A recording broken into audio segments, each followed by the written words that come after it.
ABC Sport Digital Radio.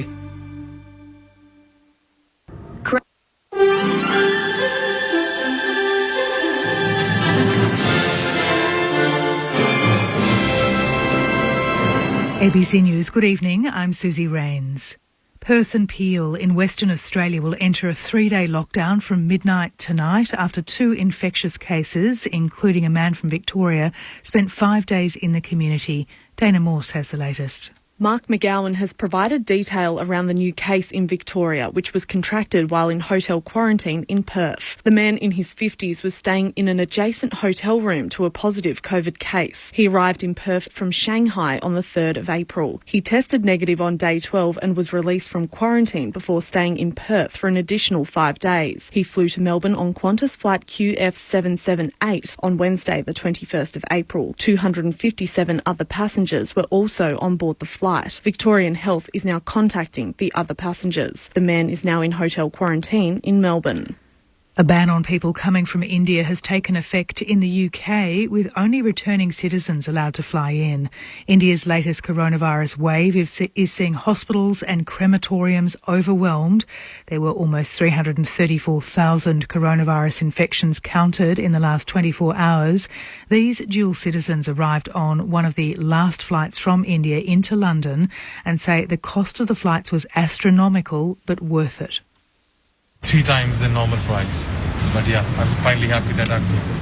Oh, it's amazing, honestly. It's amazing. I feel like kissing the ground. It's not a right time to stay in India, so feel very lucky to be here. Australia has also announced reduced travel to and from India. The Maritime Union of Australia says an international seafarer might still be alive if there'd been COVID-19 testing at all Australian ports. A ship which came from Port Moresby and briefly docked in Sydney last month before heading to Vanuatu has 12 out of 13 of its crew with coronavirus. New South Wales Health says 13 out of 15 port botany workers who boarded the ship last month have now tested negative, with some workers already receiving a COVID vaccine. The body of one of the infected international crew washed ashore on Vanuatu earlier this week. The union's Michael Myers says there's a gaping hole in Australia's biosecurity. We need to make sure that these seafarers are given the treatment that they deserve, which is getting tested. So we need to have them rapid tested in our ports the moment they arrive. So if they were tested when they were in Botany on March 31st, we could have possibly prevented, his death. The cause of the man's death is not yet known. Search teams in Indonesia are in a desperate race to rescue 53 crew on a missing submarine before its oxygen supply runs out. Indonesia correspondent Anne Barker reports. More than 20 ships are taking part in the search for the sub, which disappeared in seas north of Bali on Wednesday morning during a training drill. Military authorities say they fear the sub has lost power and sunk to a depth where it would be crushed by the underwater pressure. But they're still hopeful a mystery object detected at much shallower depth yesterday could be the missing sub. They're waiting for a special Navy ship with sonar equipment to search for that object. But oxygen on board the sub is due to run out tomorrow morning. Ships from Australia, Singapore and Malaysia are also due to arrive in coming days. More than 100 people have been injured in clashes in Jerusalem between Palestinians and far-right Orthodox Jews. The BBC's Tom Bateman is there. These tensions have been bubbling for nights now, but this evening it feels more angry, it is more organised, and this seems like a culmination. That's the sound of stun grenades at the moment as the Israeli security forces here have been clashing with Palestinians, and it's only a couple of hundred yards from where the far-right ultra-nationalist Jewish group has been trying to get to. In sport, Perth fans will still be allowed to attend live sport tonight, but they must wear masks in the stands after a snap 3-day lockdown was announced by the WA Premier. The Wildcats NBL game and the Western Forces Super Rugby clash are both being held in Perth this evening, but WA's Police Commissioner Chris Dawson says crowds will not be permitted at tomorrow night's AFL match between the Dockers and North Melbourne. From midnight tonight, the AFL game, for instance, will go ahead at Optus Stadium, but only with players and officials. The community ticket holders will not be allowed to go. To the weather, there's a strong wind warning for the central Gippsland coast and east Gippsland coast. For Melbourne tomorrow, a shower or two and a top of 18. Sunday, a shower or two and 17. Right now, it's 15 degrees. ABC News. Open your ears to the world with the ABC Listen app. Join Miff Warhurst and Zan Rowe for Bang On as they unpack the week in music, art and culture. This article broke me this week. Where was the editor in this? Or step into someone else's shoes with Conversations. Sarah Konoski and Richard Feidler delve into the lives of ordinary people doing incredible things. James is an English farmer. His family have been farming for hundreds of years. Open your ears to the world with the ABC Listen app. Download for free today. ABC Sport. AFL. Get set for the deafening roar. The pent-up emotion is about to flow. Listen to the crowd roar. AFL. Fans are on their feet. Can't believe what they're about to see. The 2021 AFL Premiership Season. Grandstand AFL. We've got a game on our hands here. This is really good, fierce stuff. This is a fantastic game of football. Someone told me there was something wrong with our game. I can't see it today. It's just a spectacular contest. Dreamers, keep on dreaming. Oh, the impossible angle. Sinners, keep on sinning. Don't go anywhere. The theatre of it all. Winners, keep on winning. And he dribbles one through and blows a kiss to the crowd. Just a new day beginning. Breaks the paint, has a shot, makes no mistake. Sends it for home. A sublime strike. Hard against the boundary. That's a classy finish. That is sensational. Can he slide it through for the finish? Yes, he can. Wide angle on the paint of 50. May have just snuffed through an incredible goal. Tries to bend off. Got him. Takes him to ground. Back to that Louis. Second, don't argue. Go to your best players. Go to your match winners. Plays on Mo down from behind. Holding the ball. Perfect tackle. It might be a game saver. Dreamers, keep on dreaming. Ricochets to Martin. You know the rest. The razzle dazzle has arrived. That is spectacular. It's a new day, new day, new day beginning. Ockerburn kicks the goal. Welcome to the big time. Oh, great mark. Outside of the boot, Eddie. Oh, He has picked it. Makes no mistake. Goes back. straightens up towards goal and brings it back superbly. Here's that familiar roar. Double fist salute to the crowd. They might have a new fan favourite. He'll snap, he'll go. A ripper from Gripper. Snaps off a single step and bends it through. Grandstand AFL. The 2021 AFL Premiership Season. Dribbles it through and ends the game. On ABC Radio and on ABC Sport Digital. It's become the AFL's genuine grudge match. When GWS faces the Western Bulldogs, tensions tend to run high. There's no quarter given and sometimes no holds barred. The season 2021 has been a superb one for the Dogs so far. Their best start in 75 years. The Giants have made a more modest start to the year. The consecutive wins have boosted their prospects. It's GWS and the Western Bulldogs from Canberra on Grandstand AFL. Nice to have your company wherever you're listening around the country or around the world. Alistair Nicholson with you. No late change for either GWS or the Western Bulldogs. Tanner Broon is the GWS medical sub. And for the Bulldogs, Lockie McNeil. The Dogs 5 and zip for the first time since 1946. The Giants 2 and 3. I'll be calling the action with Corbin Middlemass tonight. Good evening, Corby. G'day, Al. As you said off the top, one of the best rivalries in footy today. It feels like the best rivalries. You can't just promote them into existence. There's plenty of other teams that have these long storied histories, but these two teams genuinely don't like each other. So fascinated to see what we get tonight in the latest chapter. Joined by the former coach of the Bulldogs, former coach of many, really, Mick Malthouse. Welcome to you.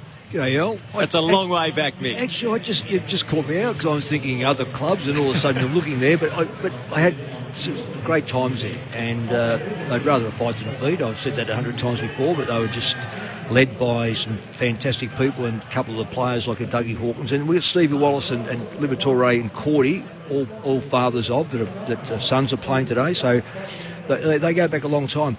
I'm just looking forward to seeing the Dogs play, but I'm also so wrapped for Leon Cameron. I just reckon that the last two wins have taken just a little bit of heat off him. And I just saying to Lingy off air, Flynn in the ruck, relieving Mumford, who is a battering ram we've already spoken about. That duel should be intriguing. Cameron Ling, good evening to you. Good evening, Al. Yeah, I'm looking forward to this one. It's genuine. They don't like each other. There's feeling in the middle of the ground. Who's going to step up in there? But the Bulldogs have been so good this season. Can't wait to see how they respond to maybe just getting hunted a little bit. And I'm backing in the fact that they will respond and they'll handle it beautifully. Well, as we've been hearing today, I'm sure you've heard on the news, a COVID outbreak stemming from hotel quarantine in Western Australia has resulted in a snap 3-day lockdown in the Perth and Peel areas. For the very latest, ABC News is the best source, so go to ABC News Online.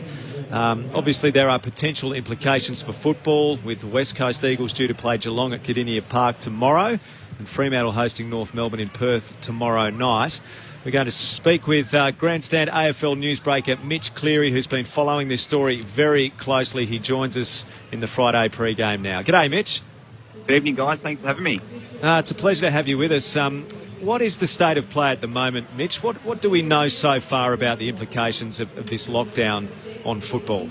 So it's going to affect 2 games this weekend, and then we'll get to what happens following that. So firstly, the Fremantle-North Melbourne game, to be played at Perth Stadium, will be played in front of no crowd. It's a disappointment for the Fremantle Dockers. It's one of their biggest games on the fixture, the Len Hall tribute match, played every Anzac Day weekend. No crowd, so only players and officials from the 2 teams, the Dockers and the Roos, will be allowed in the venue. Dockers players are undergoing COVID-19 tests as we speak. That's because they've been out in the community in WA. They hope to get those back first thing tomorrow morning, which will then be able to clear them to be able to play. The Roos flew in this afternoon on a flight because they've been in Victoria and, will go straight to their hotel and stay there until the game. They won't be required to get tests, as I've been told tonight. The other part of this, Al, is the West Coast Geelong game tomorrow at Cardinia Park. West Coast undergoing tests right now. They flew into Geelong and on a chartered flight on Thursday. Once they're cleared, they'll be able to play that game. That's obviously the afternoon game, so they'll need to get those tests back pretty quick, but I think they'll be able to turn them around in pretty rapid progress, and the Eagles-Cats game will go ahead with the 75% crowd at Geelong. Yeah, it's interesting. It's a similar scenario to what faced Brisbane a few weeks ago when they also played Geelong down at Cardinia Park. What do you know of North Melbourne's situation then, given they're in Perth? Will there be an impact on their ability to return to Melbourne in the aftermath of that match?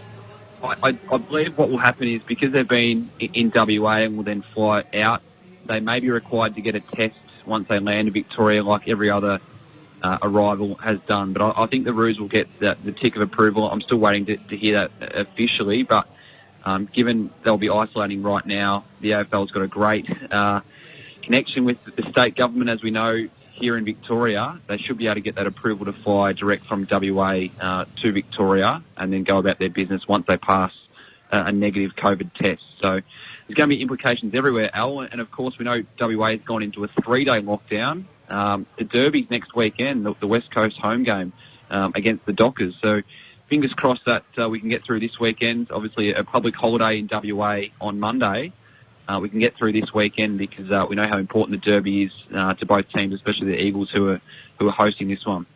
Yeah, absolutely, Mitch. And if you think about it, only a week ago there were a domestic record 54,000 people at that match between the West Coast Eagles and Collingwood. So the idea would be that Derby would go ahead. I know Brisbane stayed in Victoria for a couple of weeks, didn't they, in the aftermath of that Geelong game? But the idea would be to get West Coast back to Perth and potentially play that match next weekend.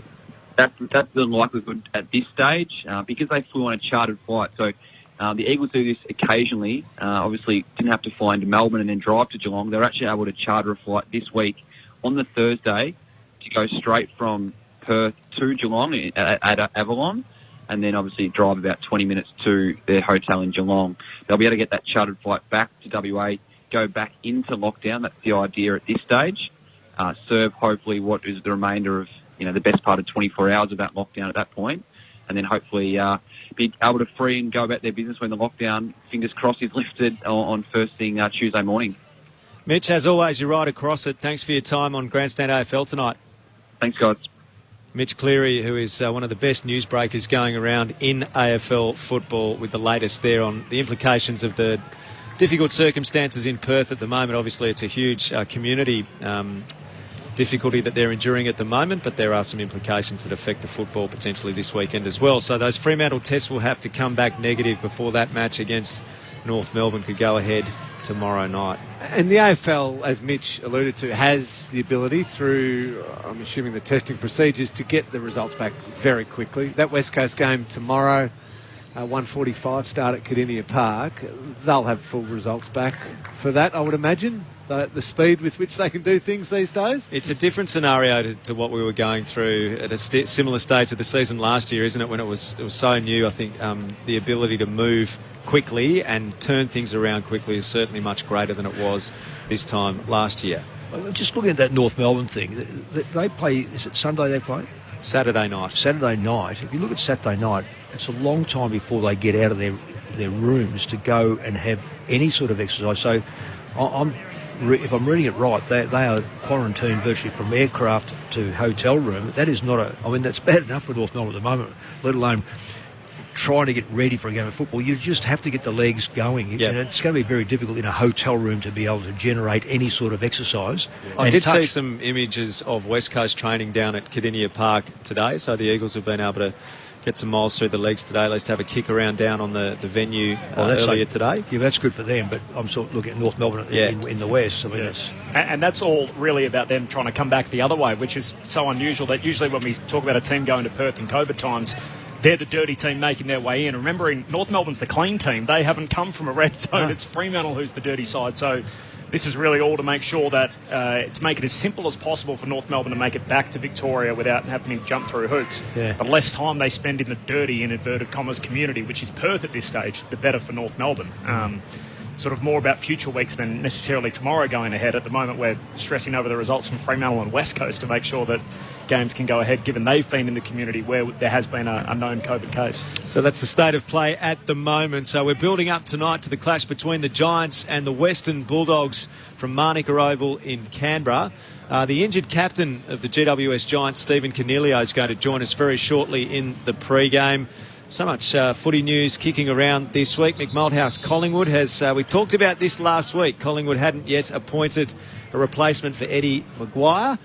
Mark Corder has been now placed into that role. He was the vice president under Eddie Maguire. He was sharing responsibilities with Peter Murphy and has now been given that role full time. What did you make of it? There has been a suggestion in some circles that this is not enough of a departure from the past, that the Do Better report highlighted a lot of things that needed fixing up at Collingwood, and this is not moving on significantly from a bad chapter in the club's history. Yeah, there's a number of things, Al, that sort of come out of this. I don't know whether they're actually spooked into getting a decision done that quick for a start off. That was my first thought process. I was at the game Collingwood GWS 2 weeks ago, and it was sort of mooted that it would take place but not necessarily rushed.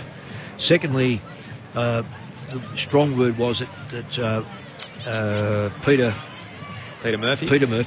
Murphy had certainly had the numbers and had great support, and somehow or another between the office and the committee room, that's changed.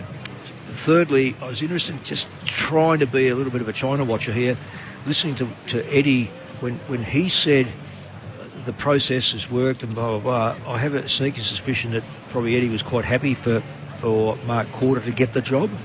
He didn't suggest otherwise. I'm not saying he suggested he didn't want Murphy to get the job, but there was interesting dialogue. Has it been a separation? Not really. No, Mark can argue all he likes about the new people coming in, but no, there's been no separation, and that's if you're part of that system and you've still got Wiselicks in there. In many respects, Holgate, etc., then you've still got a fair core, because it's not a big committee number of people that have been there in the past. So will Mark Corder be different than Eddie Maguire? Massively different. And so did they need more of a clean out, do you think, of the board? No, I'm not suggesting that, but I just know from talking to people right through the club from time to time and running into different players and different officials over the last 6 to 12 months, Peter Murphy would be considering himself pretty stiff, I would have thought, because he was held in such high regard by so many people. And now he's still on the committee, I believe. I don't know whether he'll walk from it. But he's been held in such high regard because he's got such he's new, he understands the system, he understands people, and he was prepared to make change. Mick, in a massive club like Collingwood how much of a distraction is it when you've got very influential former players coming out backing a different party? Jeff Brown. What's that? How's that going to play out for Collingwood, do you see? Well, that happens in most clubs, let me say. I've been involved in football since 1972, and even as an 18-year-old coming into St Kilda, you could see this power plays right through. But it increases. Like going from St Kilda to Richmond, it was quite amazing, the difference. Then going to Footscray, then going to West Coast. West Coast were only a new side, but the power plays within that football club were just astonishing, absolutely astonishing, because you had the commission and you had the football club. And then they go to Collingwood, it took another level again. And Carlton, for that matter, is also part of it. So Collingwood's certainly not immune to having outside influences and agendas by certain people and just the right. And if they're strong in the media, Lingy, it'll grow legs, because you're always going to get someone who's going to use the media as a conduit to get his thoughts and his processes across. So don't be surprised if you don't hear more and more, because if you're talking about Kelly, I mean, I don't know how many journos are actually contracted to him, but it'd be a fair few, and maybe little paybacks here. So this could end up anywhere, quite frankly.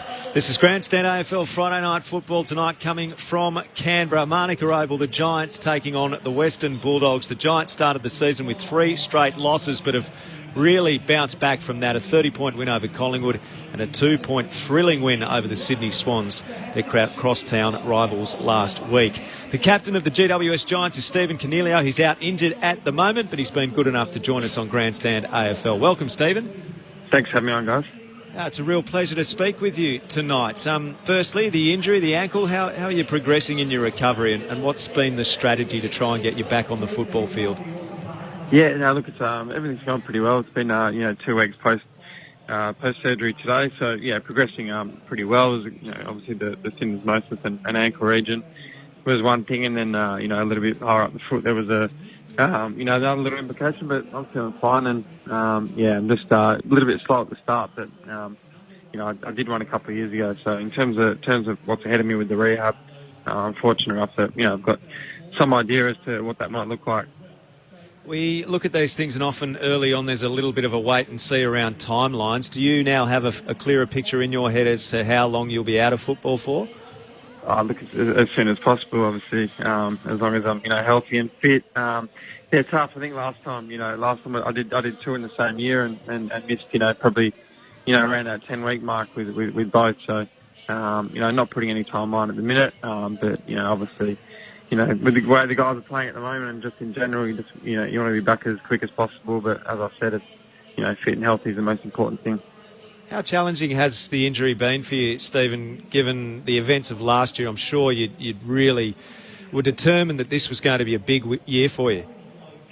Look, I think it's an interesting one. I think everything happens for a reason. I'm a big believer in that, and if you look at it that way, you can use it as an opportunity to come back and be a better person and a better teammate and everything like that. So I'm trying to look at it through that landscape rather than obviously being annoyed at the fact that I'm injured again. But it has been a lot easier watching the boys, no doubt, over the last 2 weeks. 2 fine performances, and the Collingwood one, and then the Derby last week was phenomenal, and hope to see exactly the same tonight. Steve, Mick Valdez, just to correct something there, it's very hard for you to be a better person, mate. You're one of the best people I've ever met in football, so don't ever apologise for being who you are. You're terrific. Just on captaincy, mate. I know we've spoken a few times. What have you learnt from last year going forward with this side now that it's been, you've lost a few senior players, and all of a sudden the kids over the last couple of weeks have stood up for you?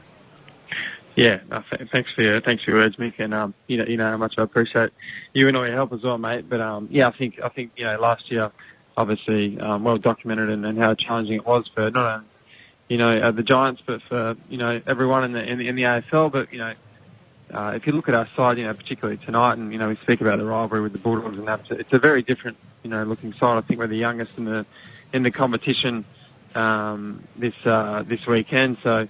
On from last year and probably the last 2 years, it's a very different look Giants. we've got some amazing talent coming through, but it's about probably since 2016, it's just a lot of it's been about not expecting to win each week, but every week if we don't get the win, we really filthy on ourselves and hold ourselves to higher standards. Me being one of them, but a lot of our guys, Toby and Josh Kelly, and trying to scale that differently and really just focus on the process and like we said, it saw in the first 3 games, it didn't quite work, but we haven't really hesitated or panicked at all, and knew it would come good eventually. Just on now that you're out injured, and it's been significant as far as time goes. What is Leon been able to utilise your knowledge of the game, and have you been involved in team selection or team game structures or taking some divisions? We quite often see it with senior players helping out the coach when they're injured. What's he got you doing? Yeah, going forward, that's definitely the plan.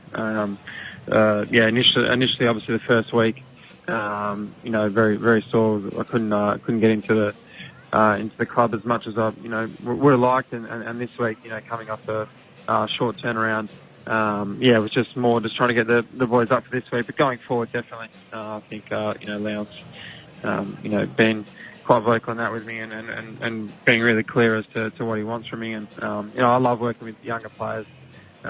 First, second, third year players, and really trying to upskill them and develop them and really teach them some of the things that I learnt quite kind of early days, and for me anyway, that'll be really important and something to focus on for the next month. Steve, I've seen the improvement of the group over the last couple of weeks. Maybe just the next piece to take you to the next level. I think of Jesse Hogan. How's he progressing, and are we likely to see him next week? I think he had a good game last night against the Doggies in the reserves, kicked 4 goals. Will we see him next week? Yeah, he's been super. I think, I hope so for the sake of, the Giants and Jesse and the people, that want to see him get back to the levels that we have. I think he played, an awesome game last week as well. It was just unfortunate that our forward line and obviously team have been going really well. So I hope so for his sake. He was, really impressive last night. I think his work ethic and, ability to kick 4 last night was obviously highlighted, but his unselfishness to, try and pass off a few goals, really impressed me. And since he's been at the Giants, I can't say, enough good things about him. He's really brought into what we're trying to do, and, as well, we can help him to get back to the player that he once was. Just leading into this game tonight, I lick my chops a little bit and think of the exciting clash between Dogs and Giants in the last few times. No Matt DeBoer, though, tonight for you guys. Anyone else maybe we can look out for who might just take it up to a few of these Dogs midfielders who are in pretty good form? Yeah, it's going to be interesting. It's always when fixtures come out at the start of the year, but it's amazing. I think for us to be able to play on such a weekend. Obviously, we hold that in, for the AFL in general, but Australia and everyone to play on this weekend is really special for us, and no doubt, like I said, it might be a very different look Giants to what it has been in the last couple of years against the Bulldogs, but it's a pleasure, and hopefully there is a bit in the game just for viewing purposes anyway. Steve Canelio on Grandstand AFL. Steve, can we expect Nick Haynes to toss the coin tonight? I'm not sure. We'll have to ask Toby. See. What happened there? What happened there last year? Can you take us inside that? Oh, look, I think, a year on I can. Look, I think, one of the things as well, I think, just being captain, I don't always, see it necessary. Sometimes I just like to spend extra, with the team, instead of, I've always thought, tossing the coin. We had Sterling Carroll and they just used to rotate it. I've never seen it as a, a massive thing or something of, really important. And obviously with what happened last year with, 2 years ago with, the incident with Haynes, you just thought, it might get him up, it might get the boys up, and we lost the game, and I look like an idiot. but if it worked out, it might have gone the other way. It's worth a try, Steve. It was great theatre. I'll give you that. Yeah, absolutely on. I think it's clear that the two teams don't love each other. Steve, all the best with your recovery from the ankle injury, and we look forward to seeing you back out there. Thanks for joining us. Thanks for the chat, guys.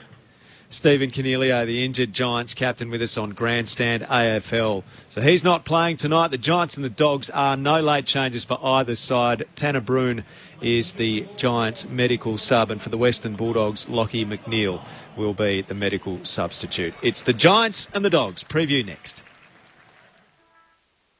If you're not going through an emergency situation right now, it might be the perfect time to explore the all-new ABC Emergency website.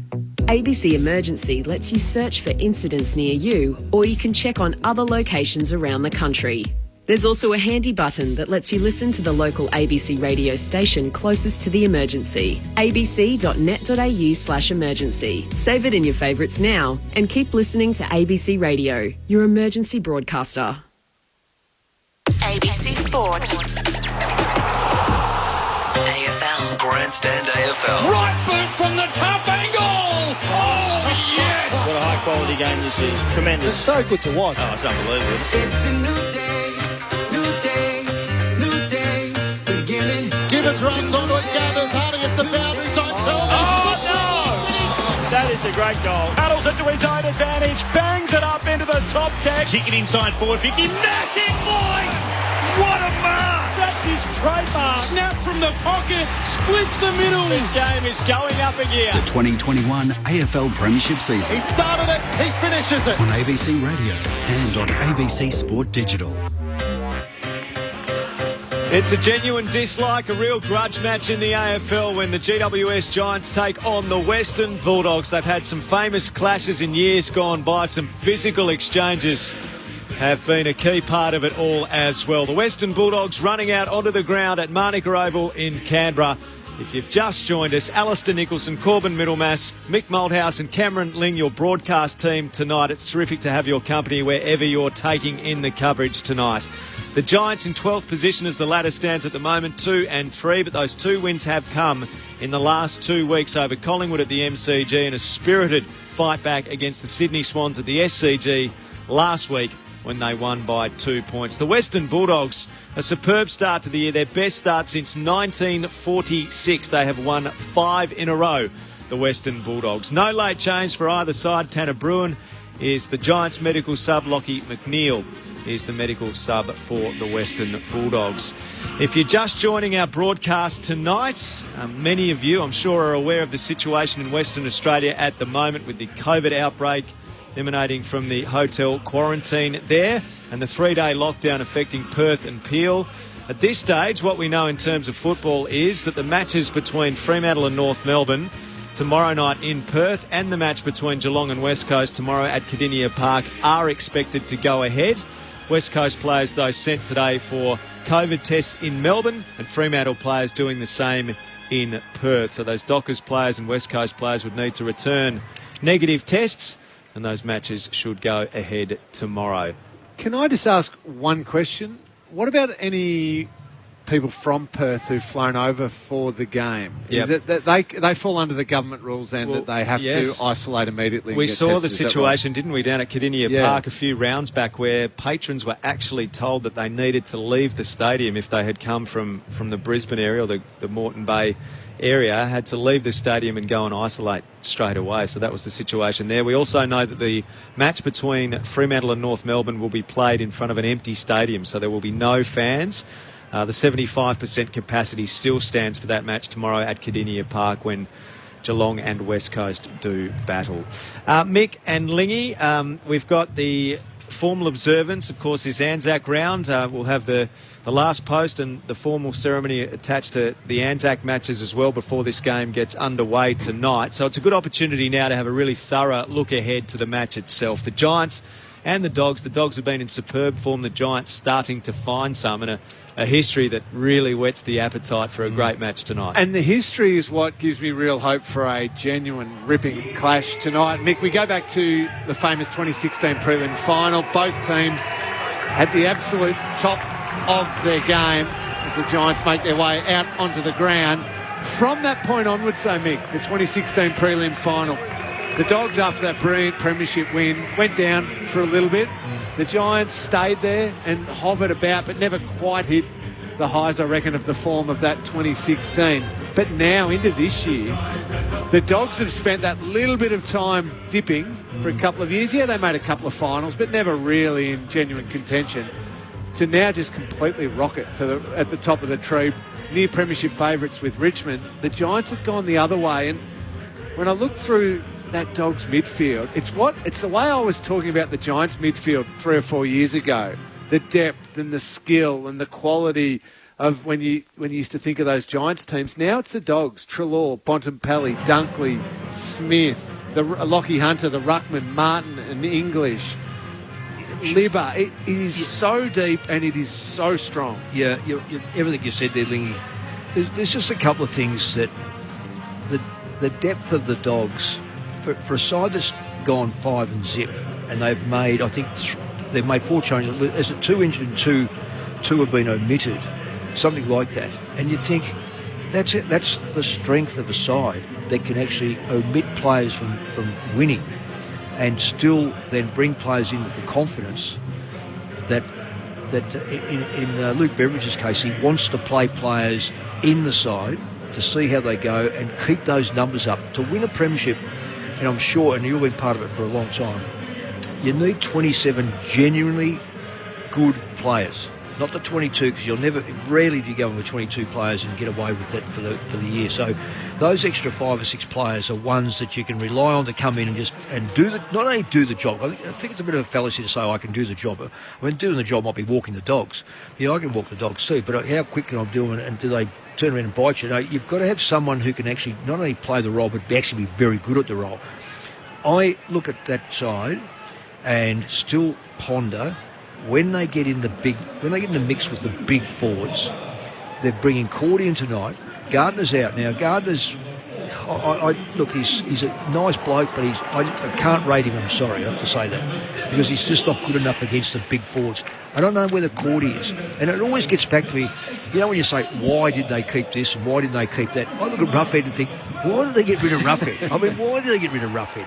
And then I think the player of the trade period is Alira. No question, because Port got the player they needed. And this time last year, Lingy, remember I said to you, I reckon they're one big man short, and I reckon the Dogs might be one big man short in that backline. Well, yeah, and I agree that backline's the worry. And Bailey Williams has had a terrific season and playing bigger. Not there tonight now, is going to miss a chunk of time.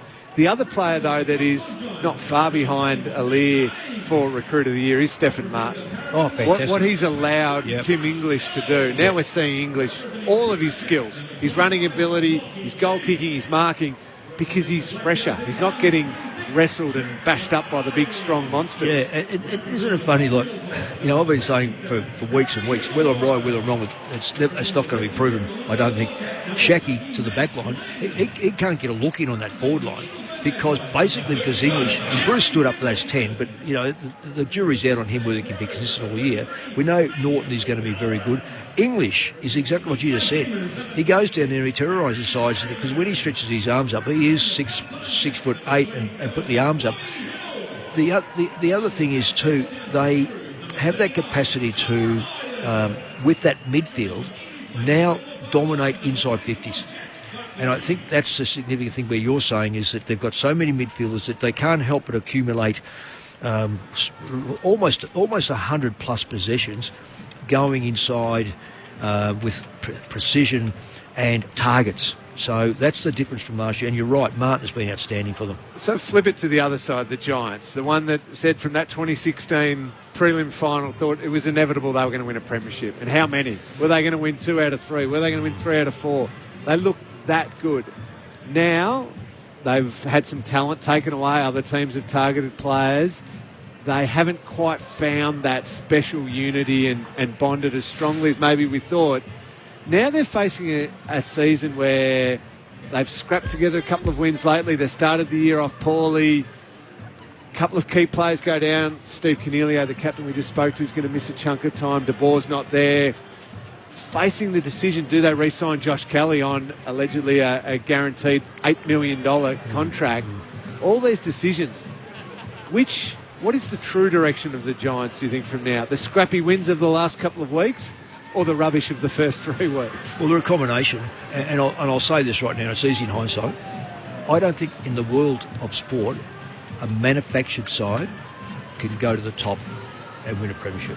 And I'm saying West Coast, when they got put together in 1987, and we know the Brisbane Bears were just thrown together, and it was a disgrace what other clubs did to the Bears. But in West Coast case, they got Glenn Denning and they got this player and that player, and they got Rob Wiley, and put all these players together, got all the draftees, and it was a fantastic draft by the West Coast early days.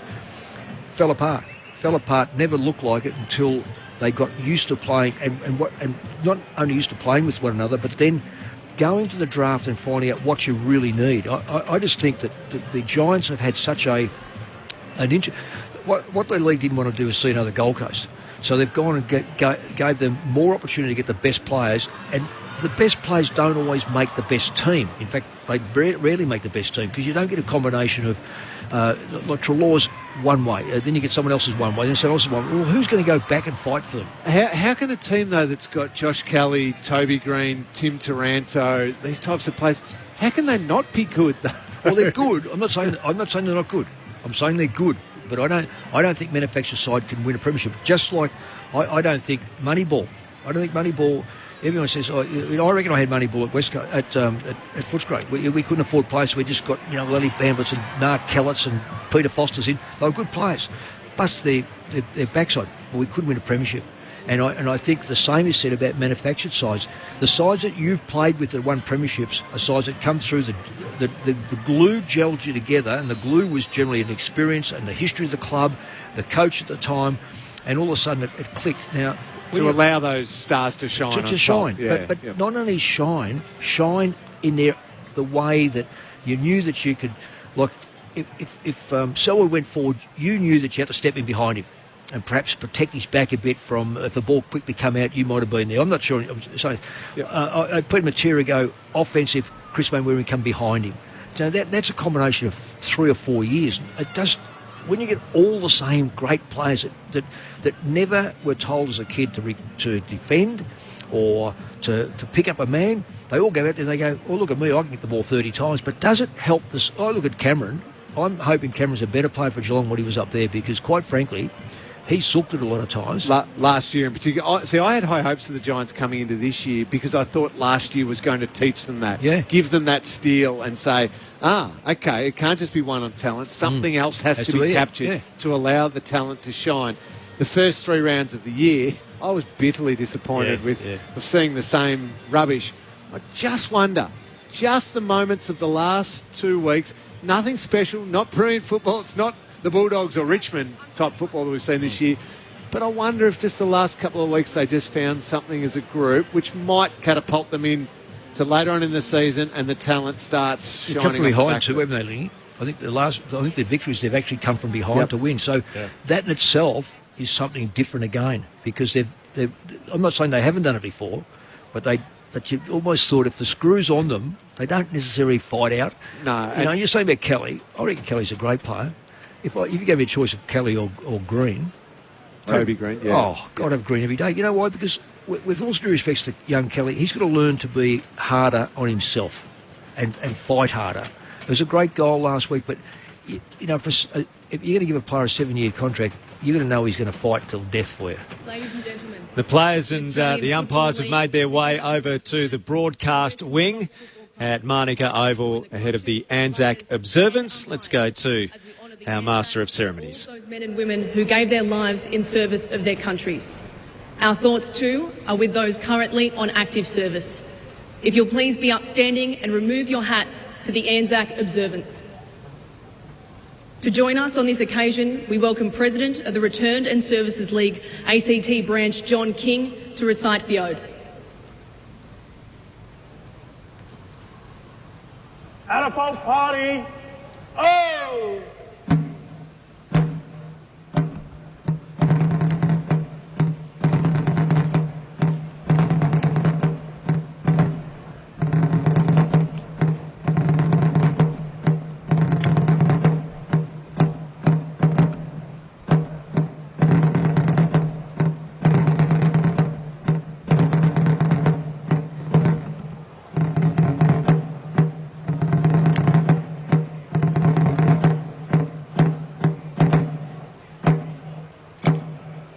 Catapult party.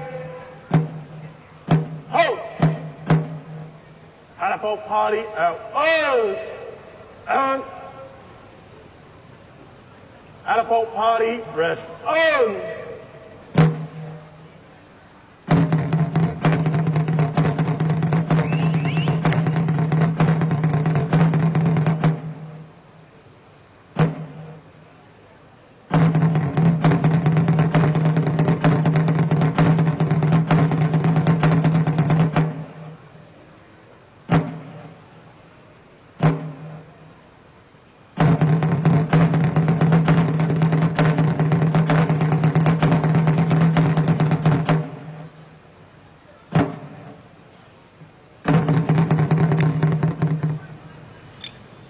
Catapult party, I can.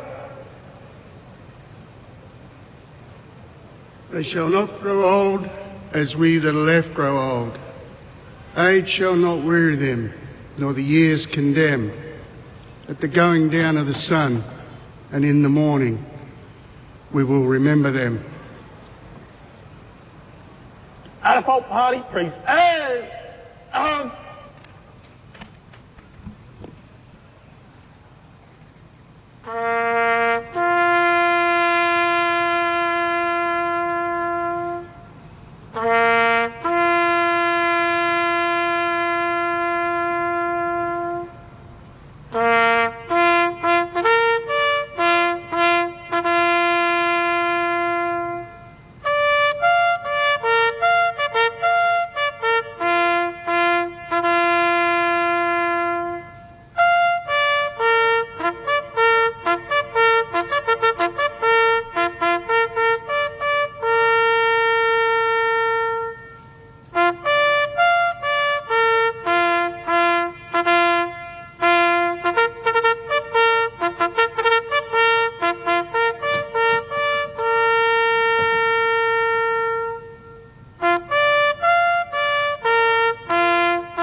Catapult party, shoulder. Arms.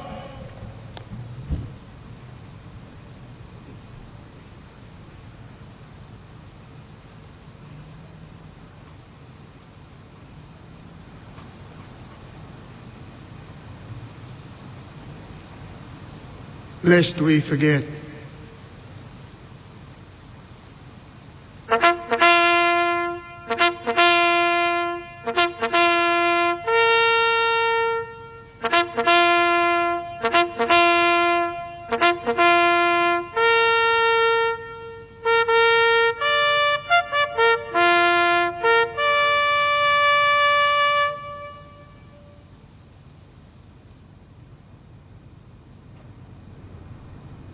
Ladies and gentlemen, if you please remain standing for the Australian National Anthem, performed by Lucy Sugarman.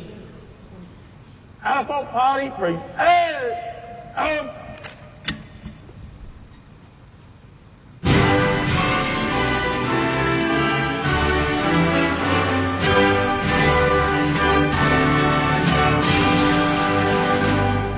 Australians, oh let us rejoice, for we are one and free. We've golden soil and wealth for toil. Our home is good by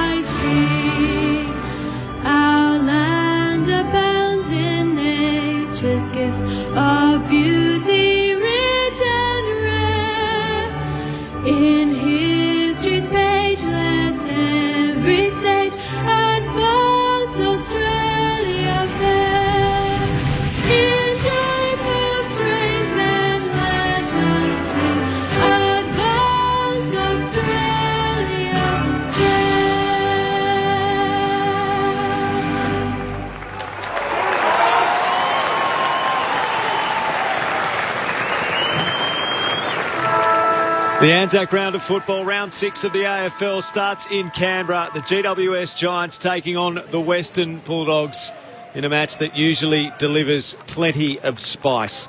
The Giants 2 and 3 in 12th position at the moment. The Western Bulldogs 5 and zip to start the new season after a 16-point win over Collingwood, a 7-point win over West Coast, a 128-point win over North Melbourne. Beat Brisbane by 19 and Gold Coast last week by 62 points. Was last week a turning point for the Giants? Have the last 2 weeks been a turning point for the Giants? Can they do something to intervene in the rampaging progress of the Western Bulldogs early in this season? Alistair Nicholson and Corbin Middlemass to broadcast the match alongside Mick Moldhouse and Cameron Ling for you on Grandstand AFL. No, we did not see Nick Haynes go to the coin toss. It was Toby Green. And it looks like the Giants are going to kick down towards the pool end of the ground in the first quarter. So Lingy and Mick, a final thought on what we might see tonight. As much as before I was saying that I thought the last couple of weeks might have just been the first little indication of the Giants finding that something, I just don't think it's probably not going to come out tonight, Mick, because they're playing against a team who is so good, playing such good football, and as I've said, have such depth in most areas. Yes, we have the little question mark around the back line, but I even feel now with Hayden Crozier and Easton Wood and Alex Keith, there's enough there, and then they've got the creative players as well. I think unfortunately for Giants, they might have discovered something, but it's not going to work against the Dogs. No. I just think the Dogs are playing that good at the moment. You're spot on. And you can add on a few more there. Bailey Dale has added another dimension to the back line as well. So I'm not suggesting that it's not a good back line. I'm suggesting that when you get up against the Kennedy, Oscar Allen, Darling, who plays where. And I'm not saying that even the West Coast are good enough to beat them, but at the end of the day, you're still going to be able to cover 3 tools in any good side. And your all side, Cameron and Hawkins, and if they put another third tool up there. It's hard to see Greater Sydney winning this game, but they've got enough good players. And what I like about the fact in the last 2 games, at least they've fought the game right through. And I think that the more you play players that have to fight for a game, the more you're going to get a fight on the ground. It is usually on for young and old when the Western Bulldogs and the GWS Giants go at it. Seconds down, round 1. Here's Corbin Middlemass. The best modern-day grudge match in footy. Away we go in the Great Western. It's Martin and also Flynn in the middle of the ground as Martin wins it down. Hopper's kick smothered. Ricochets out towards Ash, who gathers defensive side of the wing for the Giants. Kicks down to half forward. But Hayden Crozier floats through to take the intercept mark on the half-back line for the Dogs. I know they've got through with five wins, but he's been an outstanding player since he's arrived from Fremantle. Lays it off by hand to Dale, who kicks it out to the opposite flank. Target was Jong. He's outnumbered. Spills down to Keith. Wrapped up by Hill. Shoots a hand pass back over to Jong. Tackled front on by Haynes. Hand pass wanted to get to Easton Wood. He just looks for the safety of the boundary line and finds it. And we'll have a boundary throw in just forward of the wing for the Western, for GWS rather, kicking to the pool end in the opening term. So Martin to go up against Flynn in ruck. Martin comes from behind. Flynn falls over off the hands of Martin down to Taranto. Didn't clear the pack. Jong's hand pass knocked down. McRae gets it off to Dunkley by hand of Bontempelli from half back.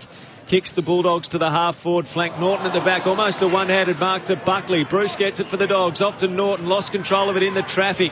Through they go. Taylor there for the Giants. Out comes Cumming. He's nailed by Bruce. Still they maintain possession. Ash to Taranto. He kicks the Giants to Toby Green, who's going to get a warm reception in Canberra tonight, but he's public enemy number 1 when it comes to the Western Bulldogs. 11 goals in his last 3 games, and that includes 1-7 last week in the Sydney Derby. Kicks down to half forward. It beats the pack. Out the back, Hill running onto it. He's bowled over by Crozier. The footy sits in the back pocket for Cordy. Lays it off by hand to Wood. Kicks out of the defensive arc, and Jong takes the mark on his chest at half back. So one of the 5 inclusions, 4 omitted. And Ling Jong back for his first game since round 5 of last season. Sends a high kick to the wing. English the target here, but from behind. The intercept mark taken by the impressive Taylor. Centre wing. Heath Shaw's got great reps on him. And as a former teammate, I know. Taylor kicks the Giants to the half-forward flank. A couple for Himmelberg to beat. It's off his hands. Over the boundary line, 55 from the Giants goal at left half forward. We're 2 minutes in, no score in the contest. I think it was about this time last year I said Sam Taylor's going to be one of the best defenders in the competition. Then he missed every game since. So I don't want to jinx him again, but I still stand by my original statement. Sixth in the competition for intercept possessions through the first 5 rounds of the new season. Sam Taylor from the boundary throw in. Flynn won at the Liberatore first possession. Hand pass he shared with McRae, and then Libber just kicks it long down the wing. Fist came from the back by Taylor and back towards the boundary line it goes, and out it goes right on halfway. 12 guys under 50 games in for GWS, just 4 for the Western Bulldogs. And from that famous preliminary final back in 2016, just 5 Giants remain, 9 from the Western Bulldogs. One of the great finals matches in recent memory. Off the contest, it's taken by Liberatore, tackled by Hopper. Jong picks up the spill. He loses it. Dunkley's hand pass is turned over. The Giants through Kelly go forward, but intercept mark taken by Keith. On defensive 50 for the Dogs. He goes to the outer side, the hillside of the ground, where Bailey Smith's out to take the mark. Defensive side of the wing. And he goes short to Jack McRae, who has been racking them up this season, averaging 35 possessions a game. 41 his best, 32 the fewest he's had in 5 games this season. No score through 3.5 minutes. McRae kicks down to half forward. Bruce the target. Fist came at the back down to the lap of Ward. His hand pass stolen. Bruce off his backside taps it to Vandermeer. Runs onto it. Tries to break the coming tackle. Lost the footy but wasn't held in the tackle. The Dogs will get it back. Hand pass away from Scott. Gives it to Dunkley, who kicks over his shoulder, and Lim Jong runs into the space and takes the mark. And now all of a sudden Jong at the other end of the ground will have a chance to kick the opener. Oh, that's holding the ball, isn't it? We've just seen the replay, and it looked like it was a holding the ball. It should have been a free kick to the Giants. Lim Jong, just ball fell in his lap. He's happy. He's going to provide a bit to this Dogs team if he can get back to his best football. This will be his 4th possession already. We're only 4 minutes in. The other 3 coming into defensive 50. Now up front. That's a horrific finish. He's lucky to score. Just snuck it through for a behind. It is the first score of the game. 4.5 minutes in. The Dogs are 1 behind. Oh, he dropped that terribly. It floated all over the place like a 6-year-old trying to teach him how to kick. Coming. Brings it into Buckley. Buckley kicks the Giants to the wing. Himmelberg used his body on Cordy and took the mark outer side of the ground. Lingy, that's that thing I talk about. Cordy. Is Cordy good enough against the best sides? He was easily outmanoeuvred that time. Himmelberg, high kick to the half-forward flank, a pack of about 6. Rising in it, Flynn takes the mark in front. Hand pass to Green. Green uncertain. He dithers. Fancy footwork. Now goes long. Oh, what a decision. Toby Green couldn't buy one last week. Now from downtown. A huge drop punt for the opener. 1 goal, 7. Green last week, 1 straight tonight. And the Giants with the opening goal. We're 5 minutes in on Grandstand AFL. The Bulldogs 1 behind. Just a couple of little moments there. The Himmelberg mark you referred to on Cordy, and then Flynn takes the grab. Is that good for Flynn? Another tall, and then just a little thing. Toby Green should never be indecisive. No. You within 50, just have a shot, Toby. Yeah. You'll nail it. Forget about that 1-7 last week. But those big contested marks, you highlighted it before the game. Do the Dogs have enough big defenders to stop that? So already just a couple of little wins there for the Giants. And the fact that Green was able to manoeuvre through the pack a little bit there. The 2 Dog players didn't go to him, and he was able to set up that goal. It's fantastic. Away we go back in the middle. Toby Green with the first. Flynn wins the tap and then follows up. Roves and gets the kick down towards half forward for GWS. Daniels trailing in the race with the footy. Duray had it. Lost it in the Daniels tackle. Collected by Smith of the Bulldogs. Away to Cordy. Goes to McRae. Back to Dale, all by hand against the boundary line. He wanted to give it back to Bailey Smith. They've run out of room, so a boundary throw in half forward for the Giants. Already noticing the Giants' desire to own the corridor. Even just err on the side of giving the Dogs the outside. Take the corridor away from the Dogs. If you get a chance, move it through the corridor. Giants by 5, 7 minutes in from the boundary throw in. First touch for Bailey Smith. Shares it with Treloar and now back to McRae. Long kick down the outer wing in front of the hill. Slips through to Buckley, who goes to ground. Can't gain possession of the footy. Perryman, bottom of the pack, hands it out to Taranto. His kick around the wing turned over. McRae takes the mark on his chest. Daniels told to stands statuesque on the mark. McRae back short. The Dogs work it through Dale to Cordy to Keith at right half-back. Happy to let them have the outside kick each time. Just the Giants refusing to give up the corridor. Little chance there opened up, but he didn't take it. Keith told to play on. He kicks to the wing broadcast side. Iden's up to do the spoiling. Out of play it goes near the interchange. One straight the Giants. The Bulldogs one behind. We've played 7 minutes of the first quarter. Everything you said Lingy, it's 36 possessions, 17, and they've forced the Dogs to go wide in all those and hardly gone through the corridor at all with those 36. Giants by 5, 8 minutes in from the throw-in. Pushed away by Flynn, down to Hopper, hand pass to Ash, kicks back into the corridor. Kelly tries to claim the half volley, not paid. Gave it to Perryman under the pump. His hand pass wanted, Ward lost it. Dunkley wings it for the Dogs. Hand pass to his teammate in Treloar, hands it out wide to McRae, kicks inside 50, and Aaron Norton out on the lead, takes the mark. Right half forward. It was the right play by Ash, punching that one into the middle of the ground, and if the mark's taken and away they go, they would have opened up the field, but instead the Dogs' concentration was sharp, straight on to the umpire's call of play on. Created a good turnover. Tough kick for Aaron Norton. Wide out at right half forward, opens up the angle with his left boot. He's kicked it across the goal face. Still no score. Bruce tries to keep it alive, and Hunter is hunted. Helped through the behind line, a minor score. GWS 1 straight, Western Bulldogs 2 behinds. 4 points the Giants lead, 9 minutes in. I'm really wrapped that the Giants have actually focused on the game and not worry about the man, because it's easy in these sort of games when you get told time and time again that there's going to be a physical clash. They're really focused on their game structure. From the kick in, Giants worked at the half-back. Flynn took another good mark. His kick goes towards Daniels, couldn't get a hold of it. And it's taken over the boundary line on the outer side of the ground. Just the Bulldogs attacking side of the hill wing at Manuka Oval in Canberra. A 4-point lead to the Giants. And we approach the 10-minute mark of the first quarter. Flynn opposed to English. Flynn another win. Bontempelli roved it off his hand though. Gave to McRae. By hand to Treloar. A bounce. And now a left foot kick inside the 50 for the Bulldogs. Norton read it well in the air. Couldn't hold it one-handed. Iden picks up his hand pass, didn't hit a target. Johannesson farms it out to Dunkley. He's napped, dispossessed. Buckley gets it for the Giants. His clearing ball's okay. Another mark for Flynn. And he had it pulled out of his hands after he took the mark. The umpire said simultaneous. It was in the contest. Giants move it off half back. Possession number 4 for Matt Flynn already. Gives it to Perryman. Kicks to the wing in front of the hill. It slips out of play in front of Cordy and Himmelberg, and a boundary throw in right on halfway. And Himmelberg just saying to Perryman then, what are you doing? If they're going to give up the outside of the Bulldogs, when they get the ball quickly, they've got to trust that their teammates are actually going to be wanting to be in the corridor. So he chose to go outside with that kick. Himmelberg wanted it inside. A little bit of miscommunication. English in the ruck to have a go against Flynn, but it's the Giants who get the clearance as Taranto tumbles a kick down the wing, and it's Brent Daniels just knocks it to the boundary line. We'll have a throw in half forward for the Giants. Especially down to 1 degrees too. The heat's on the game at the moment. It's a really good game of football. 2 good sides.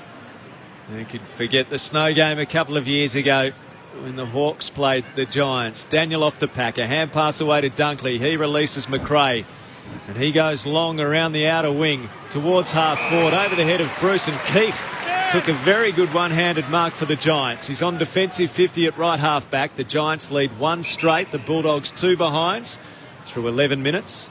Short passes on, and Taranto has taken the mark. He's coming up for possession number 5. And Lockie Keith, all he did was look inboard, until nothing was there. Then he went wide. So their modus operandi is very clear. Ash switches play from one back flank to the other to Iden. Goes short to Hopper. Hopper short kick down the wing. Hitting up Himmelberg takes the mark. 4-point lead for the Giants. 11.5 minutes in. He's got Ash wrapping around the back. Himmelberg's going to go himself as he loads up in the contest. Kick to half forward. Big fly from Toby Green. Can't pull it down. Spills in front of Brent Daniels. May have been tackled without it. No free kick. Haynes collects. Straightens up. Picked off. Dunkley getting back. Takes the intercept mark. Hands it to Caleb Daniel. He kicks it out for space. Vandermeer's drifted up the ground. Gathers defensive side of the wing. Slipped over. His hand pass missed the target. Allows Keith in. His hand pass for Green. Tom Green tackled, got it away. A chance for O'Halloran to kick a skidder inside the 50. Daniels took possession. He's tackled immediately by Wood one side and Duray the other. A ball up 35 from goal. Giants in attack to the pool end. Umpire chucks it up. Flynn hooks it down. Green in the pocket, mowed down by Treloar. Great chase down tackle. Footy spills to Caleb Daniel, last line of defence. And the customary headgear as he bangs it out to half-back, but it's chopped off. And Jack Buckley takes the intercept mark for the Giants. They're holding their own, Lingy. They're holding their own, and they're holding it in the air. And the one-on-one is really impressive. The Giants by 4. Buckley lays it up into the pocket. Green again the target. They all go down in front of him. Duray, surge kick to half-back, and Bailey Smith takes the mark. Half-back for the Bulldogs. Giants by 4, 13 minutes in. Hand pass off to Bontempelli. He kicks to the wing. Norton the target here. Initiated body contact on Taylor. Ball gets to the back. Keefe sees it out of play. Dogs attacking side of the outer wing at Manuka Oval. Only one goal through the opening 13 minutes. The Giants leading 1 straight to the Bulldogs 2 behinds. Haven't really got that handball game going just yet, the Dogs. Thrown back in. English reaches over the top. Knocked down to the front. Hopper gets it for the Giants. Defensive hand pass to Taylor. High up and under roost around the wing he goes for the Giants. Riccardi couldn't take it. Punched forward by Daniels. Keith is in the road for the Dogs. Hand pass to McRae. McRae measures his pass well. Finds Treloar centre wing. Treloar looks corridor. Dangerous kick for Scott. Haynes comes across. Gives away the free kick. And Anthony Scott will take it. He's told to go. It was one of the a million left footers they have in this team as he sends the kick out wide to Cordy. Cordy on the wing. Loads up inside 50. Not a great kick for his intended target. And in the end, it's Lockie Keefe who takes the intercept mark at centre half back.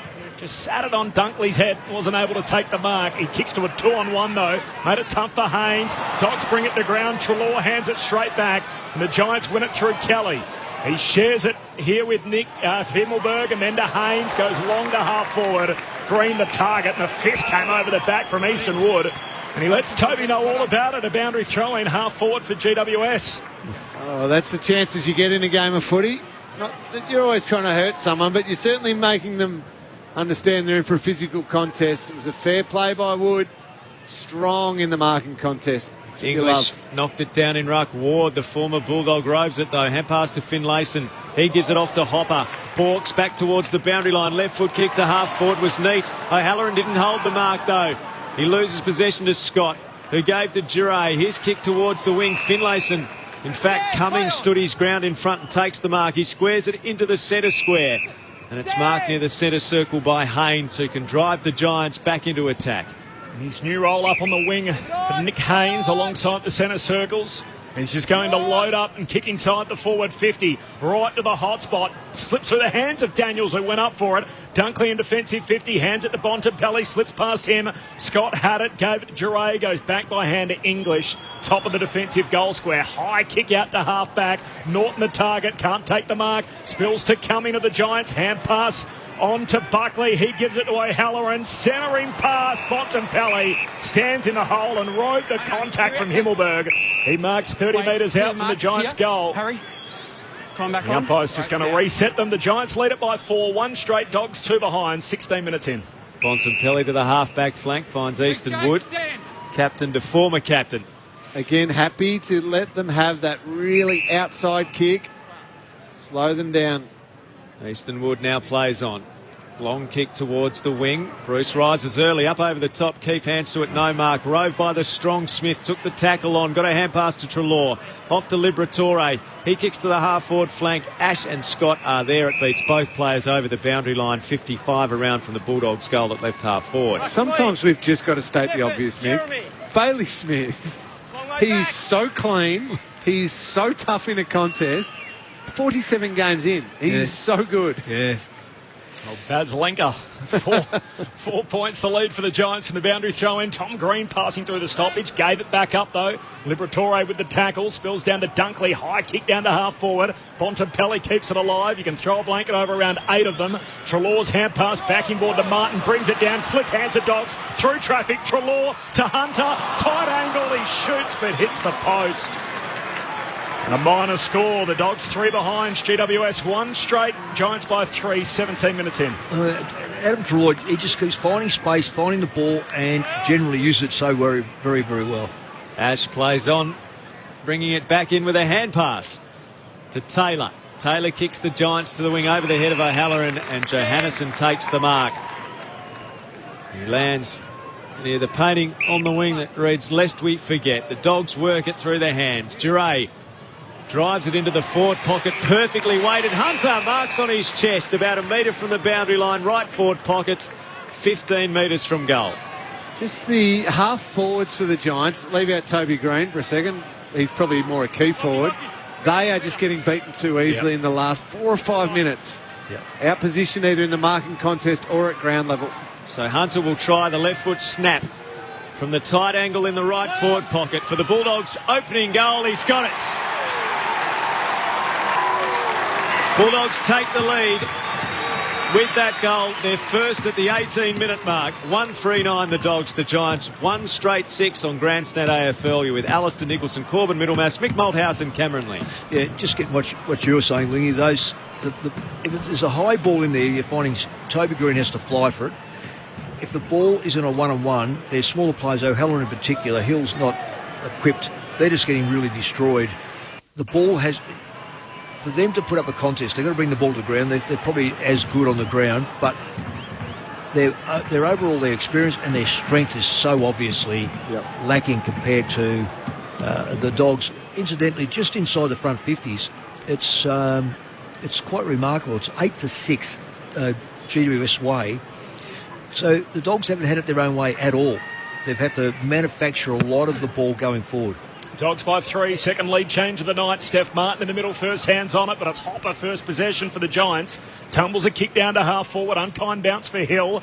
Caleb Daniel pushes it out to Treloar. The Dogs win possession off half back. Dale shares it with Duray, kicks along the boundary line. Arriving late, Stone tries to spoil McRae. The ball ends up out of play and a throw-in between wing and half forward for the Giants. You mentioned how evenly matched they are, Mick. What about in terms of surnames? We've got a Lockie Keefe against an Alex Keefe, and a Brent Daniels playing against a Caleb Daniel. Yeah, yep. Not much between them there, well, that's your job to get that right. We've only got a couple of greens to contend with as well, Mick. We are in trouble tonight. Off the stoppage, Hopper gets a hold of it, got clonked in the head. Free kick. Marcus Bontempelli getting the glutes and hamstrings worked on by a bevy of trainers on the bench. Kick goes inside the 50, off the hand of Crozier. Finlayson sockers at goal and misses from the side of the goal square. He hit the left goal post. Terrible 1-1-7 awareness. the Giants, 1-3-9 the Dogs. Terrible awareness. Finlayson had to pick up that footy. He had Hill right next to him. It's a certain goal. Absolutely. You've got to be aware of your surroundings. They leave one out there. Dogs by a couple of points. Caleb Daniel to take the kick out. Goes on a run into the back pocket and then drives his kick up onto the wing. Oh, Flynn got hands to it, couldn't complete the mark, comes back to him on ground level. Crozier hugs it to him. We'll have a ball up here between wing and half forward for the Giants. Just on Flynn, he isn't disappointed. He's been up against two very competent ruckmen going okay. A long time in the system, drafted back in 2015, but playing for the first time in 2021 from the stoppage. Ward took way too long and Liberatore runs him down. His former teammate Cal Ward and Josh Bruce, both against their old teams, and just looking at Ling Jong off the ball, he looks to be holding the back of his right hammy, and trainer's just getting to him now. So for a guy that hasn't played a lot, this is horrible luck. Involved in that last incident with Callum Ward. We'll keep you updated. The Dogs by a couple of points, 21 minutes into the opening term. Yeah, that looks like a nasty hamstring injury. He knew straight away. Yeah.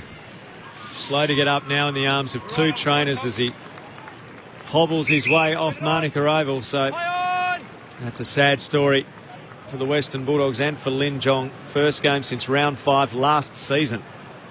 From the free kick, Dogs get it to the wing. Treloar to Scott, ball taken over the boundary line. The medical sub for the Western Bulldogs is Lockie McNeil, who was originally left out of the side, one of the emergencies, and used as the medical sub, and he's going to be in action very shortly as it's a slow walk off for Lin Jong. Al, he just cannot get any luck at all, can he? Right back when he broke his collarbone the year they won the 2016, it just seems to follow some players. The Dogs eventually get the clearance. Dunkley sends a high ball into the pocket. It'll spill front and centre to Hunter, who's been in everything. Looks for Bruce and a one-on-one. And Josh Bruce takes the mark. Just had to hold out Lockie Keefe, and diving back with the footy. Hangs onto it.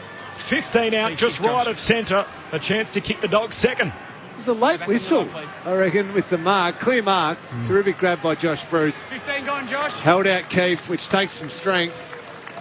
But I reckon Keefe and Bruce both thought for a second that the mark wasn't going to be paid. But a relieved Josh Bruce goes back and has a shot. And a homecoming for Josh Bruce back in Canberra. Just the third time that he's played here in front of his family and friends in the Dogs' colours. He moves in and pops it through. Momentum with the Doggies here. They move to 2-3-15. GWS 1-1-7. Dogs by 8 points. Time on opening term. Mick Moldhouse and Cameron Ling. Yeah, Mick, as much as we said the Giants were giving it to the Dogs, the Giants were going at full revs, right in that red zone of effort, and the Dogs still plus 30 in disposals, and Treloar's had 11, McRae's had 11. They were just doing it more comfortably. I feel like they've just weathered that first 15 minutes and have just gone bang, bang here a little bit late. Now the worrying bit is how long can the Giants sustain the way that they were playing those opening 12 minutes or so? Yeah, and Lee, they've got to get a better result from their inside 50s. You can't just walk in and it just gets walked out. Because either the scoreboards, it's 5 shots to 2, praising up the Giants. We should be spending a lot of time on the Dogs here. Martin wins the tap down, rising against Flynn. Rode by Bontempelli. His hand pass not good. Picked off by Tom Green. He's caught, dispossessed. McRae got him holding the ball. Play onto advantage. Dogs on the break. Bontempelli from 55. Out goes Long Bruce in the goal square. Had it knocked away by Buckley over the boundary line. Thought for a moment Bruce might go the shepherd, but he went the mark. It ricochets out of play next to the right behind post. Dogs by 8 points, 24 minutes in. Gee, they're doing every facet of the game well at the moment, the Dogs. Great tackle by McRae. Fast ball movement, brilliant. Boundary throw in right in the hot spot here for the Dogs. Flynn wins it down. He's wrapped up straight away in the Dunkley tackle. Top of the goal square. Bontempelli pushes it back into traffic. Perryman collects. He's drilled in the Liberatore tackle. Ball up. 25 out from the Dogs' goal. Stephen, Matt, here we go. Nick Haynes just coming to the bench with a bit of blood to get mopped up. From the restart, Liberatore chucks it on the boot. Quick kick out of traffic. Puts it out on the full. So no change to that score. Bulldogs by 8 points. Time on in this opening term. And Lin Jong, I think, about to be tapped out of the game with that sort of right hamstring injury. Just repeating, Lockie McNeil, their sub, the teenager. Keefe kicks to Ash, who marks just outside the goal square down at the Manuka end for the Giants. He plays on through the right back pocket. High kicks close to the boundary line at half-back. Easton Wood commanding in the air, rises, got treatment from Green, didn't like it. Easton Wood then shoved Green in the back when he was on the ground. So Green didn't take the ball, he sort of got the right arm round the neck of Wood, who still held the mark. Now he kicks the Bulldogs inside 50, standing his ground. Flynn, he is having a real impact into this Giants side tonight. He marks in the right back pocket. A lot to like with Flynn. Bit going on between Toby and Easton as well, off the ball. And Flynn kicks one with a lot as it just floats its way towards half-back. Tom Green away to Josh Kelly. Hand pass to Hopper. His hand pass not good. Back into congestion. Kelly lays a heavy tackle. Still no clean pick-up. Toby Green just picks it up. Shoots a hand pass over his shoulder to Brent Daniels. Drilled in the tackle by Easton Wood. Himmelberg, some indecision, dropped the footy as he tried to fake his kick down the wing. Collected and kicked back in the other direction by Jack McRae, and the ball skids out of bounds half forward for the Dogs. So after all that, a boundary throw in, 45 out from the Bulldogs' attacking goal. Just breaking down each time the ball ends up in the wrong person's hands for the Giants. Nick Haynes looks like he's out of the game as well. I think I've seen ice on his hamstring. Got the tracksuit jacket on. Haynes night over. So they've made their sub. Tanner Bruin is into the game. And Lockie McNeil, you think's about to come in for Lin Jong. That's a big story. The All-Australian and Nick Haynes out of the game in the opening quarter. Hopper off half-back. Kicks out towards the outer wing. Toby Green chasing it. Hand pass back inside the field of play. Crozier gives it to Hunter. Floats a kick down the line. In the end, it's marked after all that up against the boundary line that Giants will maintain possession. Xavier O'Halloran with it at half-back. That's 2 hamstrings in 1 quarter, 1 game. It's disappointing to see good players, or any player for that matter, not make it through a match. O'Halloran, whose grandfather was a premiership player with Footscray in 1954, his late grandfather Ron McCarthy. So Bulldogs Giants connections across both teams. In the coach's box at the Giants as well, with Leon Cameron, Josh Bruce, Callan Ward, Adam Treloar. The list goes on. At the stoppage here on the outer side of the ground, English palmed it down. Daniels went without it. Daniel didn't. He gathers. O'Halloran fights him for the ball. Neither will give up on it.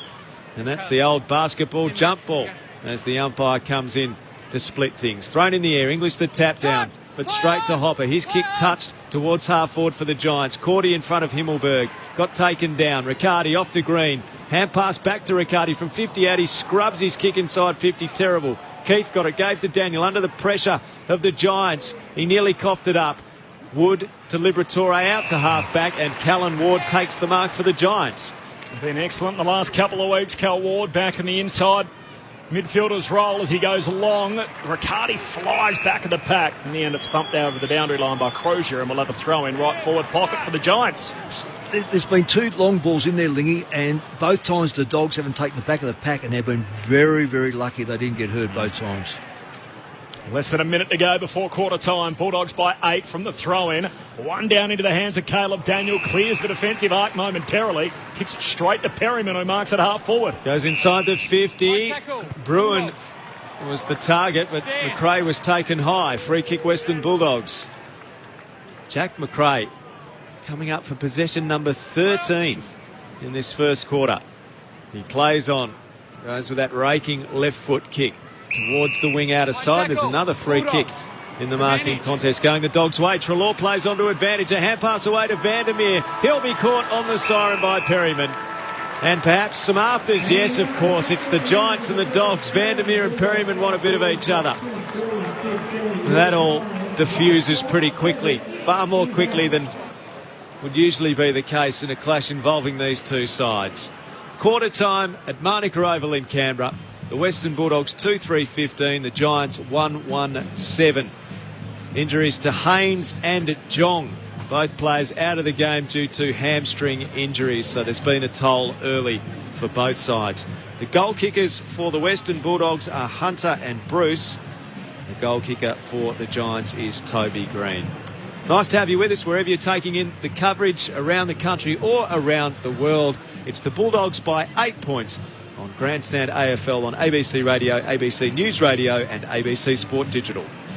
To watch the latest stories from ABC News and clips from our current affairs shows online, it's time to go direct to the source. Australia's most reliable news can be found on ABC Radio, the ABC News app and the ABC News website. Download the free app now and stay across local breaking stories, updates and analysis from Australia's most trusted news. What matters to you matters to us, and it's all on the ABC News app and news.abc.net.au.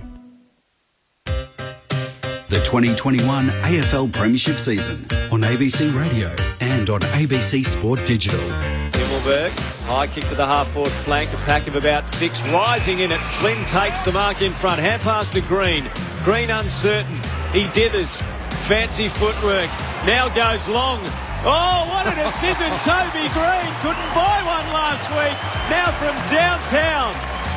A huge drop punt for the opener. The Dogs work it through their hands. Duray drives it into the forward pocket, perfectly weighted. Hunter marks on his chest, about a metre from the boundary line, right forward pockets, 15 metres from goal. So Hunter will try the left foot snap from the tight angle in the right forward pocket for the Bulldogs' opening goal. He's got it. Dogs eventually get the clearance. Dunkley sends a high ball into the pocket. It'll spill front and centre to Hunter, who's been in everything. Looks for Bruce and a one-on-one. And Josh Bruce takes the mark in front of his family and friends in the Dogs' colours. He moves in and pops it through. The 2021 AFL Premiership season on ABC Radio and on ABC Sport Digital.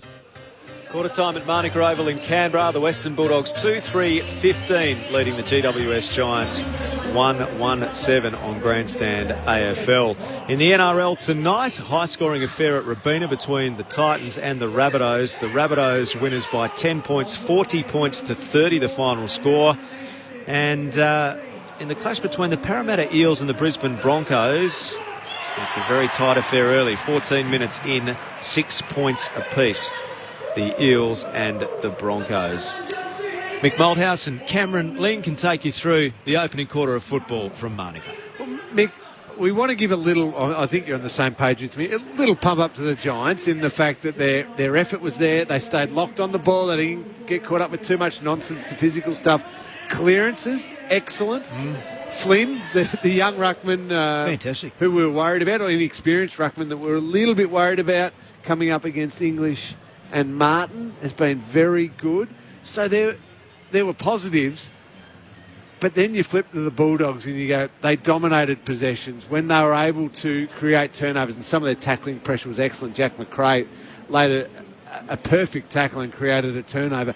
They just look more fluent and feel like when they do win the ball, even though it's only 2 goals, so they haven't broken it open. No.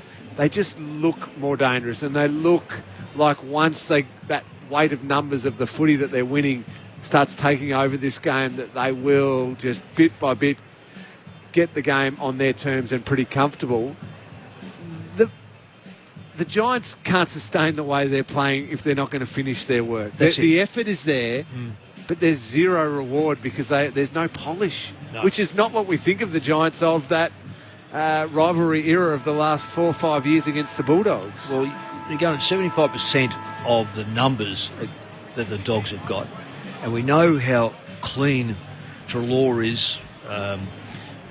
We'd say McRae doesn't waste the football, Bontempelli doesn't waste the football, and when it does go forward, they've scored at 50%, whereas at the other end, they've only scored, GWS has scored twice in 12, so you're looking at 1 in 6, so I don't know what that is percentage-wise, but it's well short of anything that is sustainable and can put pressure on your opposition. Because when that ball goes in there, particularly against a side like, or any top side, then you may not have the same number of possessions. You may play a good game where you keep them outside on the boundary, keep them away from the corridor, get the numbers back in the back line at the right time. But if you don't hurt the side, it's like having a great side without a striker. You cannot succeed, and this is going to be, it can't be left up to Toby Green. We've seen that goal was a fantastic goal.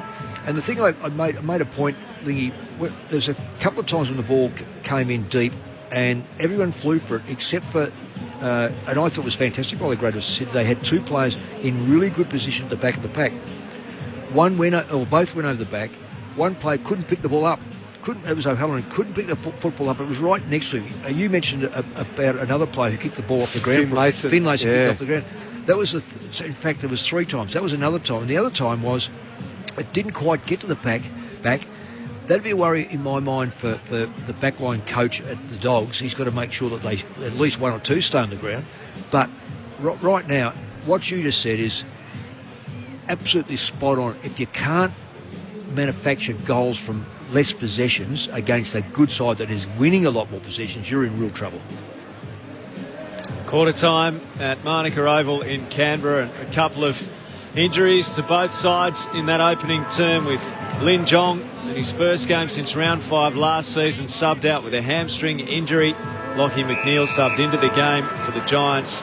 Tanner Bruin has been subbed in for the injured Nick Haynes, who also suffered a hamstring injury in that first quarter. Perfect high bounce greets the start of the second term. The Bulldogs by 8 points. Flynn took it out of the ruck, then nearly missed it as he attempted to kick it forward. Martin takes possession. Taranto drags him down. A ball up slightly the Giants attacking side of the centre square. The Giants going to the Marnica end in the second quarter. The Dogs to the pool end, taken by Daniel off the stoppage. His high kick into the middle of the ground is marked by Perryman. First game back for Harry. Diagnosed with glandular fever, so missed a couple of games, and back in the lineup as he comes wide to Toby Green, who takes the mark. Now, Toby Green can get the extra distance here if he runs late. I'd clear the area. Yeah, go. Here he goes. He just lays it up in the end from 60 out at half forward to the top of the goal square. Offhand, slips through to Cordy, and in the end he takes it through for a rush behind. It's all okay. A minor score for GWS. The Western Bulldogs 2-3. The Giants are 1-2, so it's a 7-point lead for the Dogs 1 minute into the second term. I reckon Toby could have had a shot then. Well, he could, that. Yeah, he's around the man of the mark too. Kick in duties for Crozier. He goes towards the wing. No mark taken in the pack. Picked up by Kelly, caught by Liberatore. Flicked out by Bailey Smith to Treloar. His hand pass missed the target. Taranto off to Ward. Kicks the Giants to the half-forward flank. The mark taken by Bruin. Tanner Bruin into the lineup with Nick Haynes suffering the hamstring injury in the first quarter. Bruin a high kick towards full forward. Up they fly. No mark taken. Near the boundary line. Hopper just kept it in. As we welcome our listeners through metropolitan Perth to our coverage from Manuka Oval in Canberra. The Western Bulldogs leading GWS 2-3-15 to 1-2-8. Early stages of the second quarter. Alistair Nicholson and Corbin Middlemass calling the action with Mick Malthouse and Cameron Ling. The Bulldogs have possession deep in defence. Alex Keith has the ball. The goal kickers for the Dogs, Hunter and Bruce.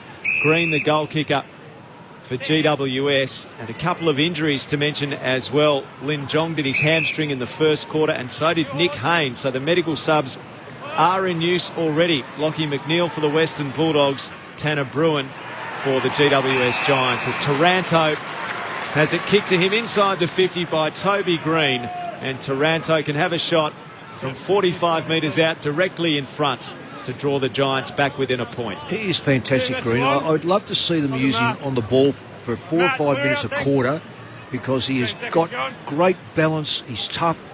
That kick there was manufactured out of a little bit of pressure, found the man in the right spot.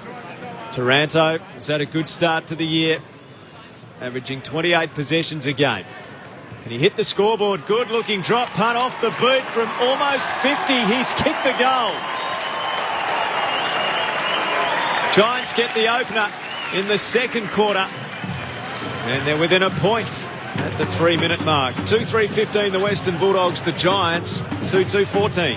For any of our listeners out there who follow the NBA basketball, Mick, at the moment the Golden State Warriors got Steph Curry, one of the best players in the competition, playing. The team is no good, the Golden State Warriors right now. You compare it to the GWS, eh? Well, and Steph Curry has just gone to a whole new level with his play, completely dominating, because he seems to have made the decision, well, if no one else is going to do it, I've just got to do it. And he's playing incredible. I feel like Toby Green wants to do that as well. Toby Green's saying, well, nobody else can kick a goal. Nobody else can hit a target. Nobody else can do a hell of a lot. There's some effort there, which is great. The bloke's having a crack.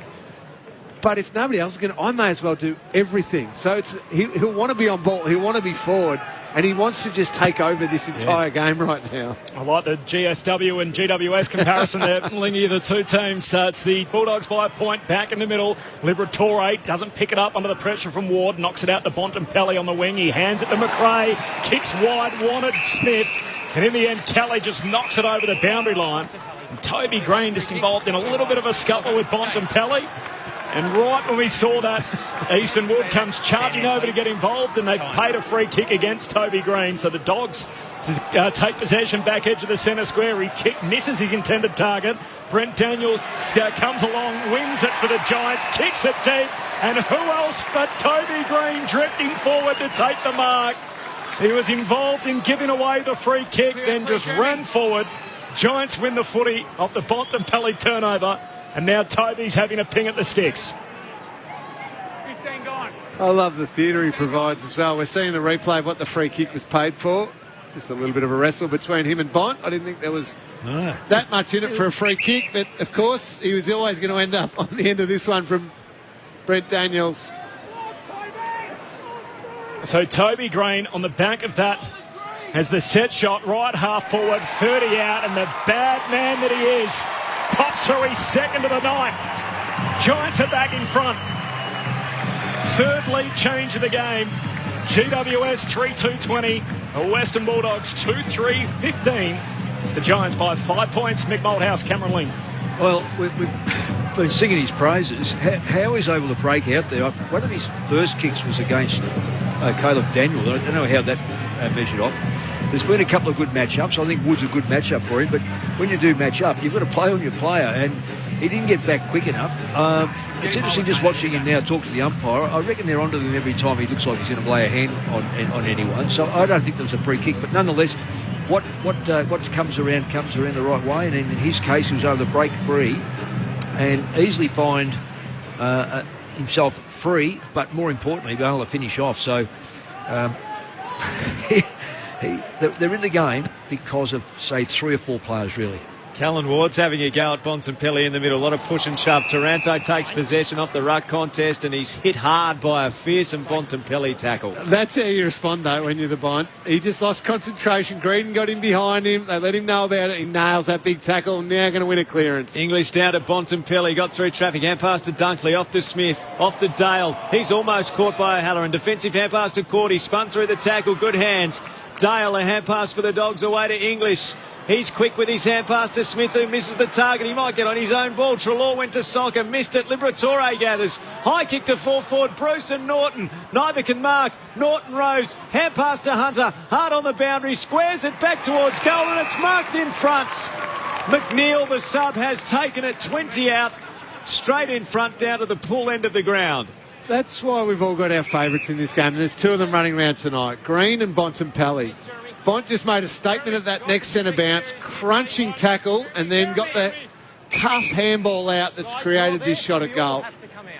Brilliant player. And he's been tagged in the middle by Ward, so no easy challenger there.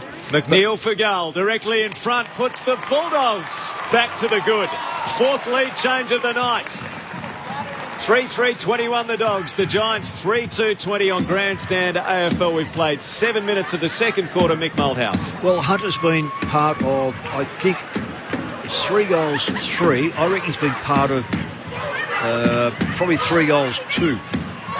And remarkably, he's getting it on his left side, on the left side of the ground, and pulling the ball back. He had one shot and hit the post, but all the rest have been put in a really dangerous area, and he's found targets. He's slipping out the back, isn't he? Yes, he is. He's getting them, as you said, on that left side, but he's slipping to a dangerous part. So somebody's concentration is just not right on at the moment. He's happy to charge forward. That's his role. From the wing, get forward hard. He's doing it well. But he's able to not only get forward, he's been able to get the ball. Yeah. And that's been the danger thing, is that someone's not working hard with him. Hamstring injuries for Nick Haynes and for Lin Jong, both tapped out of the game in the opening term. Tim English goes at it alone in the ruck, wins the tap, down to Dunkley eventually. Hand pass back to English, away to McNeil off the wing, back to Daniel. Hand pass out wide in front of English is picked off. Comes the way of Finlayson, just chucks it on the boot, heads down to half forward, and Cordy takes the intercept mark for the Bulldogs. Kicks off the half-back flank. Back down the outer wing. English again the target with Finlayson. Can't take the mark. Slips through to Taylor. Bangs a high ball back into the centre square. Bruin spoils. Now becomes the tackler on Dunkley. Your non-controlling umpires picked a free kick for a high tackle that's going to come to Josh Dunkley. Go behind your mark, Josh. And Bruin was the... That's it. Stand now. Along with Taranto, the 2 men in the tackle. The non-controlling umpire saw something from his angle and a free kick for the Dogs. They led it by a point 9 minutes into the second term. Dunkley goes short to the outer wing. Crozier plays on. One of those million left footers Corby mentioned earlier. He goes to the half forward flank, clears the pack. Perryman at the back, tackled by Hunter, taken out of bounds. A throw in at right half forward. So they've got 10 in this team, Al, which is a high number for Western Bulldogs. I wonder if it's channeling when Luke Beveridge was at Hawthorn. Yeah. Back in those days, all those left footers that used to annoy the hell out of me. Just 2 for the Giants tonight. I don't think it was just the left footers that annoyed the hell out of you when it came to Hawthorn. Lingy off the pack, taken by Treloar. He's tackled, dispossessed. Big bump put on there. Ball spills free of Ward. Vandermeer in near the boundary line. Gave to Dunkley. Squaring ball to about 30 out from the Dogs' goal. Scott's there. Picks it up. Hand pass to Norton. He's hemmed in. Gives to Bruce. Left foot snap. Bruce's shot at goal. He's missed from close range across the face. The margin is 2 points to the Western Bulldogs, and we've played 10 minutes of the second quarter. There was one right footer who wore number 5 who used to get under my skin occasionally. From the kick out, Ash goes short to Taranto. Heavy contact from Scott after taking the mark in the back pocket. Just on their 3 emergencies, 2 Lingy, all left footers as well. Shackey, Camus and Smith. So could have had as many as 13 out there tonight. The Dogs had things fallen their way. Out of the defensive arc they come. Ash to Hill to O'Halloran. Hand pass away back to Taranto. Long kick to half forward. Brent Daniel the target opposed to... Brent Daniels, opposed to Caleb Daniel. It's going to get me all night. And out of bounds it goes. Half forward for the Giants. 2-point lead for the Dogs. 11 minutes played. Second quarter on Grandstand AFL. So a boundary throw in 55 metres from the Giants' goal. We go down to the city end in this second quarter. No ruckman got hands to it. Holding on, free kick. Green was about to emerge. It's coming back to Finlayson of the Giants. The locals getting behind the team in orange feel that was long overdue. Kick to the pockets, perfect for Riccardi. He marks a metre inside the boundary line, 25 metres from goal. A good play by Finlayson. I was about to say they should have let Toby Green have the advantage. It would have been better for the Giants, but the good thing, Finlayson didn't hesitate. Saw the lead, saw the little pocket of space, just got it to him quickly. Good play. So Jake Riccardi to continue this seesawing contest. Can he put the Giants back in front from the tight angle? He's pulled the kick ever so slightly. Only had a very small gap to try and thread the ball through. It's a behind, and the margin is 1 point to the Western Bulldogs through 12 minutes of the second quarter on Grandstand AFL on ABC Sport. Daniel from the kick out comes wide to Dre. Marks at half back and then plays on, kicks it down the commentary wing. Taylor stands underneath it, takes the intercept mark. Right on halfway. In front of the benches, the Dogs by a point. He just sends it straight back from where it came. Down to half forward, and Alex Keith gets rid of Himmelberg to take the intercept mark for the Dogs. Himmelberg can't be outmarked there. He goes short to McRae, marking against the boundary line left half back for the Dogs. McRae told to go now. Just goes long down the line with the contest kick. Martin coming over the back, no mark, spills front and centre to Hunter. Quick hand pass is picked off. Buckley hands it straight to Taylor, onto Hopper, spins, caught holding the ball. And Bontempelli with the chase down tackle wins the footy. Defensive side of the wing for the Bulldogs. So Bontempelli, who's been targeted in most recent meetings against the Giants, standing up and playing a physical role tonight. He went to Dure, who kicks the Bulldogs to half forward. Bruce Flies can't mark, roved by Buckley. He kicks through the pack towards the wing. Flying Himmelberg, didn't take it. Keith knocked it out towards Cordy. He's got Daniels for company. He's caught. He's just got boots of ball. Did make a genuine attempt there, I thought, but it's a free kick holding the ball. And the Giants will have it on the wing through Brent Daniels. He goes short. And Kelly has it now. Just slightly the attacking side of the broadcast wing for the Giants. Bulldogs 3-4-22, the Giants 3-3-21 through 14 minutes of the second quarter. A crowded forward 50 city end as Kelly just goes long into the pocket. English back in support, can't complete the mark, spills to Liberatore. Back pocket, long kick out of the defensive arc, and Bruce is up marking at half back for the Bulldogs. He's totally disappointed with that. He actually had him early and let him drift up the ground and backed off him. Bruce short to Bontempelli, and their prime mover plays on straight away, kicks it deep inside 50. He could sit for Scott. He runs onto it, shakes Iden. Hand pass back to the top of the goal square. Johannesson trying to soccer it through. Came off his hand last and through for a minor score. The Bulldogs 3-5, the Giants 3-3. 14 minutes into the second term on Grandstand AFL, the Dogs by a couple. Kick-ins marked by Perryman. He goes short to Taranto near centre half back for the Giants. Out to left half back with his kick. Buckley, with no one standing the mark, plays on. Kicks around the broadcast wing. Keith in front for the Dogs, didn't mark. Gathered at ground level, a hand pass to Dale. Dale kicks around the boundary line. He missed Caleb Daniel and he missed Bruce. Not sure which he was going for, but it is through for a boundary throw-in, or over for a boundary throw-in on the outer side of the ground. Does Kelly do enough for you, Liggy, as a midfielder? Not in this game, certainly. And just noticing the Giants midfield, good in the contest, but gee, they're slow to transition, and Kelly's part of that. Martin wins the tap. Dunkley grabbed the footy, and Isaac Cumming just fell straight in his back.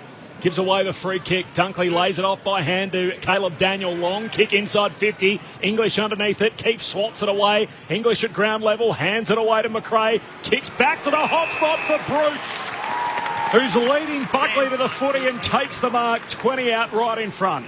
And that's just another example of that, Mick. When that high ball came in, gets spoilt down. The first to arrive was Jack McRae and a couple of other Bulldogs. The Giants' mids was still another maybe metre, 2 metres behind that. So from where the play was to where the play next is, those Giants' mids, if it's going the wrong way defensively, they're not quick to go there. No, there's 3 or 4 clubs like that. So Josh Bruce, he should be kicking this. Just right of centre from 20 metres out. He doubles up. One in each of the opening 2 terms for Josh Bruce. Doggies out by 8 points. It's as wide as it's been. The game with 4 lead changes already. Dogs up by 8, 4-5. They lead the Giants 3-3. Cameron Ling and Michael Malthouse. And I will say, Mick, the art of just getting from one contest to the next contest to outnumber, to support, to be there, the best at it is Jack McRae. Yeah. He's just always over there to make a 2-on-2, a 3 versus 2, or a 4-on-4 versus a 5 versus 4, and cleans it up. And again, he was the one who arrived and creates that goal for Josh Bruce. I think it's in the family. Did you notice his brother last week was almost identical for a young player playing his first game in the West? He was up there too. But it's also noticeable, Lingy, that the top sides have those players that can work from the one goal square to the other goal square. And when you look at the criticism of some of the sides that are going to and hope to and all this sort of stuff, they're the ones that let themselves down with lack of real effort to help out. Enormously high bounce in the middle again, as if off a trampette or something. Dunkley soccers at the Dogs' way. Rebounds outside the 50. McNeil to Vandermeer. A couple of their youngsters combined. Kick towards Bontempelli. He's behind. Buckley takes the mark in front position near the boundary line in the left back pocket. Is that because the cricket pitch is still there? Is that why the bounce? So firm. Yeah. You can see. I got knocked out on this ground, just my head hitting that cricket pitch. It was so hard, and it's the worst I've ever been knocked out. Wow. Against North Melbourne. The bounces are literally, I mean, Ray Chamberlain would even get the bounce over the umpire, the ruckman's head. So you're going to say his head. That's pretty hard. That's sometimes a challenge. Giants in possession. Halloran to Taylor, and he goes to the left half-back flank. Stand. They take their time. Short pass from Cumming to Ash, and now they're away through the wing. He kicks down to Finlayson and marks between wing and half forward. A little bit of room inside the forward 50. Goes short to Bobby Hill. Marks right on the junction of the 50 and the boundary line. He rolls and shoots goalward. He's off target. Himmelberg on the behind line. It's already through. According to the goal umpire, and a minor score behind for the Giants. 3-4. The Western Bulldogs are 4-5. Doggies by 7 points. 18 and a half into the second. Brilliant bit of play. Brilliant from the full-back line right through. That was as good as... Before you kick played on, okay? Just wait. That's as good as they've played all game as far as ball movement goes. They didn't stop. They just, no hesitation, find the player in front. The score reviewing this to see whether it's a mark or a behind. Review underway. Himmelberg got his hands to this when the ball had not fully crossed the line. Did he juggle it? Now, this has been called from the booth, effectively, or the arc. The score review. Because the goal umpire was certain, called touch straight away, signalled it, even took over from the field umpire and called it a point. I'm not sure his hands had come off the ball at all. No. Now, Bailey Dale had brought the ball back into play, and the umpire said, bring it back. Looking at this angle, we can see the ball was clearly controlled before crossing the back of the behind line. Wow. Decision on the scoreboard. So Himmelberg's going to get a shot at goal here after what had appeared to be a behind of the Giants. It'll now be Himmelberg. I'm confused, though. I know they review every goal. But I didn't know that the arc could take over from a goal umpire's call. Clearly they can, but I wasn't aware they were able to do that, stop the play. Yeah, they check every goal and every score, and that's regardless of whether it's requested. Okay. Himmelberg from the pocket, opens up the angle, bends it through. That's better than 1 point. That's 6. I think it's a good rule. Yep. And the Giants are pretty happy about it too. 4-5-29 the Bulldogs, the Giants 4-3-27, a 2-point lead to the Dogs just into time on over the 20-minute mark of the second quarter. So every single score they check like that one, and they can stop the play. They get a message to the umpire. I've never seen that happen, mind you. So that goes to the must go to the central umpire. It has to, because otherwise there'd be a message relayed down from the because those in the arc, in the bunker, who are looking at these things. But it's got to go to the central umpire. And they would pass it on to the umpire to say, we think there may have been an error here. And Bailey Dale took the kick out. He went reasonably quickly and promptly into play, but the umpire called it back straight away and said, no, there was a review before you kicked it. I wonder what had happened if Bailey Dale had already gone. Bulldogs by 2 points. Seth Martin wins the tap. McRae first possession. Hand pass away to Treloar. Tucks it under his arm. Drives his kick goalward. Buckley spills it in the behind line. Through for a minor score. So 4-6 to 4-3. Dogs by 3 points. Time on in the second term. Down the middle they go. Hopper that's a great taken kick. the mark in the centre square. Coming with the long ball in. And now the long ball to centre half forward. Just the 2 kicks to get it there for the Giants. No mark. Bruin roved it. Didn't take possession. Tackled without the ball. Should have been a free kick. Giray for the Dogs. A hand pass to Johannesson. Hemmed in near the boundary line in the back pocket.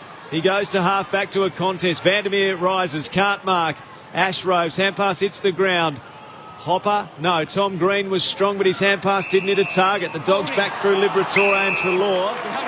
And now on the wing, it's a free kick going to the Dogs to Norton, who was being held onto. Fans are getting a little frustrated in Canberra with what they're seeing. Looks inboard to Crozier, marks inside the centre square, kicks out to the outer wing for the run of Johannesson, who kicks along that outer wing. And Liberatore takes the mark, straightens up the centre half forward for Treloar. And the number 1 attacking edge of the centre square for the Dogs. Crowded forward 50, kicking to the Canberra pool end in this second term to the top of the goal square. Fisted away by Ash back in the other direction, but straight down to Vandermeer of the Dogs. Hand pass to McRae at half forward. Kicks to the top of the goal square. Norton's out to meet it and takes the mark. 15 metres out, 45-degree angle left of centre. Watching a replay down the other end of the ground, that is just a terrible decision. And that one the fact they didn't give Tanner Bruin the free kick holding the man, a shot at goal. But again, Mick, it was Jack McRae arriving to create the outnumber and gets the kick inside forward 50. He's just the master of it. He's had one look so far tonight. For his first goal of the evening, Norton moves in. He's missed that too. Kicked it straight across the face, missing to the right. So the Western Bulldogs are 4-7. The Giants are 4-3. 4-point lead for the Bulldogs. Time on second term. Tim from Wodonga on the SMS 0437774774 makes the point. If the Dogs don't start capitalising on their possession dominance, the Giants are going to overcome them in the second half. Thanks, Tim. Nice to have you with us. Crozier in possession for the Dogs. Goes to Johannesson in the middle. He goes to Bailey Smith on the edge of the centre square. Kicks to half forward. Dunkley, in fact, Giray takes the mark. Giray on the outer side of the ground, told to go. He drives the kick towards the full pocket, and Dunkley rises here and takes the mark. He's having a serious effect on the game. He goes short to Liberatore, and Liberatore's got it on less of an angle, but a little further out. He's about 35, maybe 40 metres from goal. Yeah, that's players going to sleep, because they all thought that having a shot from there was going to be, that's what he'll do, but passed it back to Liberatore.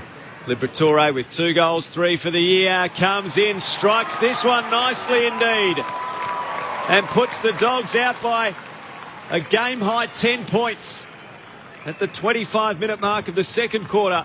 The Bulldogs 5-7-37, the Giants 4-3-27. And the most disappointing part from the Giants there, they went to sleep for the little pass back to Liberatore, but when the kick came in from Giray, they had the defensive structure all set up, but they were all just guarding grass and just watching, thinking, okay, I'm in a good formation here, we've got it covered.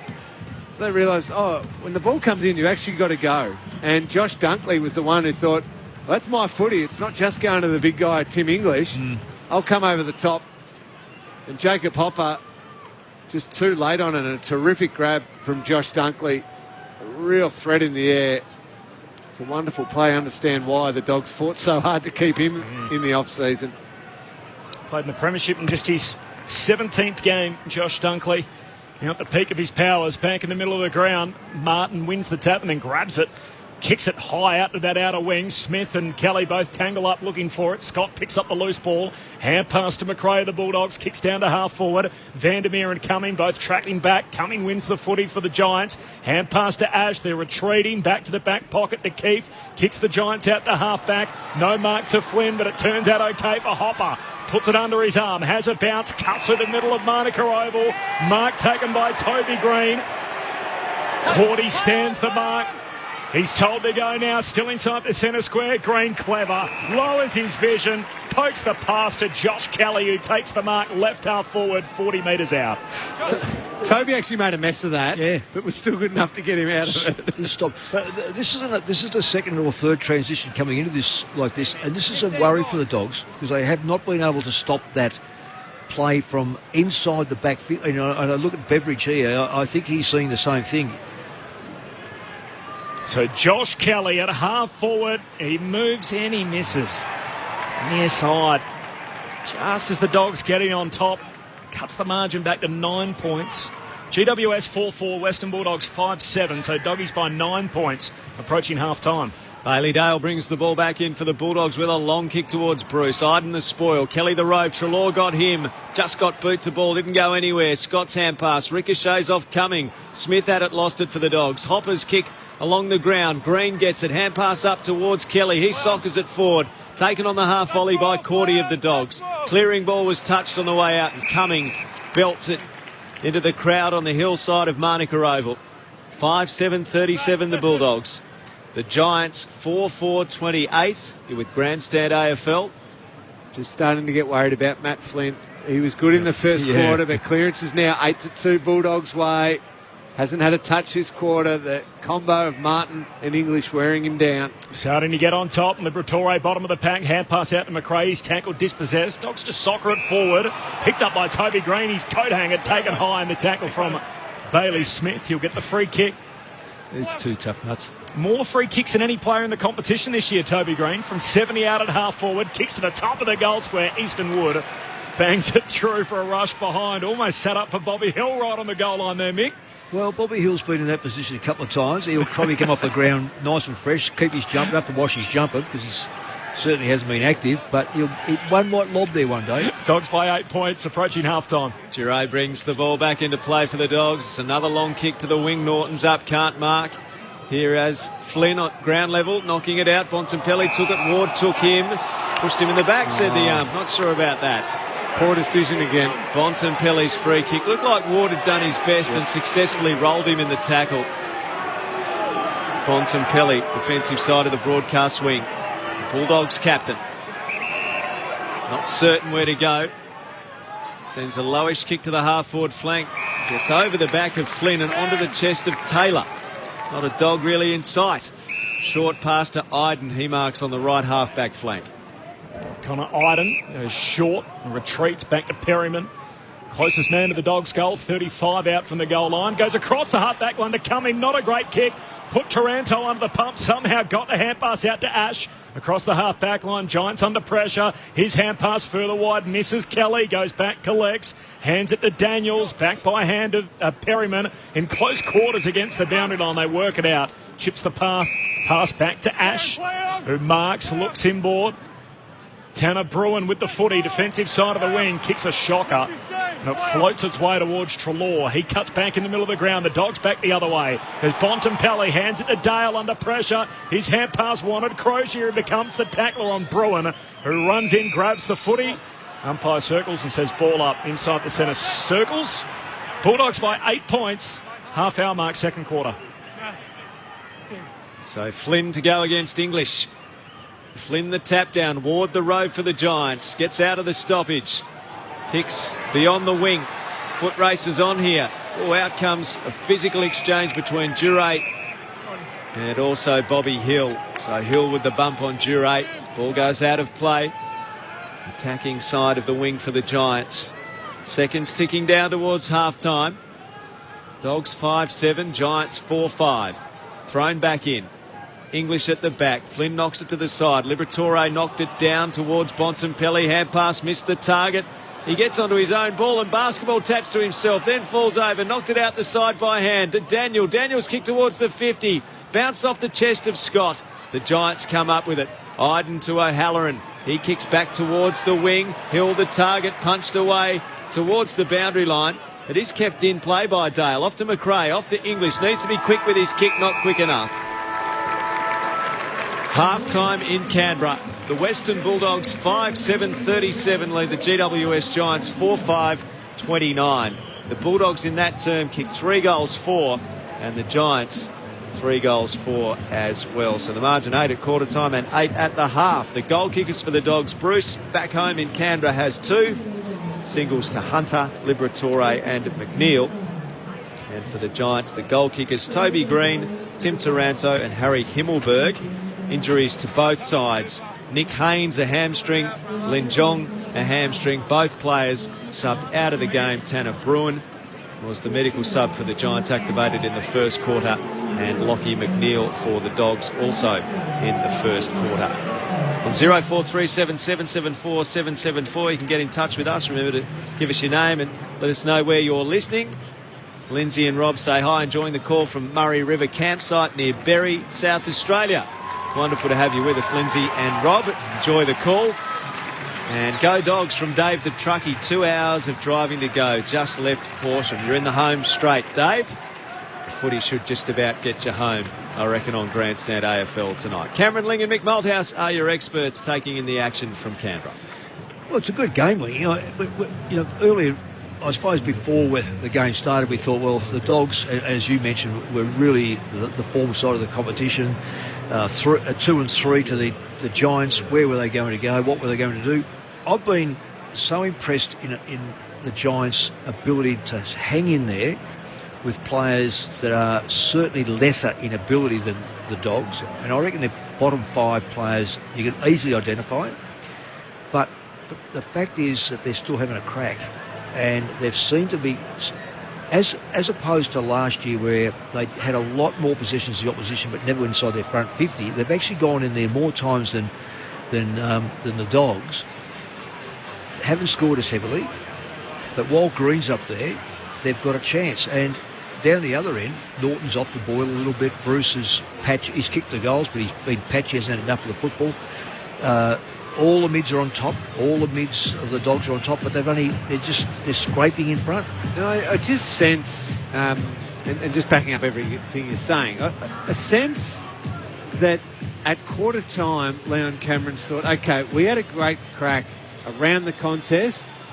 We were doing okay in the clearances, doing quite well, actually, in that first quarter. And getting no reward. Yep. 1, because they wasted their chances, but 2, because I think structurally they were happy to send extra number around the ball. Let's try and beat them in the contest. Let's try and make sure they don't get their gun mids, have the game in their terms. That second quarter, it felt like they were prepared to trust each other a bit more and not have that extra number at the contest, prepared to lose a few clearances, and they did lose them, 9-4. The Dogs had it that quarter.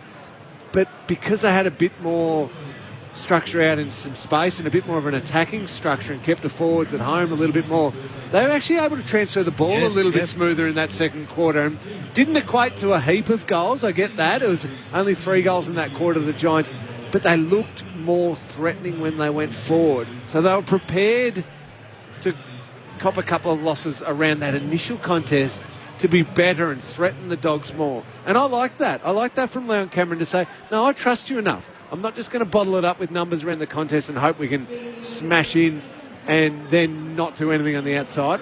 Prepared to take a little risk to get something on the outside. Absolutely. I just need verification of this. Maybe I've read it the wrong way, but I've been very disappointed with GWS over the last couple of seasons because I think they've got the capacity, as we've said, with all these good players to win a lot of the football. They did everything but go inside. It would have frustrated Cameron unbelievably, and Green for that matter. They win everywhere via the Cape all over the shop. They are comprehensively beaten in stats today. They're down 50 already. Most of that is hand passing, by the way, and that's the Dogs' trademark, but they're taking yards in their kicks, and they're doing something that I haven't seen them doing. Well, I don't think I've seen them do it in 3 or 4 years, and that is to actually, when you go. All they haven't got at the moment is someone who can take a bit. They haven't got an English up there that perhaps can get his hands on it. If he doesn't mark it, bring it to the ground. Because at the moment, you've got Hill running around, O'Halloran running around. They're just not quite. They're not players like Betts and say Ryan and these sort of players that can actually latch onto a loose football. They're not quite good enough. So the ball's got to be caught, and the ball. And when you see Green, I mean, Kelly should have kicked that goal. That's a terrible miss for a player that wants to sign a 7-year deal. So you got Hill's hoping for the ball, and it's the life of a small forward. Sometimes you said it 2 or 3 times. He's ended up goal side free, and if it had spilled to him, he pops 3 through. Where it's saying, "Oh wow, he's kicked 3 goals and a half. He's on fire," but he's just hoping that it comes to him. He's not ending up in great spots.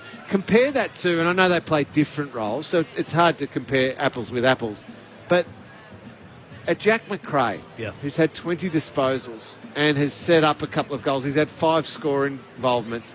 He just ends up at the next contest, and it keeps presenting to the next out number, and more often than not, he cleans it up and gets it. But he's doing the basics perfectly, and that's why he's in the game and he's busy and he's influencing the game, versus someone who just hope 1 or 2 just don't get sport and they slip to the forward side and I pop a couple through. You're living on hope there. You're not doing the basics well. It's a good.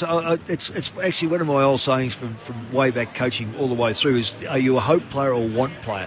You want things to happen or you hope things to happen. Look, Hill, we don't want to be too critical, but he's only had 2 possessions and he's probably robbing himself of dozens by not coming up the ground and actually working to the face of the ball. The ones at the back. We've seen how they are. They're, as you said, 1 or 2 a game. It's interesting when I looked at Luke Beveridge's head at one stage. It was in his hands, and that was on the 2nd or 3rd play that we'd seen that quarter. What we just spoke about, what you guys spoke about, in regard to bring the ball from the back line, looking for those lead-up players, hitting those takes, immediately going with the next one because they're getting on a man-on-man. They can't win, but when you can find some space, I reckon that. Luke Beveridge would be at half time.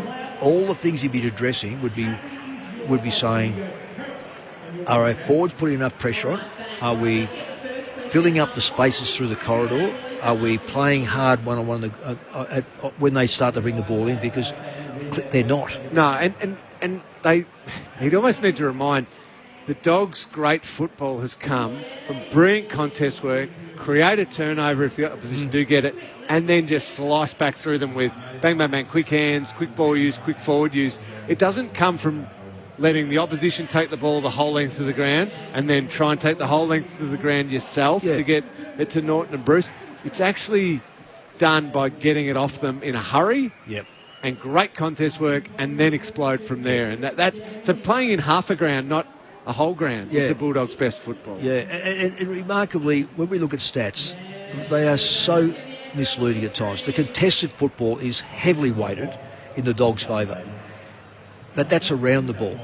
And the contested football sometimes, it's a misnomer that if you win that, you win the game, because sometimes it's how often you get the ball out and start to run the football. But the ones you'd like to win are the ones that stop the play from entering inside your defensive back 50.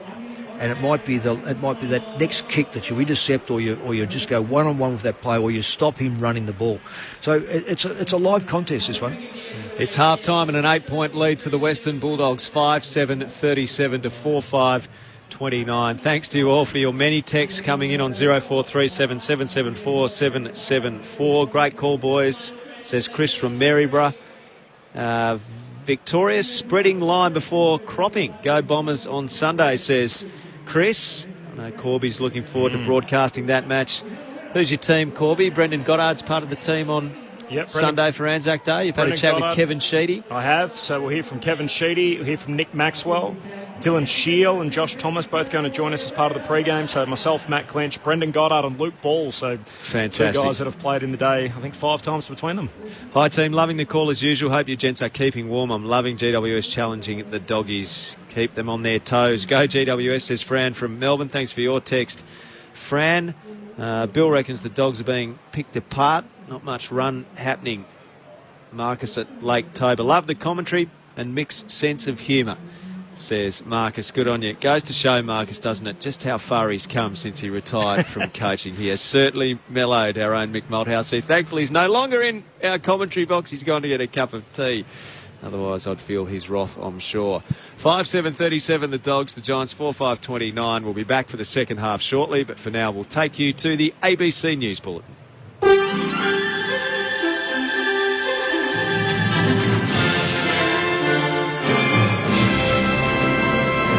ABC News with Glenn Lauder.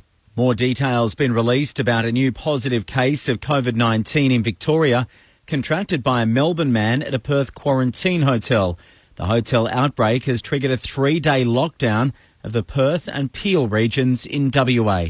With the story, here's Dana Morse. The 54-year-old man arrived in Perth from Shanghai on April the 3rd to complete his hotel quarantine period. He was placed in a room adjacent to a positive case but tested negative on day 12 of his stay. He was released on the 17th of April and remained in Perth for 5 days, staying with a friend who has now also tested positive. On Wednesday this week, the man flew to Melbourne on Qantas flight QF778. Victorian Health are in the process of contacting the 257 passengers who were also on board the flight. The man is now in hotel quarantine in Melbourne.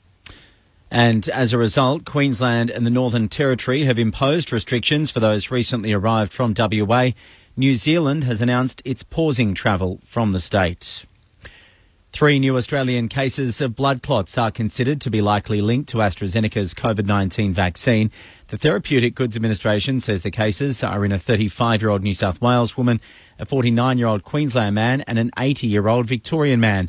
The authority says all 3 are stable and in fact 2 of the cases are considered to be particularly mild.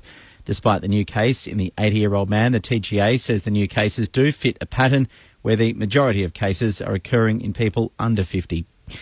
A father who killed his infant daughter in a murder-suicide this week in South Australia's Barossa Valley had threatened to do so months ago. Henry Shepherdson had been charged with a number of domestic violence offences, as Patrick Martin reports. In December last year, Shepherdson was charged with threatening to kill his daughter and her mother. He was also charged with assaulting Kobe's mother and imprisoning her. SA Police arrested him and strongly opposed bail, citing his extensive history of violence and his interest in guns. They said the accused was also likely to reoffend if allowed out on bail due to his attitude toward his partner. No bail application was made by the accused and he remained in custody until March, when all charges were dropped. The reasons are unclear. The climate summit being hosted virtually by the US President Joe Biden. We'll hear from the Microsoft founder Bill Gates in a few hours when it reconvenes for its second day. The billionaire philanthropist will discuss new technologies to tackle global warming. He's expected to stress the need to remove carbon dioxide from the atmosphere to help achieve a stable climate. Mr. Gates backs technology called direct air capture, which will suck CO2 from the air using giant fans and a chemical process. 2 Australian warships will join the search for a missing Indonesian submarine that's disappeared near Bali with 53 people on board. With the story, Defence correspondent Andrew Green. HMAS Ballarat and HMAS Sirius have both been diverted from separate regional deployments after Indonesia formally accepted Australia's offer to assist with the submarine search effort. Defence says HMAS Ballarat is equipped with sonar capabilities and a Seahawk helicopter and is expected to reach the search area today. HMAS Sirius is off the coast of Brunei and is scheduled to reach the search area from around Tuesday. 53 crew are on board the missing submarine, feared to have sunk. A rally driver has died after a crash on the Mount Arrowsmith stage of the Targa Tasmania event in the state's Central Highlands. Emergency services say the driver, 68-year-old Shane Navin, died in the crash on the Lyle Highway near Double Barrel Creek. Targa organisers say that his co-driver Glenn Evans escaped the accident uninjured. A funeral's underway in Chad for the slain President Idris Deby. with world leaders, including the President of France, attending. The BBC's Andrew Harding reports. Idris Déby's 3 decades in power were shaped above all by conflict. He fought off rebellions and coup attempts at home and came to play a crucial role in what's become a sizable international campaign against Islamist militancy across the Sahel region. Opposition and rebel groups in Chad have condemned as unconstitutional a military power grab led by President Déby's son. But the former colonial power, France and the United States, seem ready to tolerate a period of transitional military rule. Chad's highly trained army has given it an outsized influence across an unstable region. That's the latest ABC News. For more at any time, you can head to the website abc.net.au/news. When history is made, It's all over. India have won. India have won magnificently. ABC Sport is there. He's over the halfway line. Mansour coming. Game, set, bingo. Premiership. Commercial free. The Tigers are still the best team in the land. 3 flags in 4 years for Richmond. ABC Sport. On radio, online and on the ABC Listen app. The 2021 AFL Premiership season on ABC Radio and on ABC Sport Digital. Toby Green just involved in a little bit of a scuffle with Bontempelli. And right when we saw that, Easton Wood comes charging over to get involved, and they've paid a free kick against Toby Green. So the Dogs to take possession back edge of the centre square. His kick misses his intended target. Brent Daniel comes along, wins it for the Giants, kicks it deep, and who else but Toby Green drifting forward to take the mark. So Toby Green on the back of that has the set shot right half forward, 30 out, and the bad man that he is pops through his second of the night. Liberatore gathers. High kick to full forward. Bruce and Norton. Neither can mark. Norton rose. Hand pass to Hunter. Hard on the boundary. Squares it back towards goal, and it's marked in front. McNeil, the sub, has taken it 20 out. McNeil for goal. Directly in front. Puts the Bulldogs back to the good. Caleb Daniel long kick inside 50. English underneath it. Keefe swats it away. English at ground level. Hands it away to McRae. Kicks back to the hot spot for Bruce, who's leading Buckley to the footy and takes the mark. 20 out right in front. Josh Bruce. He should be kicking this just right of centre from 20 metres out. He doubles up. The 2021 AFL Premiership season on ABC Radio and on ABC Sport Digital. Half-time at Manuka Oval in Canberra. The Western Bulldogs leading by 8 points over the Giants. 5-7-37 to 4-5-29. Alistair Nicholson and Corbin Middlemass calling with Mick Moldhouse and Cameron Ling tonight. In the NRL earlier, the Rabbitohs 40 defeated the Titans 30 at Robina. And Parramatta, after a tight start against the Broncos, have a commanding lead now, 24 points to 6, 5 minutes into the second half of that clash. On the SMS 0437 774 774. Kim's in Northampton. Hi guys, I'm stuck in a tractor seeding wheat. Would rather be watching the footy, but grandstand with you guys just as good. Good on you, Kim. Pretty productive footy region as well that you're in. Big shout out to everyone in Northampton too. There's a bad cyclone went through there just less than 2 weeks ago and hit a lot of the Gascoyne, particularly the southern part, which isn't usually in the cyclone drop zone. So, big shout out to everyone tuning in that part of the world. Have probably done it pretty tough over the last 2 weeks. Yeah, absolutely. And to those listening in Perth and Peel who are entering that lockdown, thoughts with you as well. Hopefully it will only be the 3 days. Some implications for football potentially out of all of this. At this stage, though, it is everything proceeding as scheduled, albeit tomorrow night's clash between Fremantle and North Melbourne in Perth will go ahead without a crowd, provided players return negative COVID tests. The same applies to that match tomorrow between the West Coast Eagles and Geelong down at Cardinia Park in Geelong. The West Coast players arrived here yesterday, trained today, having COVID tests today, and pending the outcome of those, that match is expected to go ahead on Saturday afternoon. That's the 1:45 game tomorrow that we'll be broadcasting for you on Grandstand AFL. So we'll keep our eyes posted for any information that comes through. But if you want to know more, go to the ABC News website, abc.net.au/news. Do you want some rapid-fire teams for tomorrow? Fire away. Jeremy Cameron is in for the Cats. Obviously, there's no Josh Kennedy. Jordan Clark's been left out again, and obviously Dangerfield injured, so that's the game between Geelong and West Coast. For the Gold Coast, Alex Sexton's been dropped again. Isaac Heaney back sooner than we thought from that busted hand. Campbell, McDonald and Dylan Stevens have all been rested for the Swans. Carlton and Brisbane, Liam Stocker's back. Paddy Dow's been dropped again, so he was the sub last week. The two Berry boys are both out for the Brisbane Lions. For Melbourne, they get May and Fritsch back, so they're handy inclusions. The Demons up against the Tigers. The Tigers have made no change, just Ross dropping off as the sub. And Fremantle tomorrow, Adam Cerra the only out at this stage. Luke Davies-Uniacke back for North Melbourne, so good news for the Roos. Thank you, Corbin. A question from Brett on the SMS, 0437 774 774. Is Bailey Smith being wasted on a wing?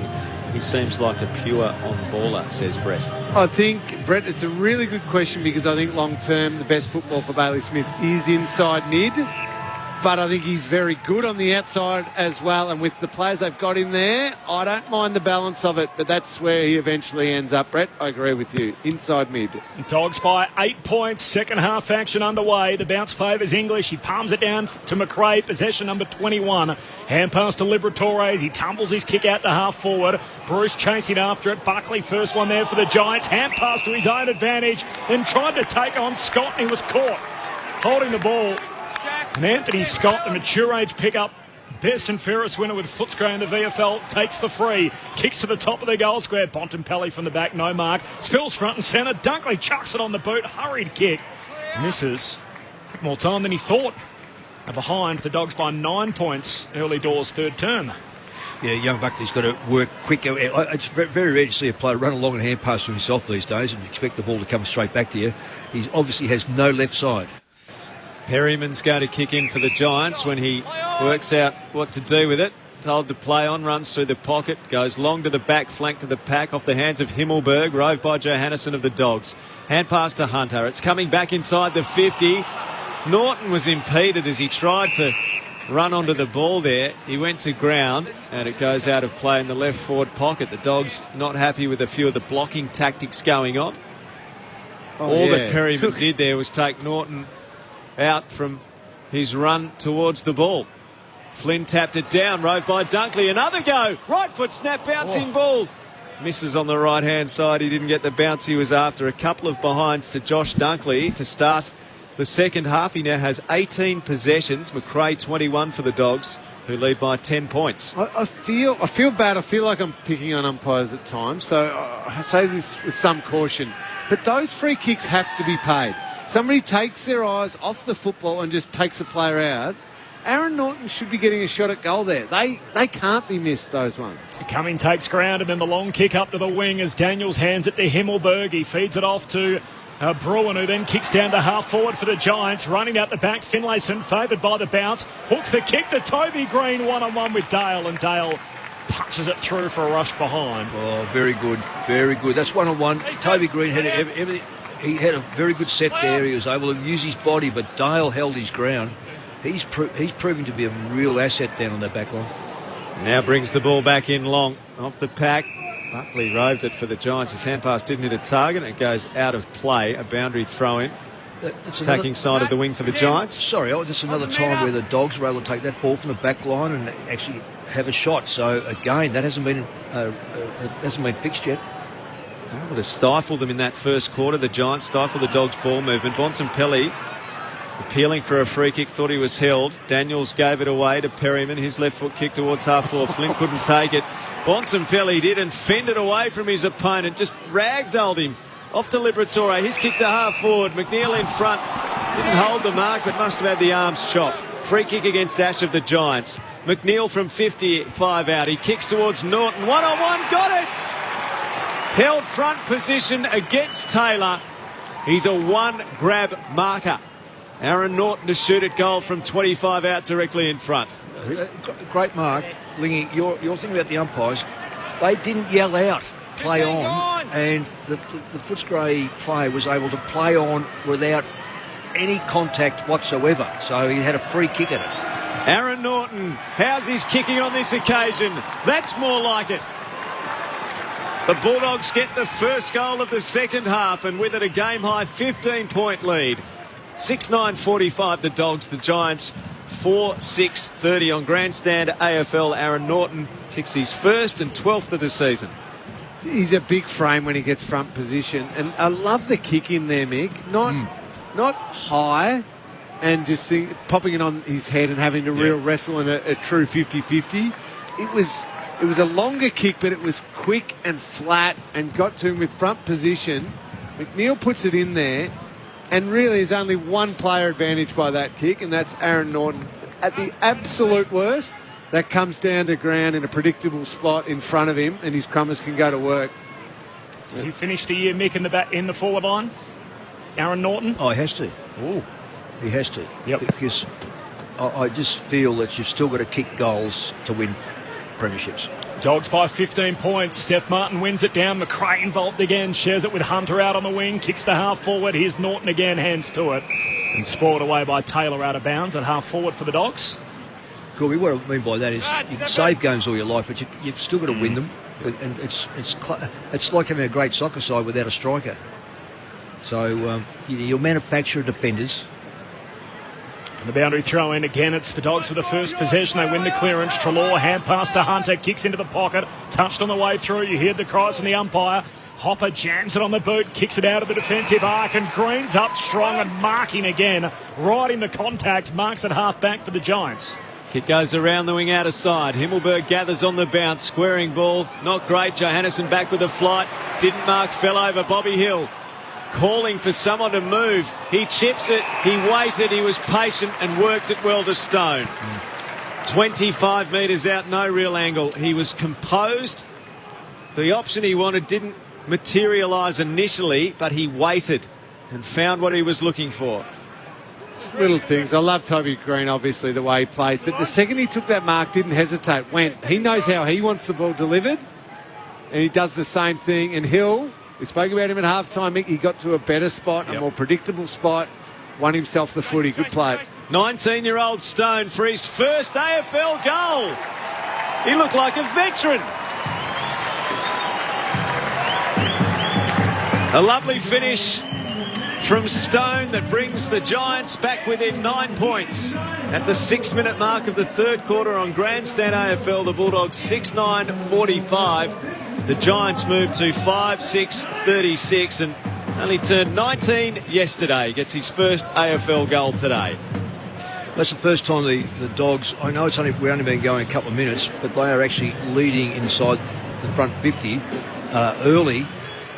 But nonetheless, that goal came again from the back line and without a lot of contest. I guess the one with Toby Green was a contest, but he was good enough to take the mark. But the interesting thing was, again, previous years we would have seen him go around the Cape and maybe go in there, maybe not. This time it's, yes, we've got an opportunity to go in there, let's get in there. Maybe it's because they've got lesser known players. They just want to get that ball in there. So back to 9 points.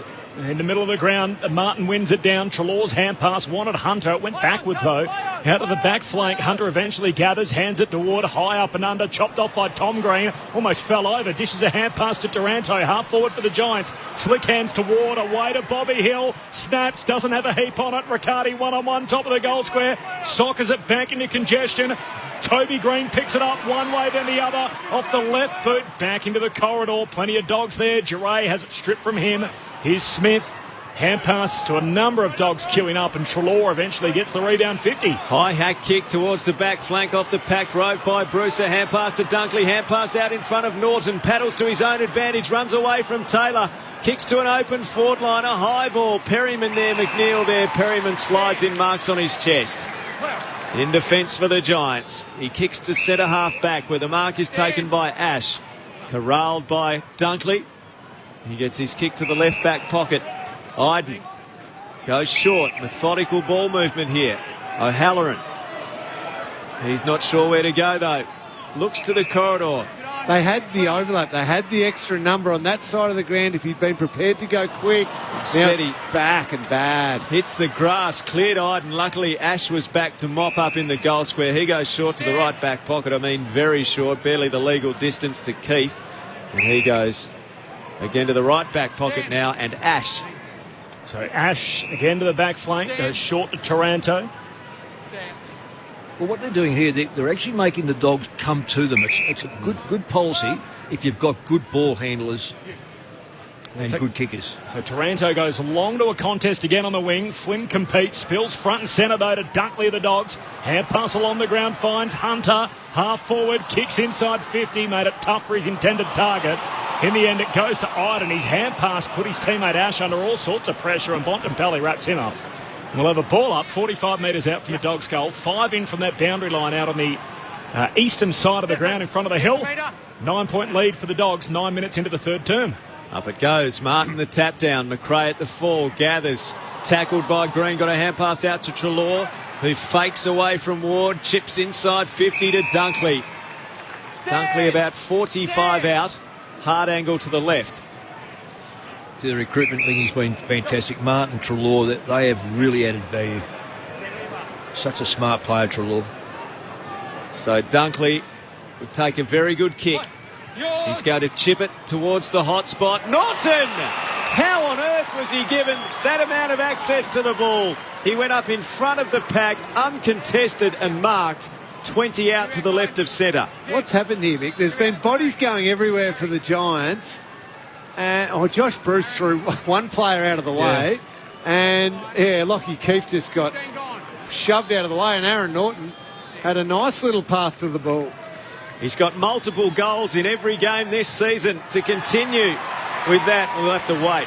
Because Aaron Norton, well, he's kicked multiple goals this season, has also made multiple mistakes in front of goal, and he misses on the left-hand side here. A 10-point lead to the Bulldogs. 11-minute mark of the third quarter on Grandstand AFL. It's a funny run-up. I don't know whether he's actually getting balanced before he seems to be rushed. And it's a funny run-up compared to what I've seen him do before. I don't know whether he's trying to change it up. So the Giants off the back flank. Ash got a couple of touches and shares it with Taylor. He kicks hurriedly down the wing. English around his ankles, picks it up, hands it to Dre, and he's bowled over the boundary line. We'll have a throw-in right on the wing. Brett reckons on the text, Mick, there is one thing this game is missing, Michael. That's Heath Shaw.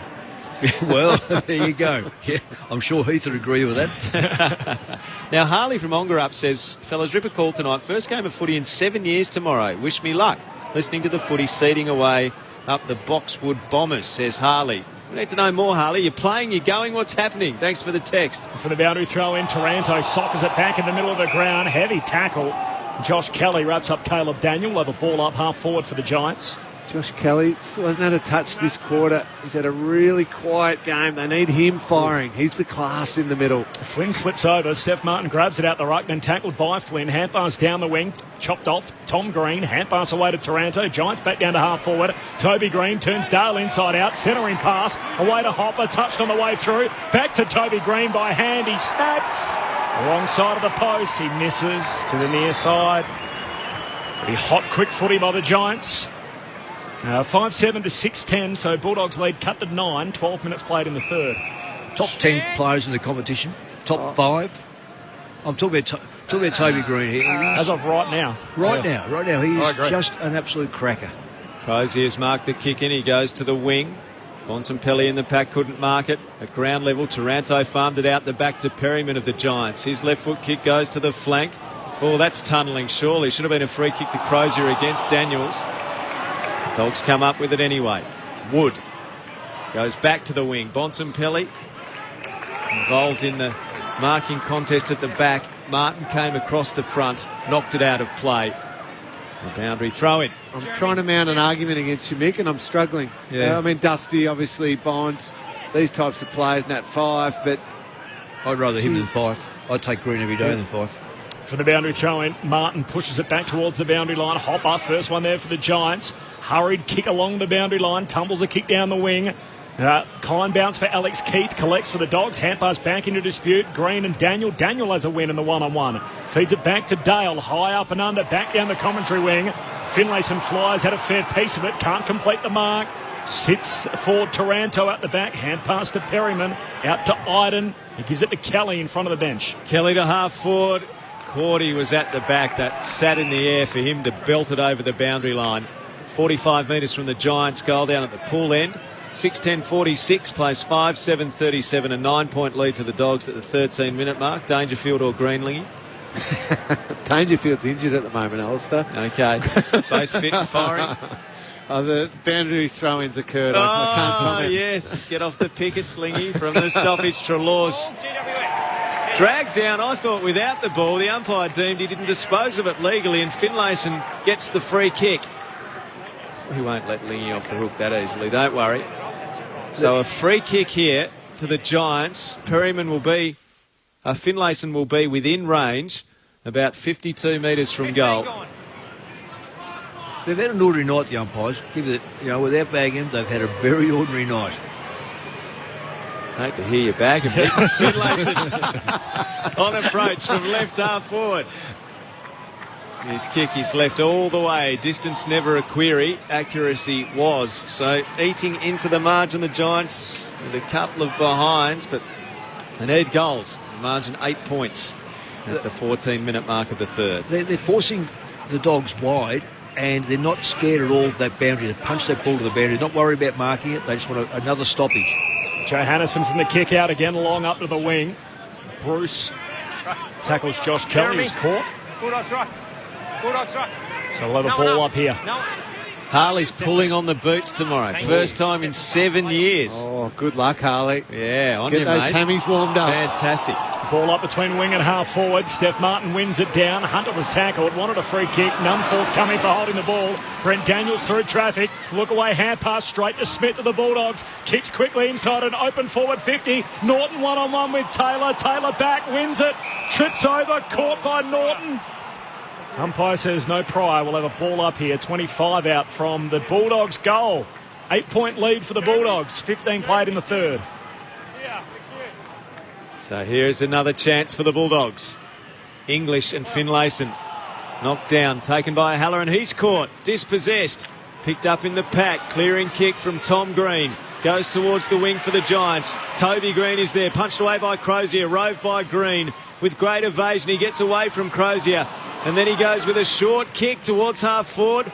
No mark taken. Cordy gets a hold of it. And now there's a whistle on the play here. Dogs have worked it forward to Dunkley. Play's going to go on. Dunkley off to Smith. Bailey Smith kicks inside 50. Norton the target. Taylor the spoil. Dangerous Bontempelli in the pocket. Runs it out of play. Taylor, 20 metres from goal. Taylor might have got away with another one there. Looked high on Norton. I know he's not kicking for goal grade at the moment, but he's also been pretty unlucky with the umpiring. The Bulldogs by 8 points, just the 2 goals in the quarter, 1 to Stone, 1 to Norton, so 1 each way.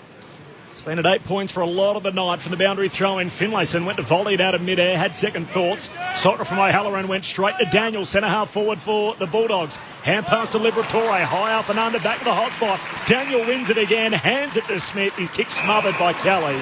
And it ricochets out of bounds, a throw-in 30 out from the Dogs' goal. And that's the way Josh Kelly's got to work his way into the game. Just do the hard things. It's not his night. He's not going to have one of those beautiful 30-possession, 2-goal nights from the midfield. Hard work now is what his team needs. From the throw-in, Finlayson tries to grab it out of the ruck. His kick doesn't go far. Daniel hands it away to Trelaw. Hooks a high ball into the pocket. English arrives late, can't pull down the mark. Pack forms over the top of him as Kelly lays the tackle. Umpire says my ball. And he'll toss it up right forward pocket for the Dogs. Bulldogs by 8 points. 17 and a half minutes travelled in this third quarter. Haven't seen a lot of English either, given that his height factor is major above any of the... Wins the tap down here, Mick to Liberatore to Trelaw, skirts the pack. His kick partially smothered from 25 out. Ball still alive for the Dogs inside the 50. Jure couldn't get it. Trelaw goes again. Knocked it out towards the attacking 50. Hunter backtracks with a hand pass to Johannesson. Off to McRae. McRae kicks back inside the 50 to the pocket. Bontempelli in the pack couldn't mark. Taylor roved it. Hand pass dropped by Tom Green. Taranto picks up for the Giants. Off to Ash, off to Tom Green. Caught in a strong tackle.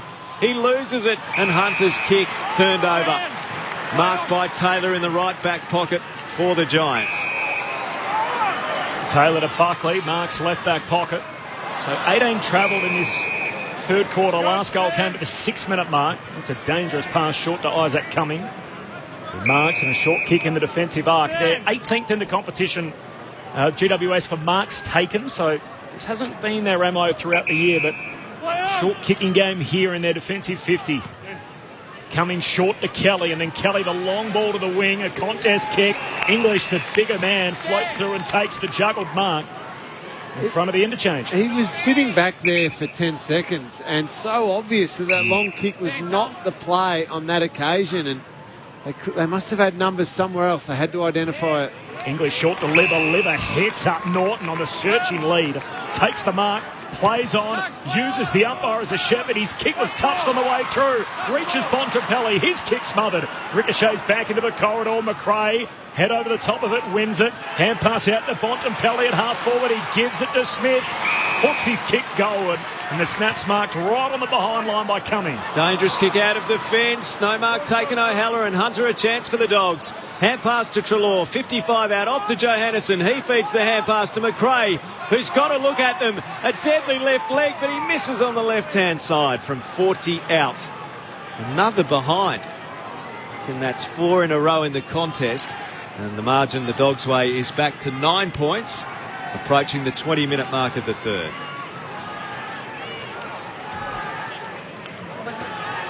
Greg on the SMS reckons, we were talking about the players and comparing them to Toby Green. None of the players mentioned have had to ply their trade in the forward line. Green is a gun, modern Lee Matthews, reckons Greg.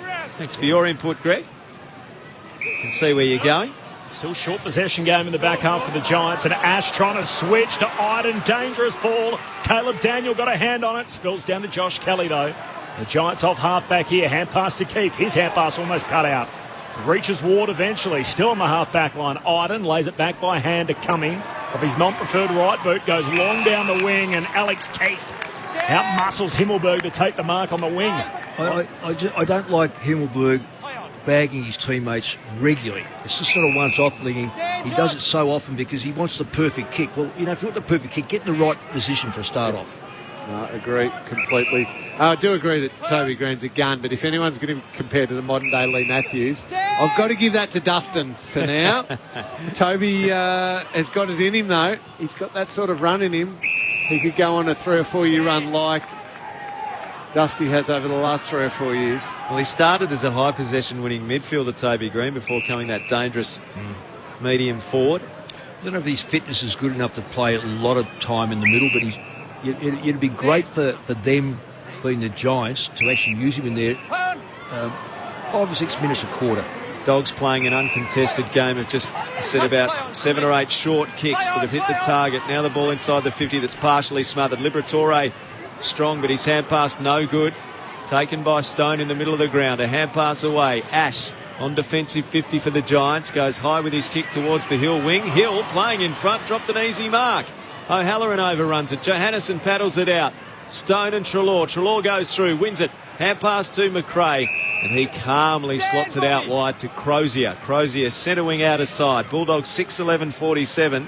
Giants 5:8:38 through 22 minutes of the third quarter on Grandstand AFL. So the kick from Crozier towards Bontempelli. Brings it down onto the chest of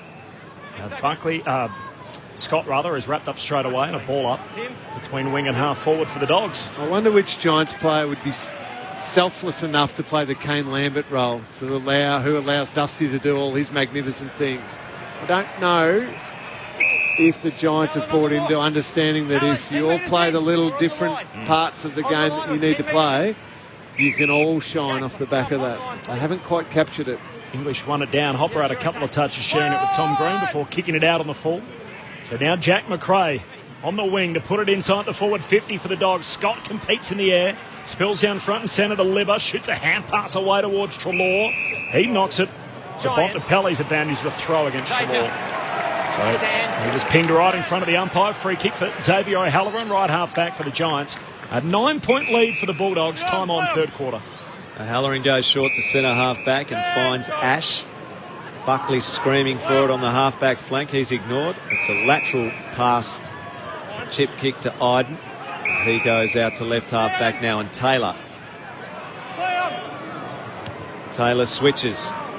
Goes towards the right half back flank. Ash plays on. Pursued by Bruce. Kicks the Giants to the wing. A poor kick. McRae could have marked that. Green bearing down on him. He elected to punch it over the boundary line. He's about a metre of separation between McRae and Green, but McRae sort of lost his footing a little bit and then punched it over the boundary line. Possibly exhaustion from him. Yeah. 29 disposals and... Not even three-quarter time. No. 42 his best for the season so far. In fact, 41 his worst. The fewest he's had in a game, 32, Lingy. How do you go tagging that? From the stoppage, a throw-in. Knocked down to Smith of the Bulldogs. Knocked it out to McRae. Tackled. They've locked him in here. Hopper and Kelly. I'll get competitive, Alistair. Oh, the look in the Ling eyes. Gone 18 minutes without a goal here, so it's sort of, you just walked into the fish and chip shop and wondering what's happened in the last 15 minutes. You haven't missed an awful lot. It's still 9 points. The Dogs 6-11. The Giants 5-8. Time on in this third term. From the stoppage, the Giants win it. Tom Green, hand pass away to Ward, kicks to half forward. And there's Alex Keefe, takes the intercept mark for the Bulldogs. And it's Himmelberg looking at him. You know, it's not going to bag your teammates, man. Just contest the ball in the air. Give him a chance. Out to Ward. He kicks short to Dunkley. Takes on two Giants. Splits them. Hand pass to Dale. Kicks down the boundary line. Kicks too wide. Out on the full. The Giants will get it back. So it's the circle work at the moment between the arcs, and Isaac coming to take the free at left half back for the Giants. Gleno in Parkdale reckons the Giants are using the flooding caper we used against Essendon in 2000. Go Dogs, says Gleno. Yeah, I can't agree with him. I don't think they are. I think they're actually holding their players in position. That's probably the trouble, that their forwards just aren't good enough to win the one-on-ones. Himmelberg gets a kick in the defensive 50, goes long down that outer wing on the eastern side. Taylor puts his head over it, fumbles, but taken high by Alex Keefe. He'll get the free. And that outer wing, Dogs by 9 points, approaching three-quarter time. It's this little holding pattern. Who's going to break it open here? Short pass is to Taranto, defensive side of the Hill wing. 6-11 plays 5-8. Bulldogs lead the Giants. Taranto's kick to the half-forward flank. Finlayson and Flynn could have raffled it. Flynn in front held the mark. He's 65 from goal. Slow movement here for the Giants. Flynn's just going to sit it up into the forward pocket. He wants a flyer. Hill is the flyer. Hands to it, not the mark. He gathers. He's tackled by English over the shoulder. He's picking up the ball. It's a high tackle. Very quick call. He's not entirely convinced it was there, to be honest, but it will be a free kick. Play on. Shot at goal. Deadlock broken. Hill fed the hand pass to Green. And Toby, the Bulldog tormentor, has kicked his second goal to draw the Giants within 3 points, approaching three-quarter time. 26 played, third term. The Dogs 6-11-47. The Giants 6-8-44. Well, there he is again. Yep.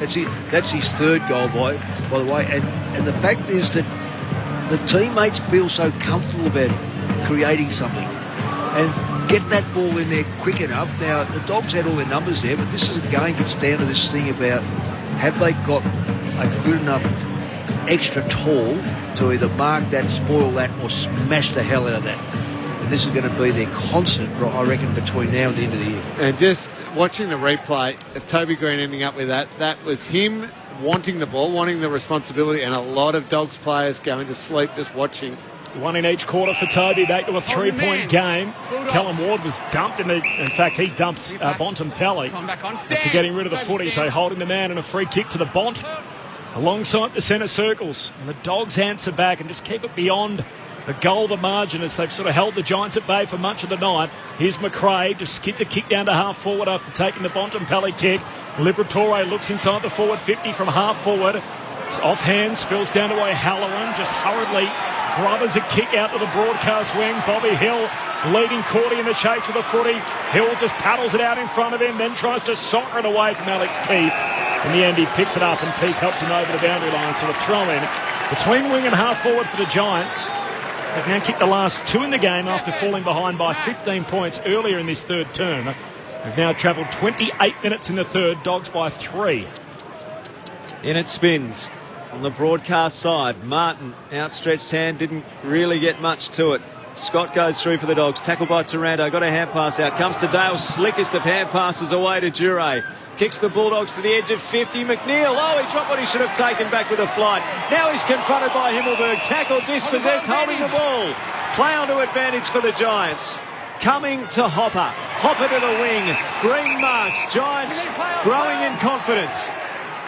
Green turns and kicks to half forward and almost reaches Bruin, just skids past him. Wasn't the best kick, but he's had a superb night, Toby Green. 3 goals already for him.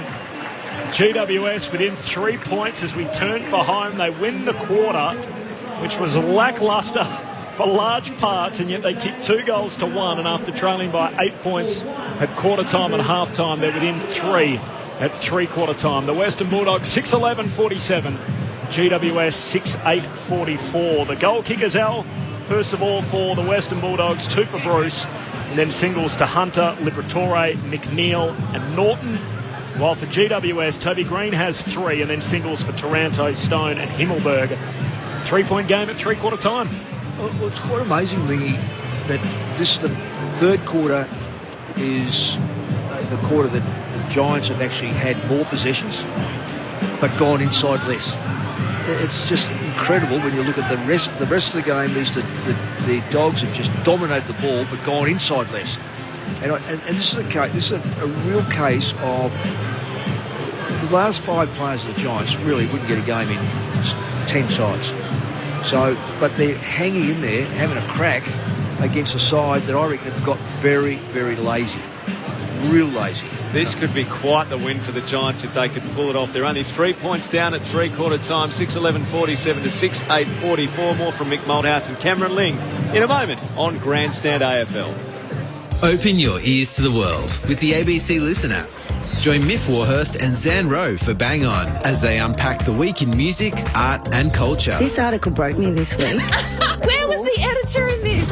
Or step into someone else's shoes with Conversations. Sarah Konoski and Richard Feidler delve into the lives of ordinary people doing incredible things. James is an English farmer. His family have been farming for hundreds of years. Open your ears to the world with the ABC Listen app. Download for free today. The 2021 AFL Premiership season on ABC Radio and on ABC Sport Digital. Liberatore, his kick to half forward. McNeil in front. Didn't hold the mark, but must have had the arms chopped. Free kick against Ash of the Giants. McNeil from 55 out. He kicks towards Norton. 1-on-1, got it! Aaron Norton, how's his kicking on this occasion? That's more like it. It goes around the wing out of side. Himmelberg gathers on the bounce. Squaring ball. Not great. Johannesson back with a flight. Didn't mark. Fell over. Bobby Hill calling for someone to move. He chips it. He waited. He was patient and worked it well to Stone. 19-year-old Stone for his first AFL goal. He looked like a veteran. Cisco to sit it up. Into the forward pocket. He wants a flyer. Hill is the flyer. Hands to it, not the mark. He gathers. He's tackled by English over the shoulder. Highly convinced it was there, to be honest, but it will be a free kick. Play on. Shot at goal. Deadlock broken. Hill fed the hand pass to Green. And Toby, the Bulldog tormentor, to draw the Giants within 3 points. The 2021 AFL Premiership season on ABC Radio and on ABC Sport Digital. 3/4 time, Friday night football from Canberra. It's the Western Bulldogs 6-11-47, the Giants 6-8-44. Just the latest news coming in from the Chief Health Officer in Victoria has declared that the Perth metropolitan area and Peel region in Western Australia will become red zones other than for transit under Victoria's traffic light travel permit system from 2:01 a.m. Victorian time tomorrow. So if you came into Victoria between the 17th and 23rd, you're being told you need to go and isolate and have a test within 72 hours. On the football front, all matches are at this stage scheduled to go ahead. So Fremantle and North Melbourne tomorrow night. North Melbourne players were on a chartered flight and will get out tomorrow, we're told. West Coast to play Geelong tomorrow. That match also scheduled to go ahead, but all players are being tested and must come back with a negative COVID test for that match to go ahead. The game in Perth tomorrow will be without a crowd. 75% capacity still allowable as we know it at the moment for that clash at Cardinia Park tomorrow. 3/4 time here, a tight one It was a pretty ordinary third quarter of football, but 3 points is the lead. In the NRL tonight, South Sydney 40 defeated Gold Coast 30. Parramatta now thrashing the Broncos 40 points to 6 with 5 minutes to play. Cameron Ling and Mick Malthouse on Grandstand AFL. Well, it was a strangely ordinary quarter. Yeah, you're right. Some skill errors. The game played a bit between the arcs. Lots of ball in the middle of the ground. Not a lot of impact. But the couple of times the Giants got through, they got right through and looked dangerous. I would also say, though, Mick, a couple of times the Dogs got through and had chances, and Norton missed an easy shot at goal, plus should have got another free kick when he was taken out of a contest. They've generated some chances, but they just look so much sloppier tonight than what they have in the opening 5 weeks, where I've just loved the way that they've played. Can I ask, is it too simplistic to say it is 1 or 2 degrees in Canberra and it's a bit slippery and it's a bit freezing cold and they're not going to be as sharp? Or are the Giants causing them to be just off with the way their game? Well, I think the Giants, I think there's a number of things. You said, yes, it is cold, so what? We watched the Giants a couple of years ago in the snow, and they actually, we wondered why the game kept on going, because they were all in the huddle. They refused to turn up. Well, they were in the bunker. Yeah. In the bunker. They couldn't start the game because they were still stuck in it. But I think it's very hard to win a lot of games in a row. I think the competition itself is so keen, and to keep up for such a long time mentally, you only need to be let's say you're 5% off. And the difference between the Dogs of today and the Dogs of last week is probably 5 to 10%. The Giants have just persisted again, and they've been consistent over the last 2 weeks compared to their first 3 weeks. The thing I like about them is they're not scared to go into their forward line. Last year they wouldn't go in their forward line unless they had a clear and open target like a Cameron, who's now gone, of course. And we'll play tomorrow, his first game for the Cats against West Coast. Final term underway. Martin tapped it down to McRae, who's tackled dispossessed. Flynn, his kick smothered by Bontempelli, who gets it and gives a hand pass to Martin. Back to Bontempelli. Promising from the Dogs. Kick inside the 50. Norton out on the lead. Rises and marks. 40 from goal. Was that the punt on the right side? Yes. Well, it's incredible. He's just got better and better. Silk. McRae threw that out. Wasn't pinged in the middle. Dogs won it back, and now a shot at goal for Norton. Norton with 1 goal 2 tonight. Yeah, a great mark. Not many players can take a mark like that coming that hard at the footy. No significant angle. Kicks from 48 metres. Kick starts right, stays right. So Norton has not been able to have a huge impact on the scoreboard when he's had those opportunities. 6-12-48 the Dogs. The Giants 6-8-44 early stages of the last quarter. He's going to have to, and I know he would be, he's that type of person who's putting the work in, but that's something to take that jump to that elite level, which he can because he's so good in the air, Norton. He's got to get his goal kicking right. Coming out wide to Buckley on the kick out, and he cuts back to the back pocket for Lockie Keith. He goes short. Ash. Yours. Oh, Ash short out of the defensive arc to Kelly. A couple of hamstrings in the opening quarter. Nick Haynes, the All-Australian halfback, his right hamstring, and Ling John likewise. His first game since round 5 of last year, unfortunately cut short with a hammy in the opening few minutes. The Giants short kicking in their defensive half, so Kelly goes short back to Ash. Right half back. Long contest kick down the wing. Flynn works his way to the front, takes the mark. Strong grab right on the logo. Bulldogs by 4 points. Giants have kicked the last 2 in the game. Hand pass to Ash. Hand pass away to Taranto. Hemmed in near the boundary line on the wing. He feeds it back by hand to Ash. He's corralled. They're retreating the Giants and dangerously. Kick nearly intercepted by Norton. Taylor gets it off his hand. Gets away from Norton. High kick back around the wing. Out they come. Flynn there. Couldn't mark off his hands. It's over the boundary line. And the Giants can set up and try and recompose again, having really butchered that passage. A throw in near the interchange. Dogs by 4 points. 2.5 played of the last quarter. I like your point too, Mick, about the streaks last year, even in a shortened season. The West Coast Eagles, the longest win streak with 8 games, and there was a bye in there, obviously their long run at home. Next best, 2 lots of 6, 1 for Richmond, 1 for Geelong. As Ward wins the clearance, kicks down towards half forward for the Giants. McRae picks it up. Kelly grabs him, ball and all tackle, takes him to ground. 70 out. Well, he's getting 3 votes. Thanks, Jack. The Giants goal. McRae. Yeah, he's getting three votes because that's a free kick. That's a free kick. He didn't dispose that correctly. Let's let him go. Flynn wins it down. Hopper, hurried kick down to half forward, inside the attacking 50 for the Giants. He'll sit for Wood, though, defensively. Hand pass away to Cordy. Hurried kick to centre half back for the Dogs. Thumped away into the part to Caleb Daniel, though. He can bang it in through the centre square for the Bulldogs. Taylor in the road, though. Brick wall-like at centre half back for GWS. He's been taught a lesson in the one-on-ones, but he's still gaming up the play in front, which is terrific. Taylor tried to play on here, Mick, as he kicks towards the wing. Targets Ash. One-on-one with his opponent, McNeil. It beats both those players over the boundary line. Sam Taylor's playing in his 40th game, Norton in his 59th game. You'd imagine we're going to watch that battle a lot over the years. Yeah. Interesting just watching Leon Cameron then with his arm motion. I think he was disappointed that they didn't actually take a bit of chance and move the ball into their forward line quicker. Socket out of the pack by Cumming towards the middle of the ground. Hopper was there, couldn't win it. Bruin did, gave to Hopper. His squeezy kick through a pack, bounced up obligingly for Kelly. Good evasion. Off to Bruin, high kick inside the attacking 50. Keith flies in the pack. Wood got hands to it, no mark. Durace hand pass, hands and knees, ricochets to Taranto, a snap!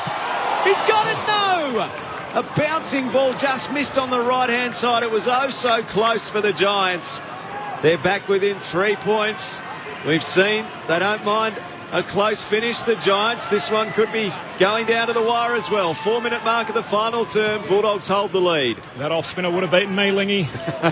As Giroux plays on from the kick out, long towards Bruce. Can't take the mark, spills down to McNeil.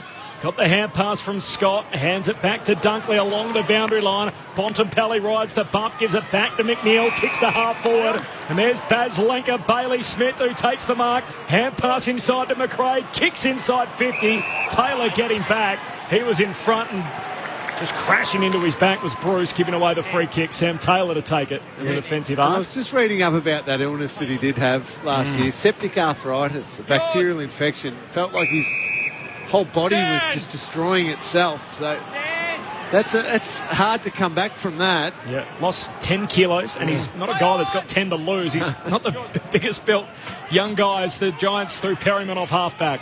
To English on the wing, who marked and caught one in the snout, maybe around the eye socket in the process. The target, Himmelberg, he couldn't impose. English did in the pack and got a few fingers from Flynn for his trouble. From the wing, English kicks the Bulldogs to the half-forward flank. A pack of four. Norton's in it. It's off the hands of Taylor. Vandermeer's lurking dangerously. He takes Ash without possession of the ball. Umpire lets them go. A throw-in. 47 metres from the Bulldogs' goal down at the swimming pool end of Manuka Oval in Canberra. A 3-point lead to the Western Bulldogs on Grandstand AFL Friday night football. The Dogs unbeaten this season, looking to make it 6 on end.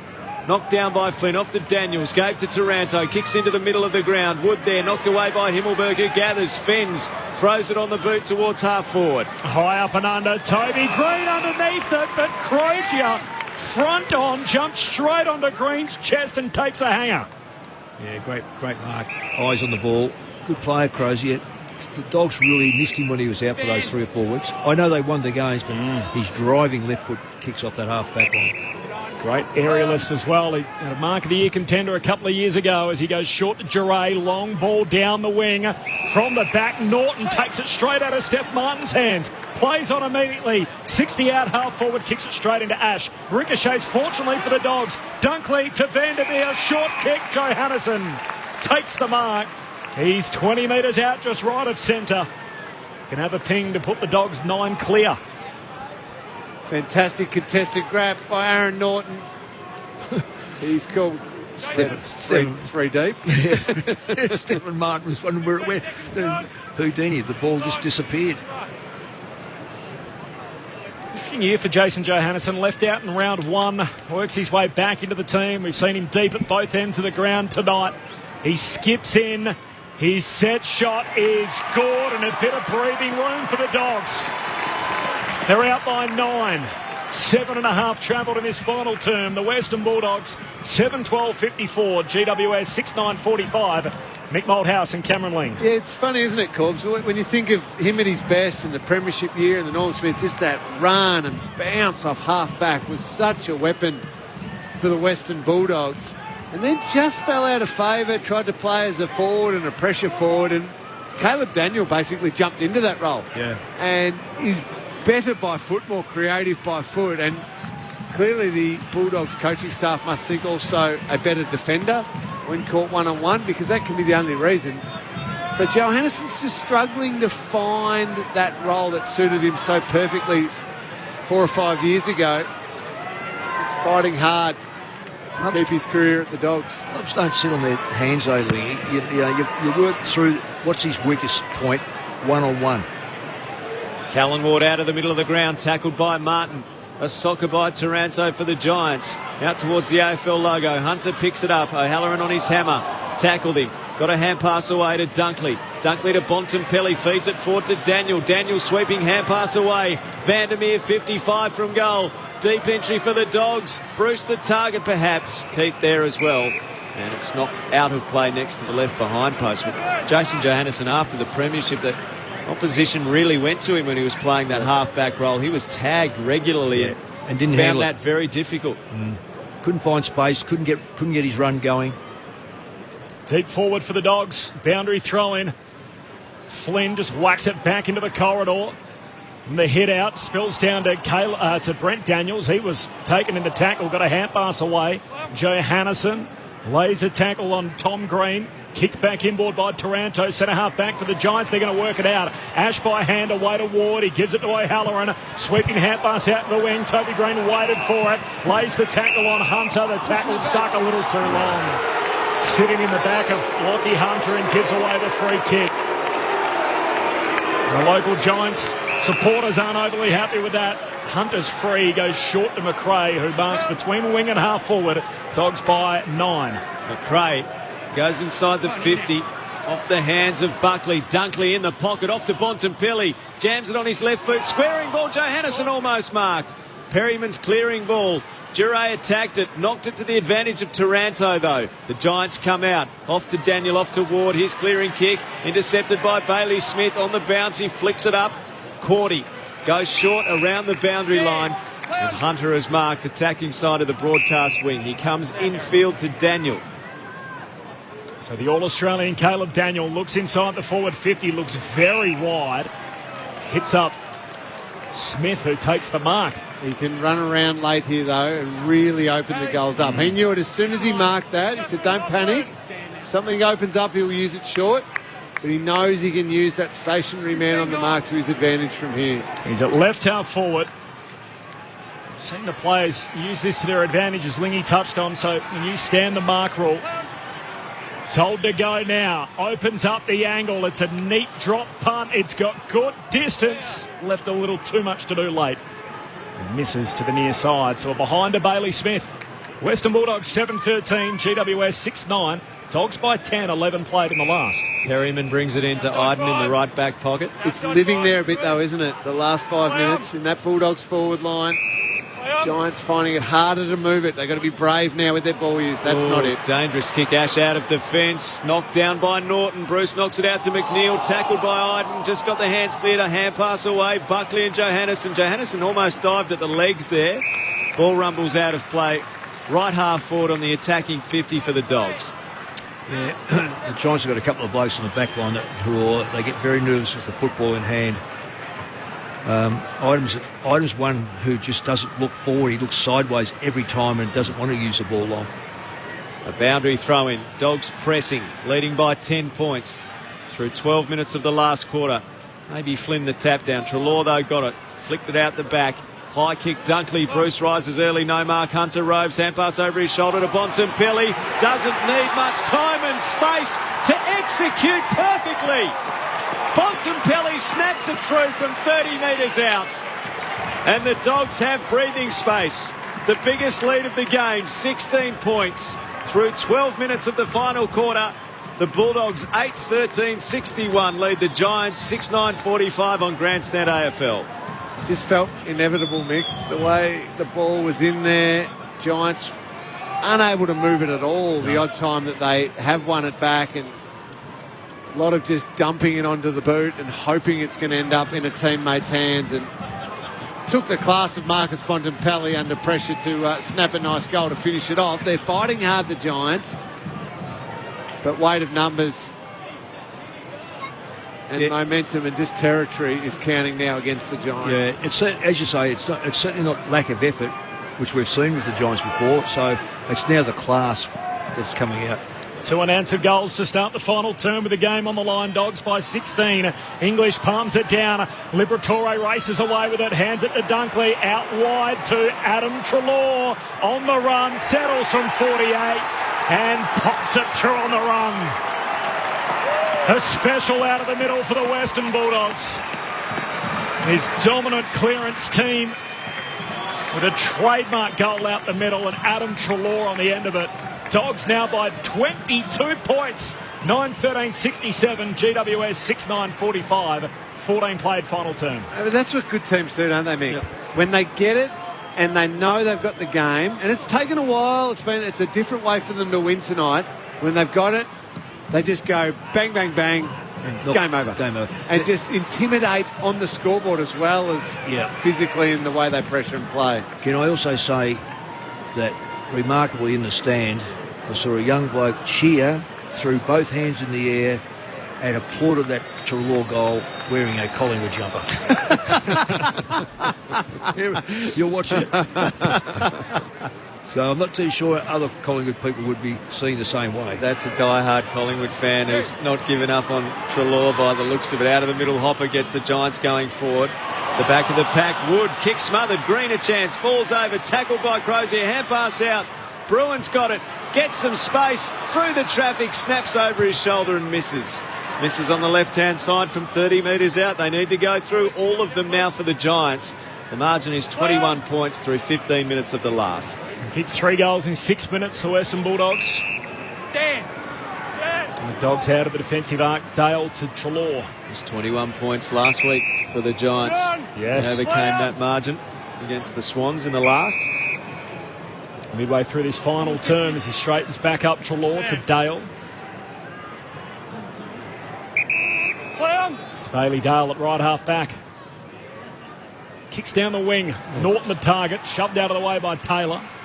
Sits at the back for Scott. He's tackled straight away and will have a ball up. Just a metre in from the boundary line on the wing. Right on halfway. 21-point lead for the Bulldogs. 15 travelled final term. From the restart, comes down to Treloar. A 1-2 hand pass with McRae. Hooks his kick down the wing. McNeil in front, knocks it back in the direction of Hunter, trying to draw the free kick. He gets it. Kelly's sitting on top of him, almost riding him like a backpack in the end of the ground. And Hunter to go wide with the kick. To McRae. McRae to the edge of 50. Just a little much on it for Liberatore, and Perryman intercepts for the Giants. At left half back, 21-point lead of the Bulldogs. Kick goes to Finlayson's not had a big night. He runs into Dunkley, and Dunkley's got a sore shoulder after that. Still down in the middle. Dunkley now slowly getting up as the Giants work it forward. O'Halloran, Himmelberg didn't mark, got it, gave it towards Hill, attempted to soccer. Ran into Crozier, Green picks up, left foot snap. Toby's got 4. While they've got Green, they've got hope. 4 goals for Toby Green. And at the 16-minute mark of the final quarter, the margin is back to 15 points to the Bulldogs. 9-13-67 to 7-10-52. Josh Dunkley coming from the field. And Dr. Gary Zimmerman taking him straight to the rooms after that collision a moment or two ago with Jeremy Finlayson. That shoulder is out. It's out. Josh Dunkley. It's either out or it's an AC joint popped straight up. He's in real trouble with that. Oh, yeah, and it was a hard contest. We're just watching the replay now. I think he knew straight away with Finlayson. He was trying to do the right thing, trying to cut it off. He's a tough player. That's not good news at all. Good fight in the forward line from the Giants. Green, second effort, involved in the initial marking contest. Followed up, classy finish on the left foot. Toby up to 18 for the year. He's got one in each quarter tonight. Back in the middle. English wins it down. Liberatore squeezes a kick forward. Doesn't clear the centre square. Cumming picks it off for the Giants. Hand pass to Hopper. Long ball to centre half forward. In from the side. Dale gets a fist on it. Knocks it out towards half back. Crozier wants the safety. The boundary line just knocks it out of play. It's deliberate. On the line. Free kick for Connor Stone. 60 metres out, right half forward. Can the Giants get a momentum shifter? Green in the pack, spills down in front. Kelly chucks it on the boot. High up and under, still top of the goal square. English down there, wants the mark. It didn't travel 15. Hands it off hurriedly to Caleb Daniel. His kick travels 10 metres. Eventually reaches Crozier, gives it to Liberatore, who can kick out of the defensive arc. Bruce Rises can't mark. Keefe sees it out of play. The Giants attacking side of the wing. He looks tired, Lockie Keefe. He disguised that well, Al. He just shoveled that straight to the boundary, but made it look like an exhausted effort to pick the ball up. Had me sucked in, Lingy. Just had enough players close enough to him to disguise it. Boundary throw in. English and Finlayson knocked down to McRae. Immediately tackled by Hopper. Got a hand pass out. Daniels gets it. His hand pass to no one in particular. Bontempelli swings around and kicks to the wing. Iden dealt with by English in the marking contest. Free kick to the Giants. Centre wing near the AFL logo. A 15-point lead to the Western Bulldogs. What did they take from last week in terms of belief, the Giants? Is there a feeling they can win from anywhere? They are still in this game. Iden kicks to Cumming on the edge of the centre square. Super conservative again. Connor Iden finds Isaac Cumming, who takes on Liberatore. Kicks from the wing. He was pushed in the back after disposing of the footy, so downfield free. As Dunkley makes his way up onto the interchange, nursing that shoulder. The kick finds Cal Ward. He turns and drives his shot goalward, but he's off target. And behind against his old mob, so a minor score, 9-13 to 7-11. A little bit of momentum here with the Orange. It's a 14-point lead for the Bulldogs, though, as we tick into time on in the last. They're coming at the moment. The Dogs have just thought they have done enough. I reckon they've stopped. They need to regenerate that enthusiasm again. Crozier along to the wing. Norton, an enormous fly. Didn't take the mark, but did take out one of his teammates. They lock it in around Bruce on the wing. English has been poleaxed, and he is flat on his back, having been knocked out by Aaron Norton in the marking contest. A knee to the jaw.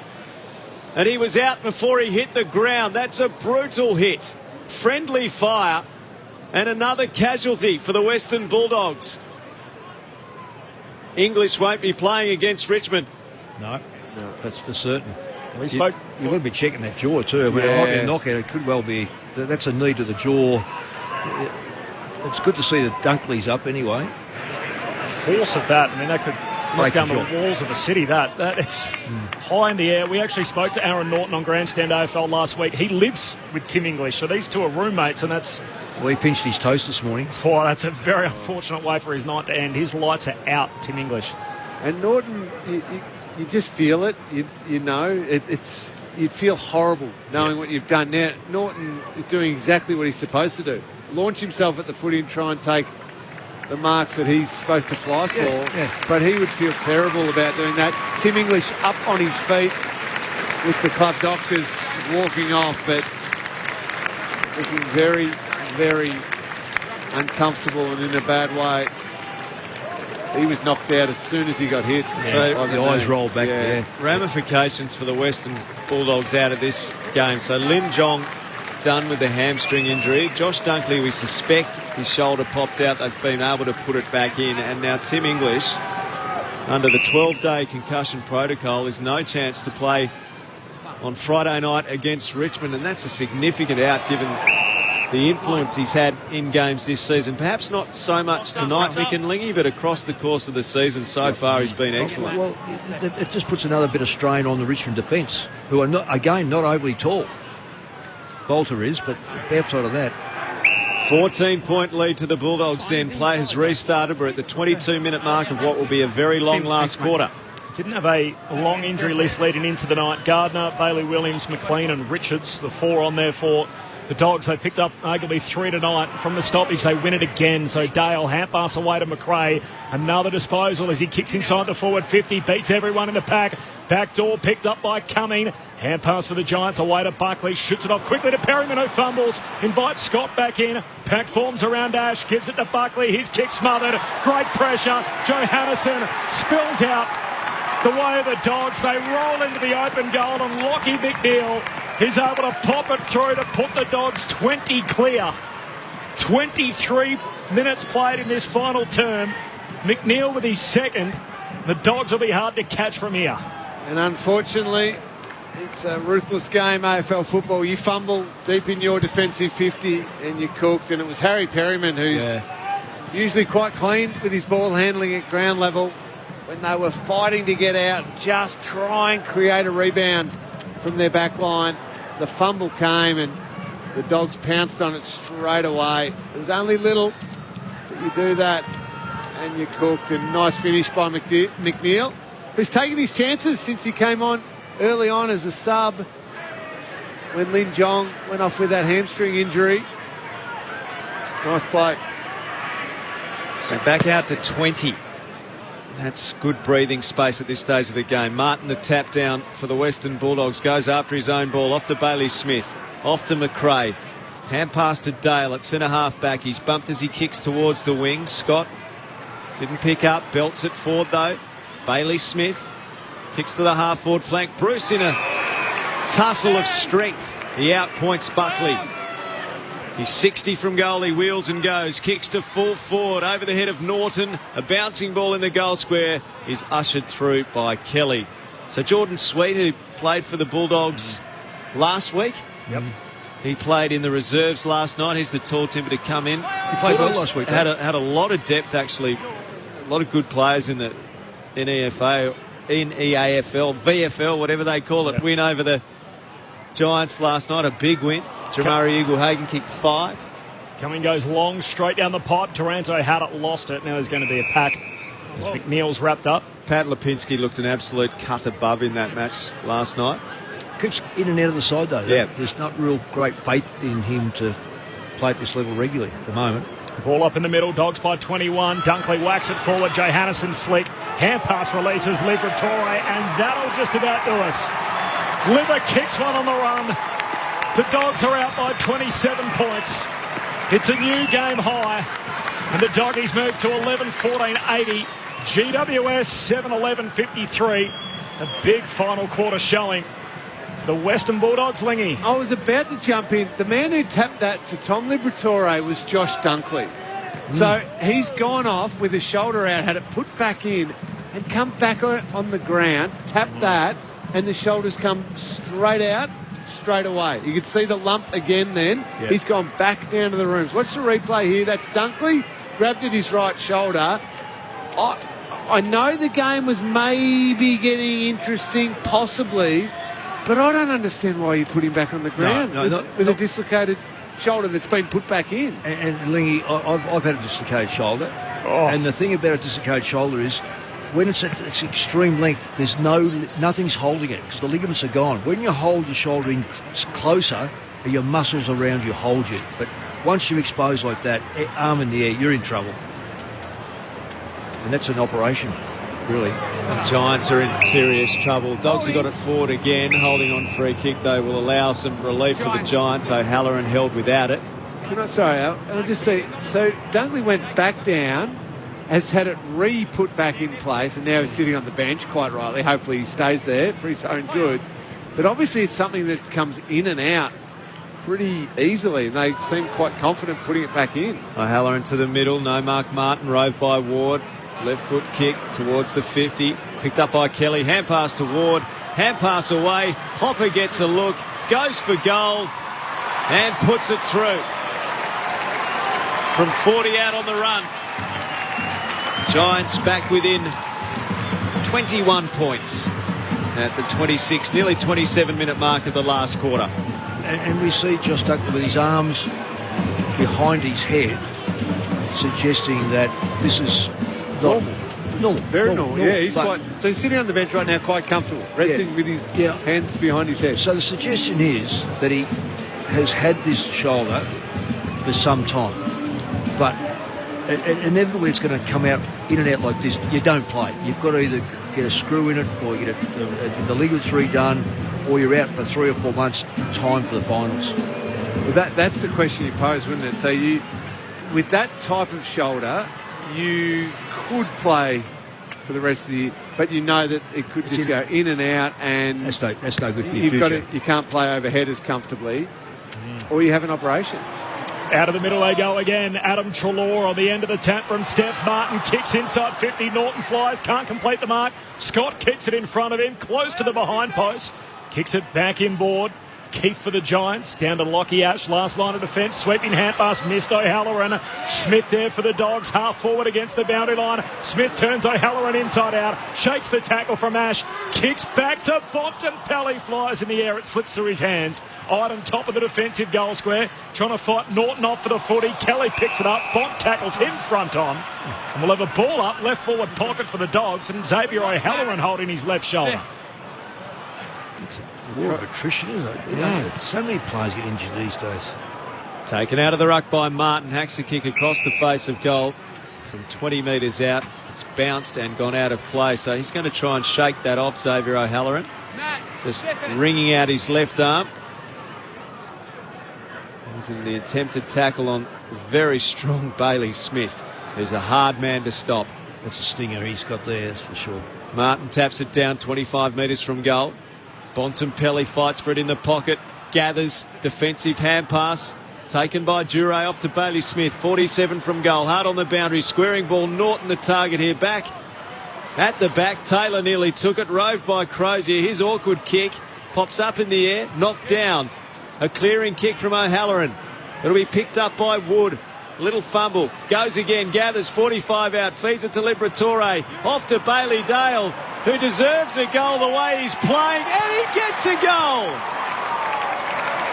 You can't take the forward out of the new defender. Bailey Dale, what a season he's having, and he still strikes when he goes forward for a little foray. He kicks it from 50, and the Dogs lead by 27. 12-14-86 to 8-11-59. We're approaching the 30-minute mark of the final quarter, and O'Halloran is being now escorted to the bench. The doctors will have a look at that shoulder. It's been a quality crushing last quarter. Just nothing special, nothing that we're going to be talking about come the end of the year. I do remember that game or that quarter, but just a rock-solid performance of a genuine team, Nick. Yes. Wins like this, really good teams know how to win multiple ways. Yeah, and they've done it not through one player. Yeah, but as you mentioned, Ling, it's all over the shop. Look, 6 goals for 3 quarters, and you kick 6 in the last quarter. Mouth-watering matchup next Friday night, of course, with the Tigers as Martin grabs it out the ruck. Hand pass away to Treloar, who's been busy in this last with 8 disposals. Gets another centre break. Kicks out to the wing. Scott runs onto it for the Dogs. Kicks down the wing to McRae. Heavily into his back. Hopper's going to give away the 50. Guys, 50-metre penalty. I've got the kicker. Stay out. Crashing into the back of Jack McRae. It's going to be hard to argue that wasn't in the marking contest. You know, when you're a younger side, I know the Dogs aren't overly young, but there's still some young players. Their mindset is, we know we can take care of them. We've got Tigers next week. So sometimes that plays a significant part in your mindset as well. I've got the kick. What's that? Stay out, guys. He's been fantastic. Just 38 positions. 38 and uses most of them. 8 inside 50, 6 clearances, 6 tackles. What a game. 3 votes, Lingy, you reckon? I reckon. You're doing them tonight, aren't you? Well, it's easy, isn't it? He's seen more of the footy than any other player of the AFL this year. What a way to top off a big night for Jack McRae. Puts it through from 50. Cashes in the gift on the back of the 50-metre penalty. That was possession number 39. The Western Bulldogs 13-14-92. GWS 8-11-59. Dogs by 33. It's as wide as it's been at the 32-minute mark of the final term. It's quite scary when you look at these players with the amount of possessions right across the board. It's really outside of Dunkley and they'll miss him if he doesn't play, particularly the next 6 to 8 weeks. Look, quite frankly, if they do the operation, it's going to be 3 months, so I don't know where that pulls you up to. At least that bring you right up near finals time, doesn't it? We're at round 6 now, Mick. So, it'll be right on finals if they do the operation, which you know, to be competitive and to get it right, you should get the operation. If it keeps coming out like that, that's no good to anyone. Knocked down by Flynn in the middle. Yes, it has been in some ways a costly evening. Bruins kick smothered. In fact, it was Hopper in the middle of the ground. And a high tackle, free kick going the way of the Giants. There's a sling from Jack McRae on Himmelberg in the aftermath, and 50 metres to Callan Ward, who was initially going to receive the free kick. A rare moment of negativity around Jack McRae. No, but I'm not putting that on Jack McRae. Himmelberg went to take the advantage, so he tackled him. Ward from 45 metres doesn't muck around and gets it done. Puts it right through and reduces that margin to 27 points. 33 minutes played in this final term. It's been a long one, with Tim English knocked out when the knee of Aaron Norton in a marking contest collected him flush on the jaw. So he will not be playing against Richmond on Friday night, which is a significant blow for the Western Bulldogs. 13-14-92 the Dogs. The Giants 9-11-65 on Grandstand AFL. If you stop playing, then the player takes advantage. You look ridiculous. Yeah. So to me, Jack McRae, the free kick was paid to Cal Ward, definitely there. Himmelberg goes to spin and take it on, so McRae tackles him. He's just staying in the game in case advantage is being paid. That's not 50. No. That's, hang on, I've paid a free kick, bring the ball back, it's Callan Ward's ball. McRae's doing the right thing, stopping the player from taking advantage. 7 goals to 3 in this final quarter the Dogs' way. Bear in mind that only kicked 6 up until three-quarter time. Bobby Hill lays a nice tackle, grabs the arm of Duray and takes him down as the pair running off the square. Thank you. Still no clean possession after the restart. Second ball up. Flynn reaching over the back. Pushes it out in front of Scott. He overruns it. Here's Brent Daniels. Merges with it from a little soccer kick from Cumming. Turns 180 degrees and then bangs the kick long to the top of the goal square for the Giants. But Alex Keefe is back to take the intercept mark for the Bulldogs. Umpire's getting shirt front of everything. It's all happening. So it's been a physical affair. Keith brings the ball back into the half-back flank. Bruce rises in the pack and takes the mark. He's been well received in his former hometown tonight. He goes short. Martin looking in the back plate. Now Easton Wood just in the arm of the trainer is walking it off, whatever his ailment is. I think it got kneed by Keith when he took that mark. Short to Bruce, now short to the left half-back flank, and Jack McRae. Possession number 40 for McRae. He kicks to the half-forward flank. Norton rises and pulls in the contested mark. He came from 3 deep in the pack, kicks to centre half forward. Bailey Dale marks 45 metres from goal, drifting up from defence. He'll get a look at his second goal of the night. He's still got the forwards mindset, Mick. Yeah. When he marked that, he had the little look up to see who was open, then gave the, no, you weren't on. Sorry, I'll go back and have a shot. Like any good forward, you just pretend to not see the open players. Our game is 6 goals to three-quarter time. We're looking at the 8th goal, Liggy. The game hasn't opened up that much. It's just, all of a sudden, there's just goals from these entrances. Bailey Dale works out on the arc, kicks from 50, and it's another perfect finish from Bailey Dale. 6 more points and a 6th consecutive win coming for the Western Bulldogs. 14-14-98 the Dogs. The Giants 9-11-65 on Grandstand AFL. We've played a whopping 36.5 minutes in the final quarter. Now, I think I read somewhere today that Caleb Daniel believes he's the best kicker at Footscray, and Bailey Dale is saying, no, I am. Yes. So to have 2 great kickers. His numbers are outstanding, Bailey Dale, with his kicking. Yeah, and depth. Well, we've seen that tonight. But how can you find that much space as half-back flanker? It's got me. I never had it, Lingy.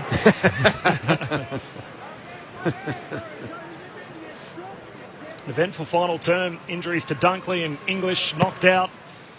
Haynes and Jong both injured earlier in the game. As Martin wins the tap, down to Treloar. Is there time for one more? Bontempelli back to Treloar. Kicks inside the forward 50. Norton out to meet it. Marks right on the bell. What a finish to the game this would be. Another clean break for the Dogs. Well, a side who can kick 9 goals in a quarter is doing some serious damage to the competition. He's lining up for the 9th for the quarter, not his 9th, clearly. It's so damaging. Best clearance team in the comp, best centre bounce clearance team in the league. And Aaron Norton for the perfect finish. Slotsy second. The Dogs continue to run the table. Their best start in 75 years extends to 6-0. The Western Bulldogs by 39 points in the finish. 15-14-104. GWS 9-11-65.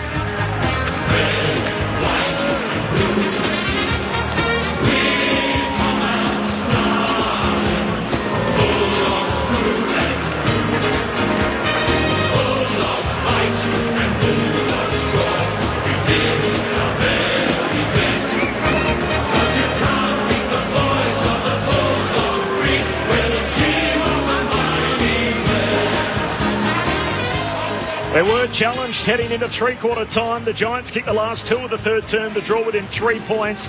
And then whack, they kicked 9 goals to 3 in the final quarter, the Western Bulldogs, having only kicked 6 to three-quarter time. And the goal scorers, well, they were pretty well shared across the board. 2 for Bruce, 2 for Liberatore, 2 for McNeil, 2 for Dale and 2 for Norton. Then singles to Treloar, Bontempelli, Hunter, McRae and Johannesson. For the Giants, Toby Green had 4 up front. 1 for Hopper, 1 for Ward, 1 to Taranto, Stone and Himmelberg. The Doggies winners by 39 points.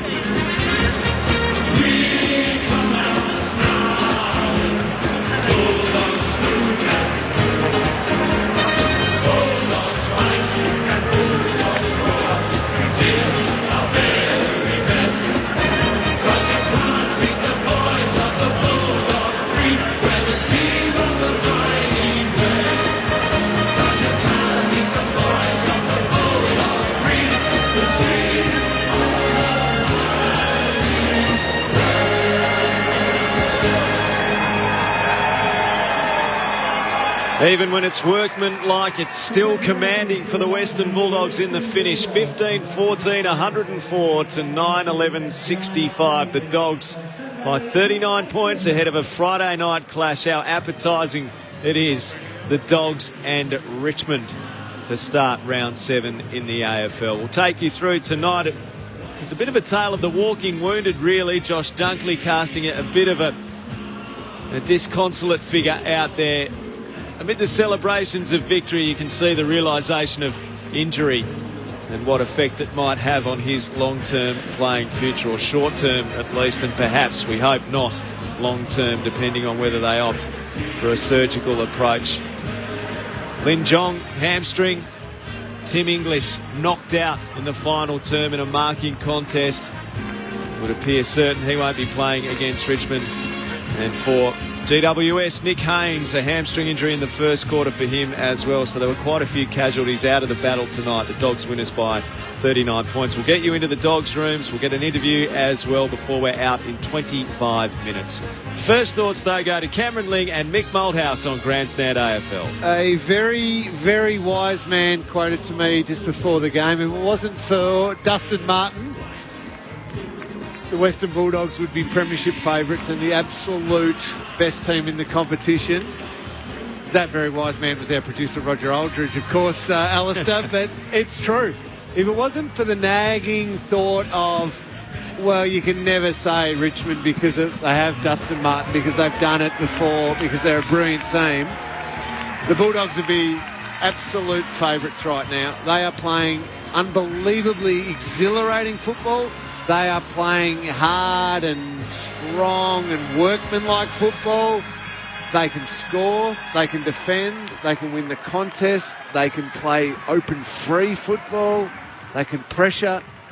right now, Mick, tonight was just an example of a different way of them winning, which shows to me that even more than what I thought coming into tonight, they are legitimate and the real deal. They're a brilliant team. Yeah, I totally agree with you. The thing is that they've made 3 or 4 changes from omissions and bring players in. Now John unfortunately got injured, but all the players have had some sort of impact. Wallace can't get a game, and yet he was very good last year as a defensive forward. I still think there's probably a role for him to come into the side, but. Lipinski's been good. Bailey Williams has been excellent and only missed through injury. Come back. If I was the Dogs, I would certainly say to Josh Dunkley, we are going to get that shoulder right. Let's get the operation because we've got 1-6 games. 6 more gets us in the 8. How do you handle that, Mick, as a coach? Because right now Josh Dunkley would be thinking, I don't want to be out of this team, and they keep winning and win 12 in a row, and I never come back in. Do you say, trust me, you are in our best 22, no worries at all, and you're going to be there? Yeah. Look, you take it out of his hands by reassuring him you're the player that we need in the side to win a premiership. Now, it's going to take 3 months of operation rehab.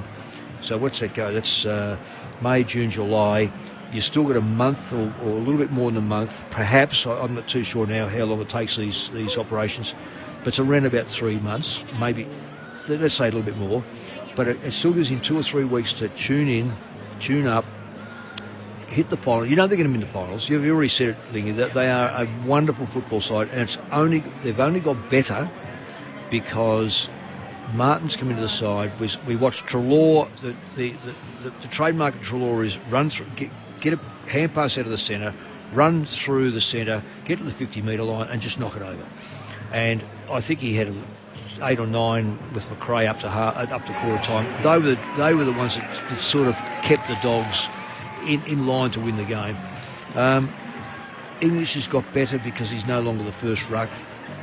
Norton's is better. Bruce, well, he reckons he's lost weight. I reckon it's slipped. So it's probably still around his butt, but he's a better player than what he was last year. So he needs to keep working. Their backline, Dale on the backline is now another name. Yep. If they can find another tall back somewhere in the football club, they'll challenge. They'll certainly challenge the Tigers and anyone else. This is so. Getting back to Dunkley, go get your operation. We know that you've got a big heart. You'll get back in the side because you work hard enough. That's what they've got to do. Store up your players by the end of the year. Because if he keeps going like this, he's going to lose confidence. It's going to come out and it'll be too late. And then they'll just say, look, we can't take a chance in the finals. Yeah. Even the way he just walked off there, and he's seriously holding that shoulder in the way that he's carrying his arm. So we don't want to have doubt. You don't want to have doubt going into a finals match. You do not pick injured players in finals.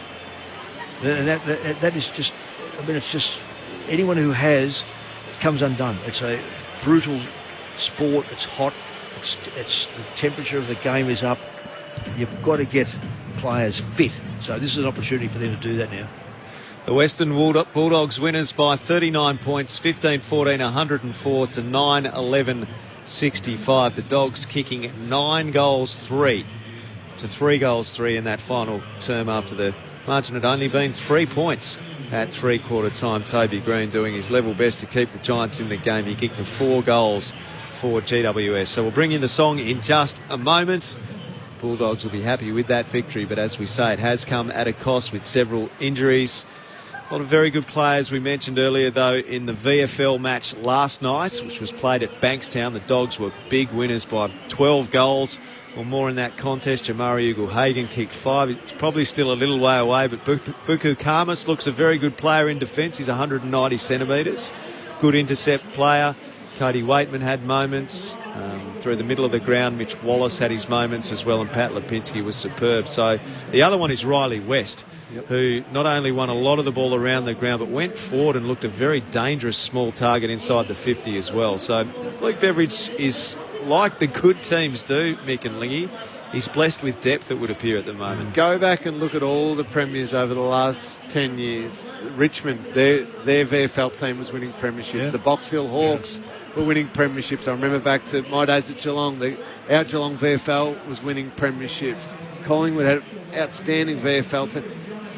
You need that depth. Mick said 27 players, but then you also need those other young, exciting players who are like, if you want to rest on your laurels and just relax and think you're flying, I'm going to take your spot. I'm enough confidence and enough swagger to say I'm going to dominate the VFL and I'm just going to throw you out of the team because my performance is going to be so good. That creates a really healthy environment. A winning team is a good one to be a part of. The Dogs by 39 points into the rooms.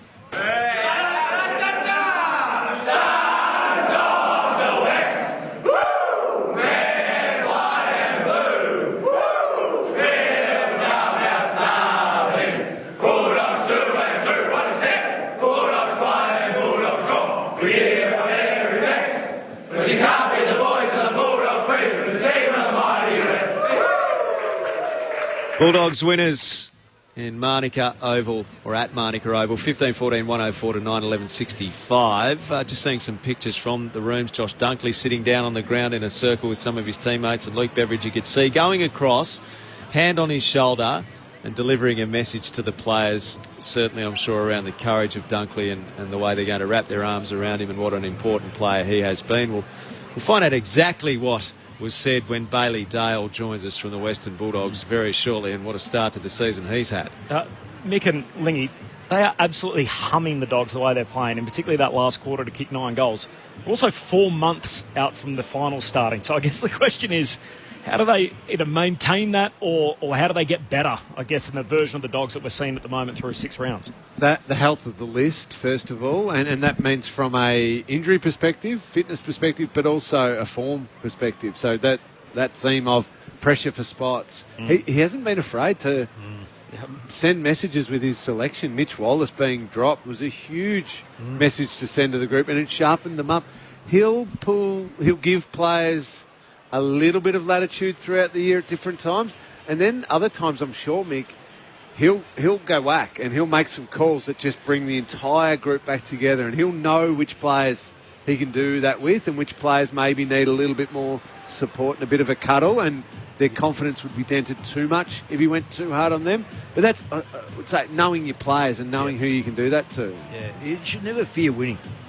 Never fear about what it looks like. If it says 10 and none, don't there's because the noise outside says, oh, you have to lose one because you're going to. No, you don't.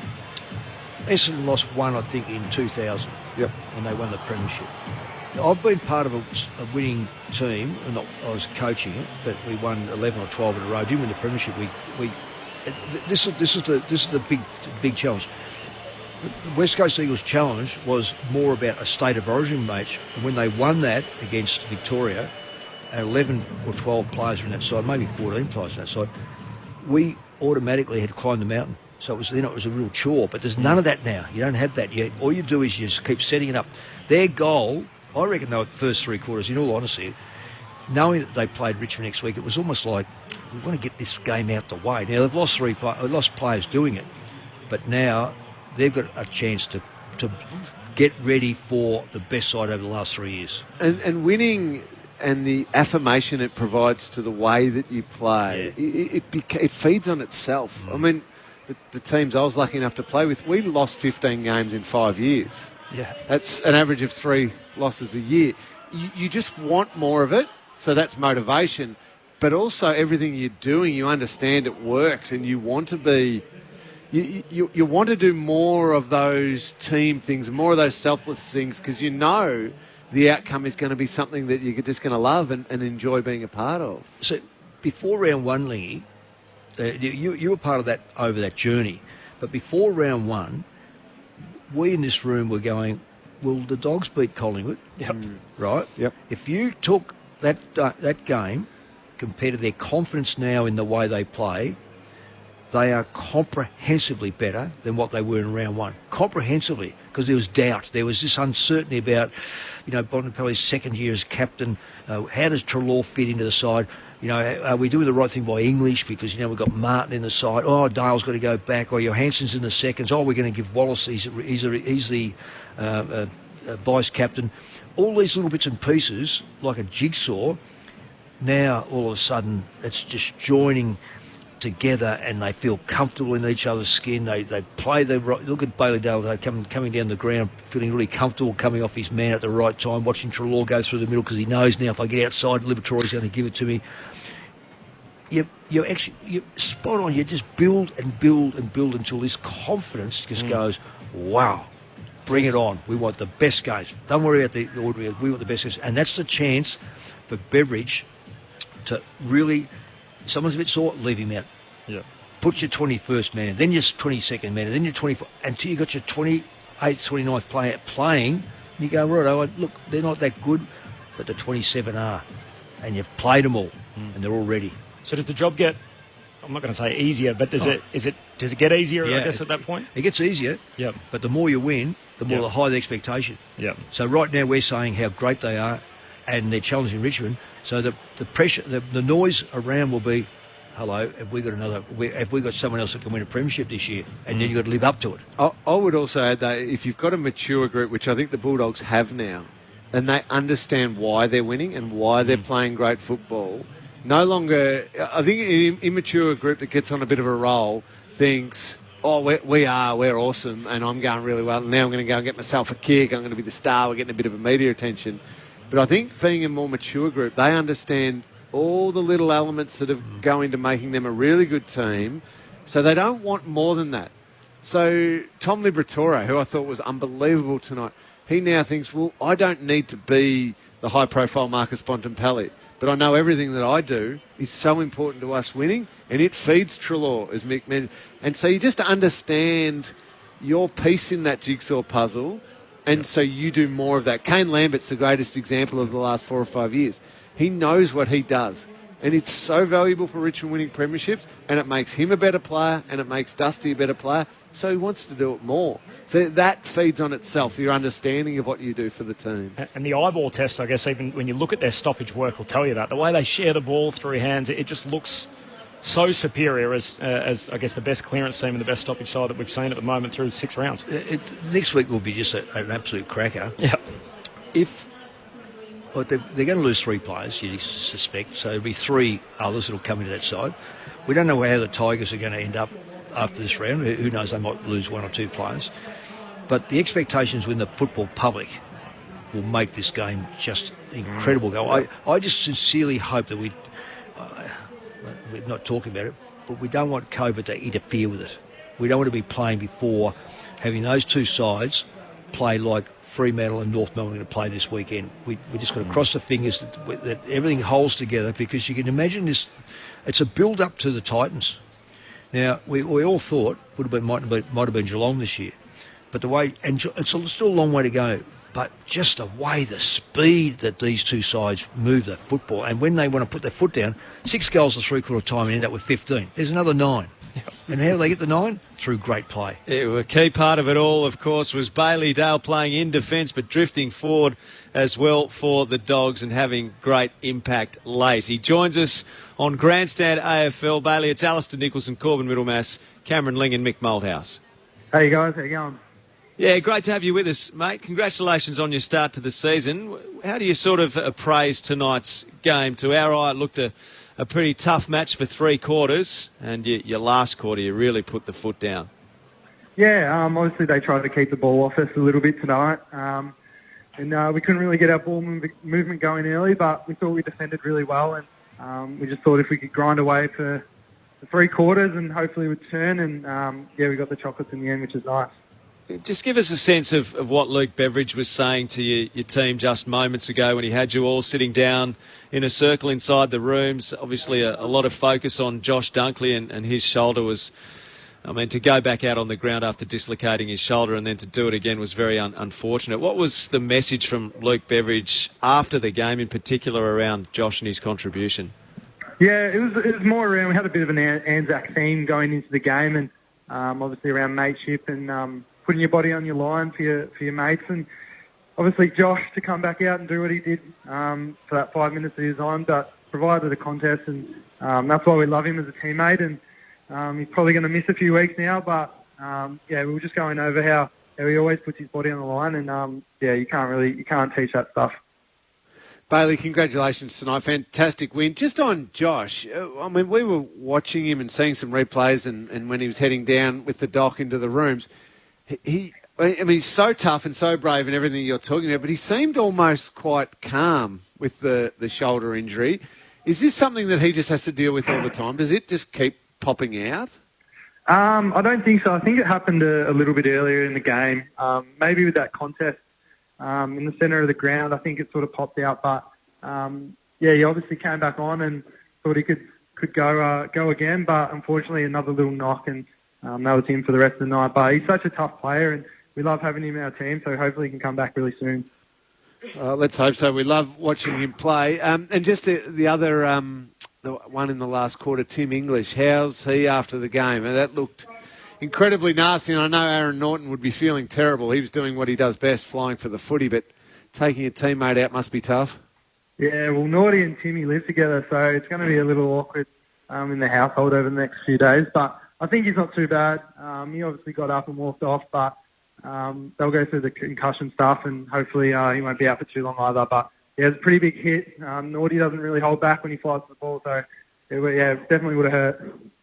And just on your game, are you loving the change in role? I love the fact you did sneak forward and kick the 2 goals in that last quarter. So you still got a bit of that forward's heart. But are you loving the different role and really being a weapon, you and Caleb Daniel off the back line? Yeah, it's been a really good change. Obviously, I've played forward for most of my career, and just to use those little things that I didn't like when I was playing forward on my opponent is something I do every game, and have CD back with me, and Doc and Crows as well, and Woody really talking, Keithy. Those guys have been putting me in some really good spots, and can't thank them enough for helping me out on the field. And it's been a good change so far. Bailey, congratulations on the way you've gone. It's just interesting to see. I'll get about you asked the same question, half-back v half-forward, but you've answered that one. Now, what about next week? Do you know who you play? Yeah, you got Tigers at the G. It's going to be a very tough game. Did you know that you were playing them like last week? It just looked like the first 3 quarters. It was like going through the motions, and all of a sudden the foot got put on the accelerator. But what are you looking forward to most of all about the Tigers playing them? Well, they've obviously been such a good team for 4 or 5 years now, and we know that we're playing some good footy, but hopefully we can match it. And their pressure is going to be outstanding, like they always do. They're a really good pressure side, so. We're going to prepare for that, and hopefully we can come out and play some of our best footy. Well, just in your own mind, are you better than them? Oh, honestly, don't know. We'll find out next week. Well said. Yeah. Bailey, you do have a good record against them. I think you've won 5 of the last 7 against Richmond, and one of the 2 losses was by less than a goal. So what is it that your team does well against Richmond? Well, they obviously like to really chain the ball and running numbers, and I think our defence to come forward and really stop that. Probably been really critical over the last few years to really stop their run. So if they're going to go with that approach again, hopefully we can really press up and put the pressure on them and reverse the roles. Also, Bailey is a very cool name. It's also the same name of Bailey Smith and also Bailey Williams. I'm sure that's unusual to have 3 Baileys in one sort of small confined area. Yeah, Bevo's always bringing up in meetings that I don't have a nickname. So I get Bay. Bailey Williams gets Horse, and Baz gets Baz, so we've got to try to find something. Just don't come up with your own. That's always dangerous territory. Yeah, Bailey, good to chat, mate. Congratulations on the win and your season. Cheers. Bailey Dale with us on Grandstand AFL. He really is looking a weapon back there for the Bulldogs off the half-back flank, that's for sure. And I love what you said about that he thinks he's the best kick in the team and Caleb Daniel thinks he's the best kick in the team. You've got to have that sort of self-belief when you're the designated creative ones off half-back, back yourself in. I'm going to be fascinated to watch. I love watching footy all the time. I'm a footy nut. But Richmond this week and next week, they've got 2 genuine contenders or teams. The Dogs are better than Melbourne in my eyes, but 2 teams who are starting to see themselves as genuine contenders who want a shot at the title, one after the other. Richmond got back to the form with last week's comprehensive performance against the Saints. What do they do to Melbourne? What do they do to the Dogs? What does Melbourne do to them? What do the Dogs do to them? It'll be a brilliant couple of games to see who wants to rip the title belt off the Tigers and claim it for their own. And you are a football nut, Lee. And when we look at those three sides, and we haven't, there's others we could discuss. Certainly Port in that. Yep, definitely. They do play a distinctive, different game. They're certainly not cloned in any way. They've got their own P's. Whether it be Martin or whether it be Jack Rewalt's jumped up. I suggest he should retire 2 years ago. He was pretty happy about that, Jack. He's now he kicked 5 last week or thereabouts, but he's lost. He's pulled his weight down to what he feels comfortable. It's a bit like Tex Walker. He's pulled his weight down to how he feels comfortable. We're seeing these sides, Melbourne, feel really comfortable the way they're playing the game. The Dogs are certainly comfortable the way they play. You can hear that in his voice and how he says he's been accepted on that back line. Can I ask you, Richmond are the champs until they're not. They're the Dogs are the number one contender for me. The order in contenders for me is Dogs, Port, Melbourne.